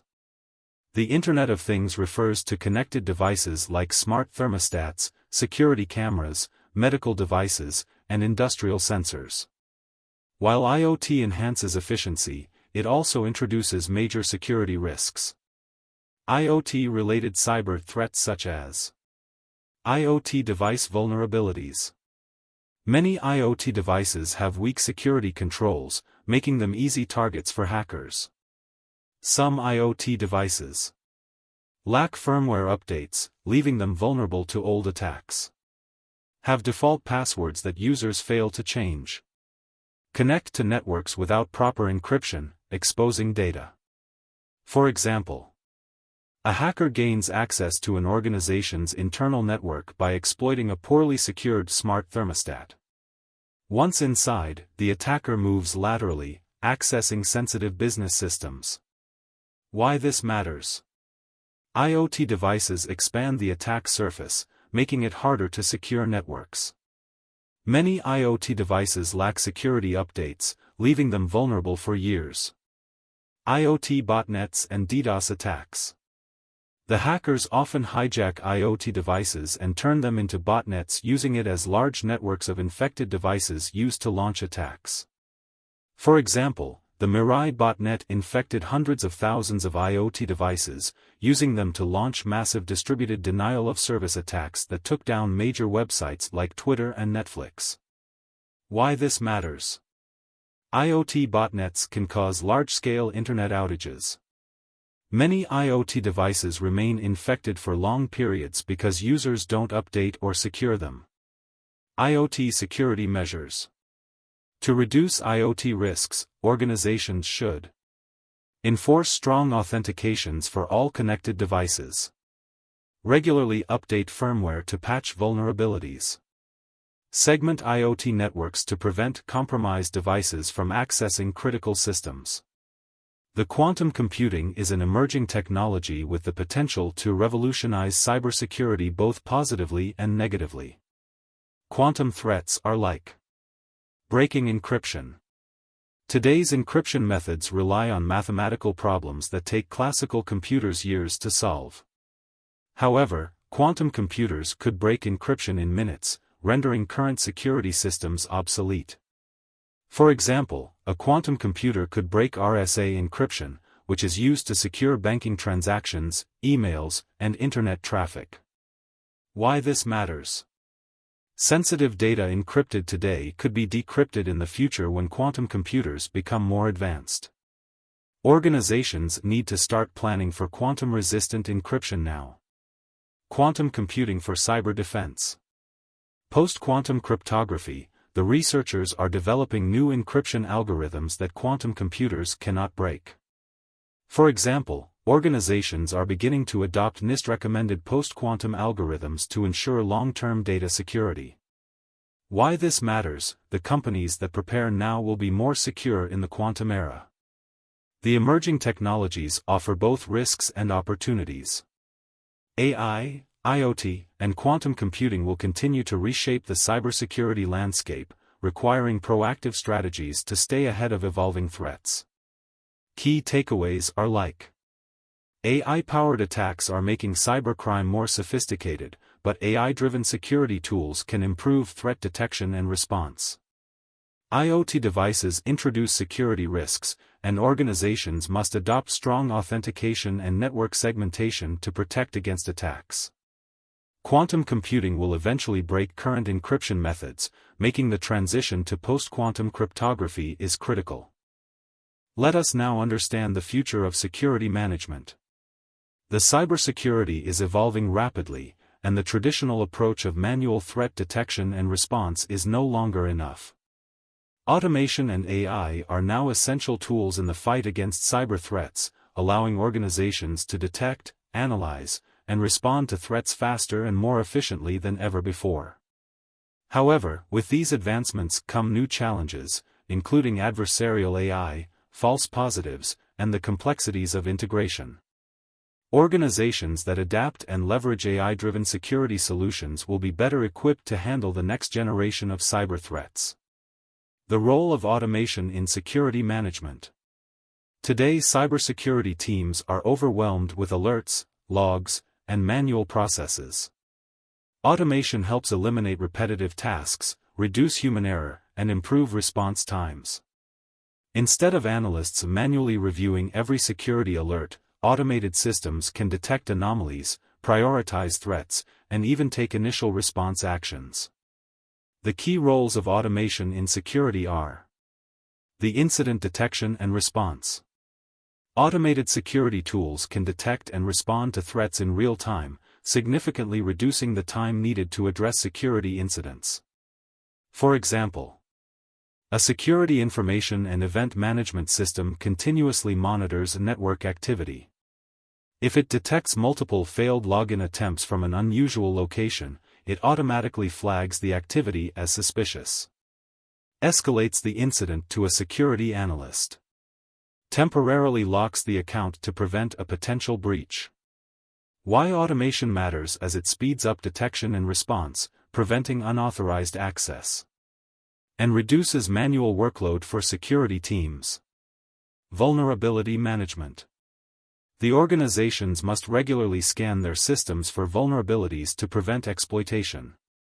Manual vulnerability management is slow and error-prone, but automation ensures continuous monitoring and faster patching.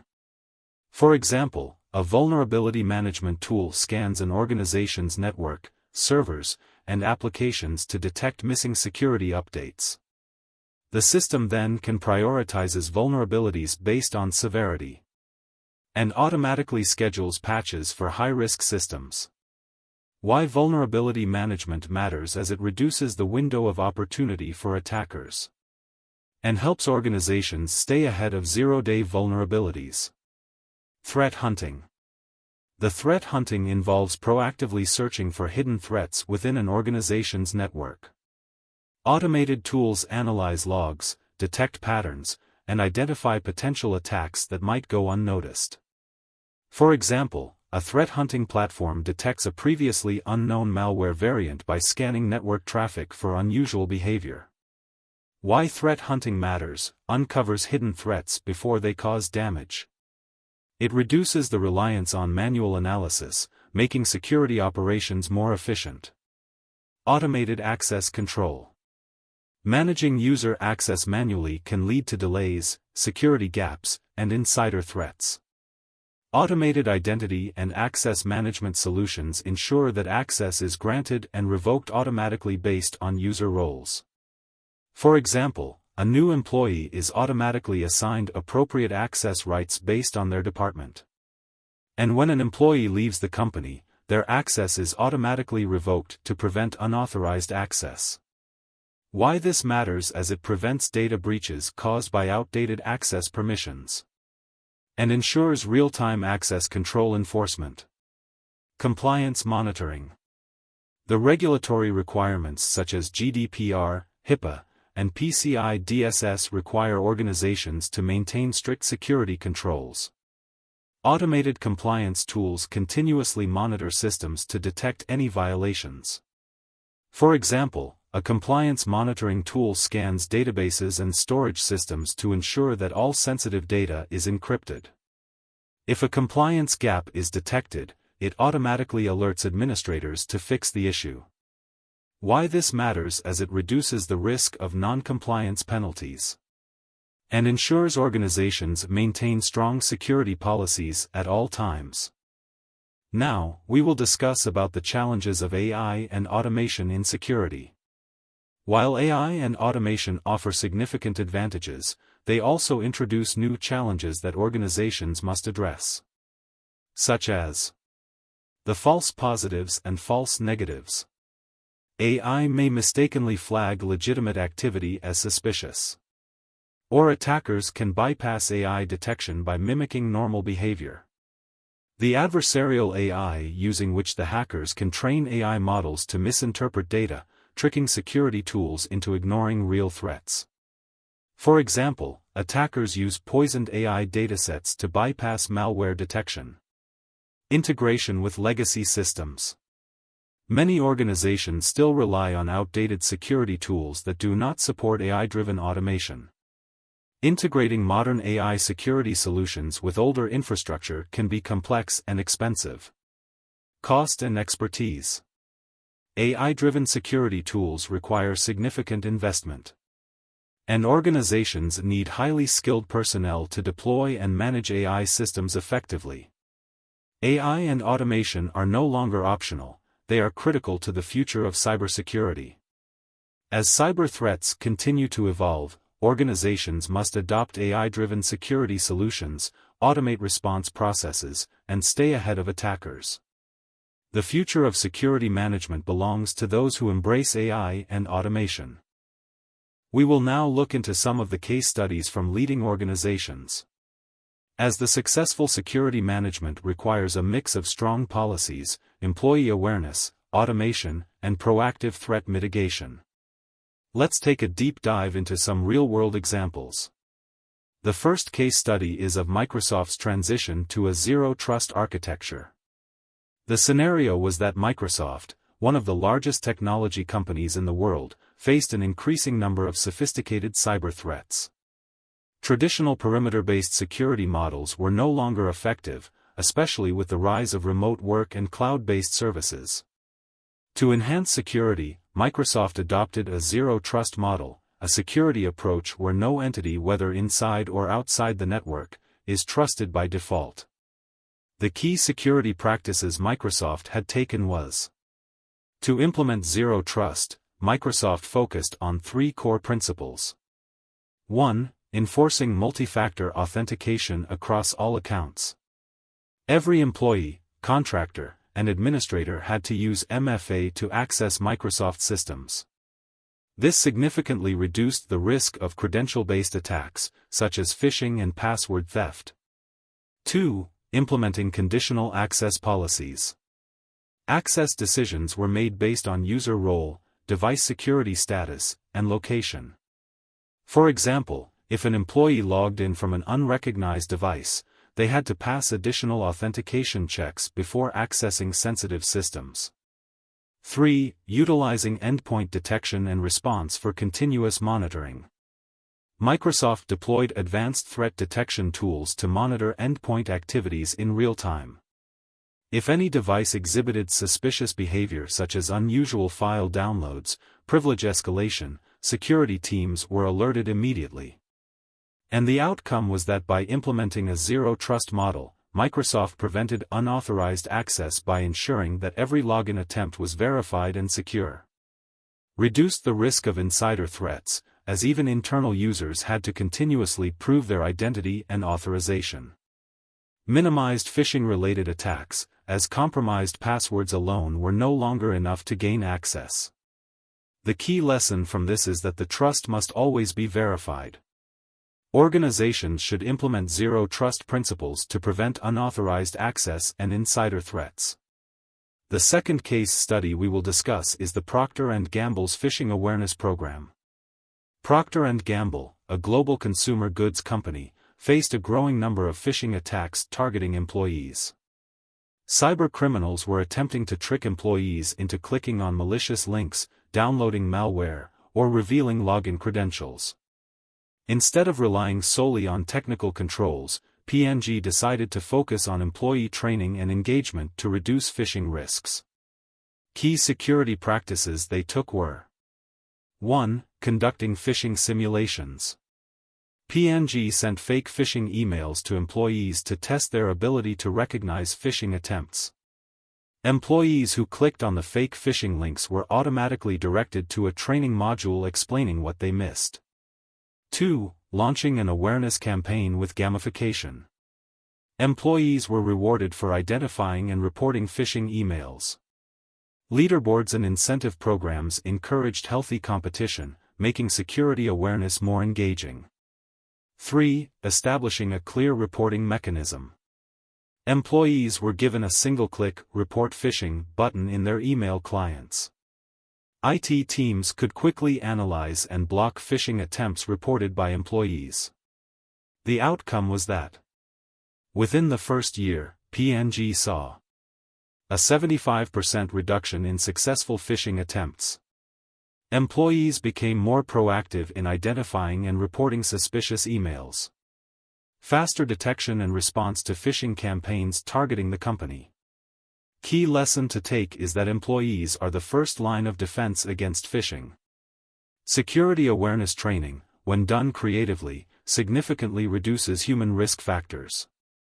And the third case we will discuss is about the Amazon Web Services and compliance automation.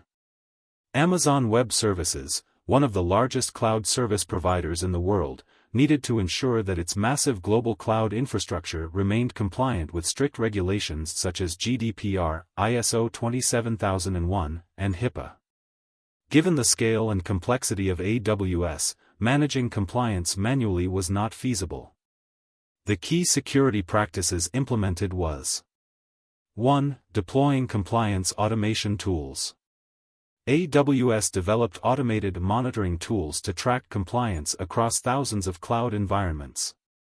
These tools continuously scanned AWS infrastructure for security misconfigurations or non-compliance issues. 2. Integrating automated policy enforcement. AWS implemented real-time policy enforcement, ensuring that security controls were automatically applied to all cloud services. If a developer accidentally deployed a misconfigured database, AWS automation tools would correct the configuration in real time. 3. Providing customers with a shared responsibility model. AWS created a clear framework outlining security responsibilities for both AWS and its customers. Customers were given automated compliance tools to help them meet security and regulatory requirements. The outcome was that, through compliance automation, AWS achieved scalable compliance, ensuring security across millions of cloud instances. Reduced manual security tasks, allowing security teams to focus on more strategic threats. Positioned itself as a global leader in cloud security, providing customers with tools to secure their cloud workloads effortlessly. The key lesson: automating security processes reduces human error, ensures compliance, and makes security scalable. After analyzing these case studies, 4 major lessons that every organization can apply to their cybersecurity strategy. 1. Proactive measures are critical. Organizations like Microsoft did not wait for a major security breach to implement Zero Trust, they acted before an attack could occur. Businesses should adopt advanced security measures early to mitigate risks before they escalate. 2. Employee training enhances defenses. P&G's phishing awareness program demonstrated that trained employees are one of the strongest security assets. Organizations should invest in security awareness programs to help employees recognize and respond to threats. 3. Automation drives scalability. AWS showed that manual security processes are not sustainable at scale. Automating compliance monitoring and policy enforcement reduces human errors and improves security efficiency. 4. Tailored solutions are more effective. There is no one-size-fits-all security strategy. Organizations must adapt their security measures to fit their industry, size, and specific risks. Successful organizations understand that cybersecurity is not a one-time effort, it requires continuous improvement, adaptation, and innovation. By studying security leaders like Microsoft, P&G, and AWS, businesses can learn to proactively implement cutting-edge security strategies. Engage employees as an active part of the security ecosystem. Leverage automation and AI to manage security at scale. We will now look into some of the real-world use cases of failures in security management. While cybersecurity best practices are designed to prevent attacks and minimize risks, security failures still happen even to major organizations with significant resources. Understanding why these breaches occur helps us identify common weaknesses and improve security strategies. The first use case is the Equifax data breach case, which happened in 2017. What has happened?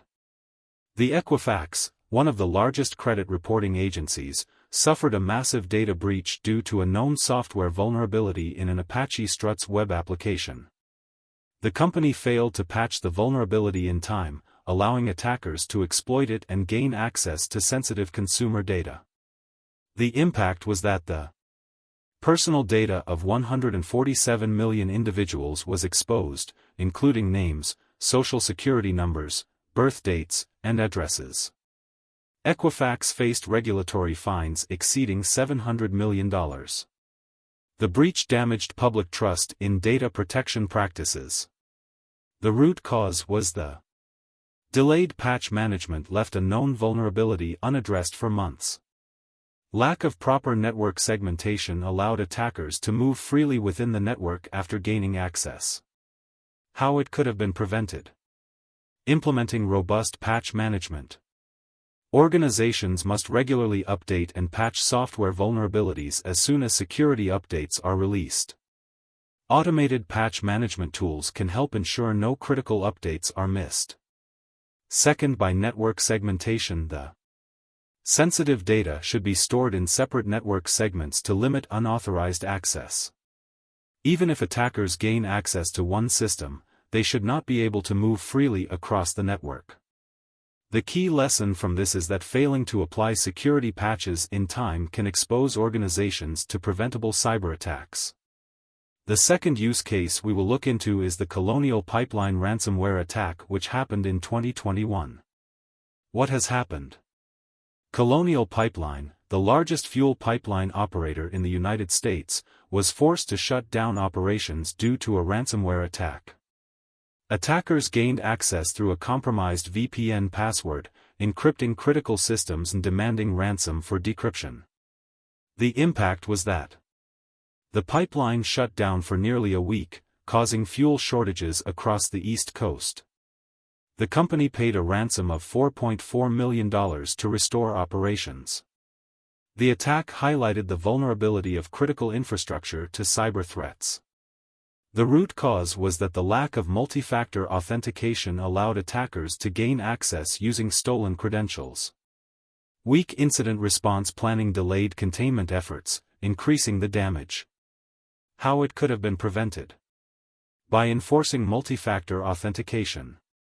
All remote access, VPN connections, and critical system logins should require MFA to prevent unauthorized access. Regularly test and update incident response plans. Security teams should conduct ransomware simulations to ensure they can quickly contain and mitigate an attack. Organizations should have a clear backup and recovery strategy to restore systems without paying ransom. The key lesson from this is that the weak authentication and lack of preparation can turn a security breach into a national crisis. The third use case is the Target data breach, which occurred in 2013. What has happened? The attackers gained access to Target's network through a third-party HVAC vendor. Once inside, they installed malware on the retailer's point-of-sale systems, allowing them to steal millions of customer credit card details. The impact was that the credit card data of 40 million customers was stolen. Target paid over $200 million in breach-related costs. The company faced significant reputational damage and loss of customer trust. The root cause was that the poor vendor management led to a third-party supplier having excessive access to Target's network. Lack of network monitoring allowed the malware to operate undetected for weeks. How it could have been prevented? By using stronger third-party risk management.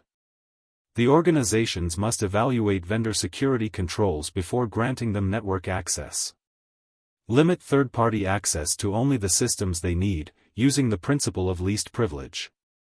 Continuous network monitoring.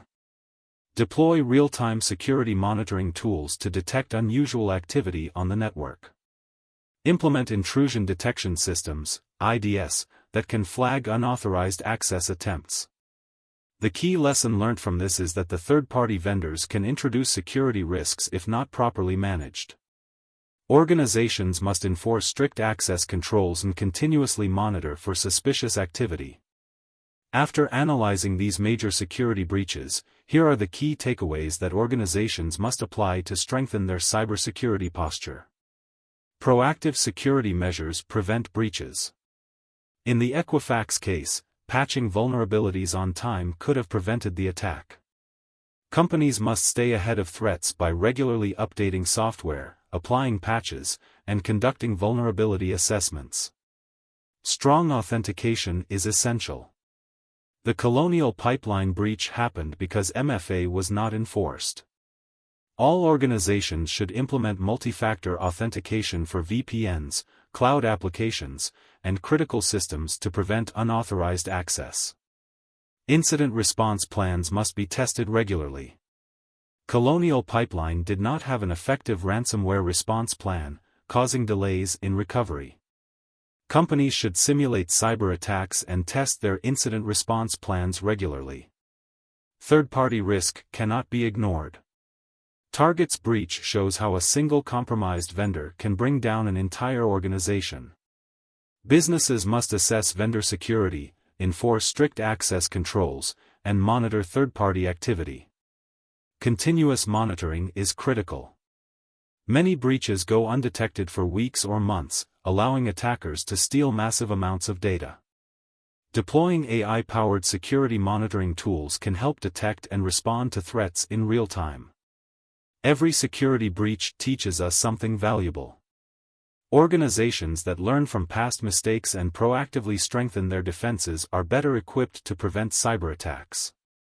The best security strategy is one that anticipates risks, adapts to new threats, and continuously improves defenses.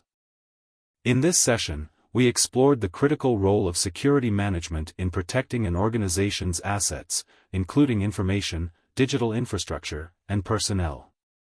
We discussed key security management concepts such as the CIA Triad, risk management principles, and governance frameworks. Understanding these concepts helps organizations proactively identify and mitigate risks while ensuring business continuity. We also examined real-world case studies to understand successful security strategies and, equally important, failures in security management. Learning from these examples reinforces why proactive security measures, effective governance, and compliance with industry standards are essential for protecting businesses from cyber threats and operational disruptions. Security management is an ongoing process that requires continuous monitoring, adaptation, and improvement. By implementing strong policies, leveraging automation, and aligning security with business goals, organizations can strengthen their resilience against evolving threats. In our next session, we will dive into identity and access management, which is a fundamental pillar of security that ensures only the right individuals have access to the right resources at the right times. We'll explore authentication methods, authorization models, and best practices for securing user identities. Thank you for watching this session. If you found this lecture valuable, please like, share, and subscribe for more insightful lessons on security management. Stay secure, and see you in the next session.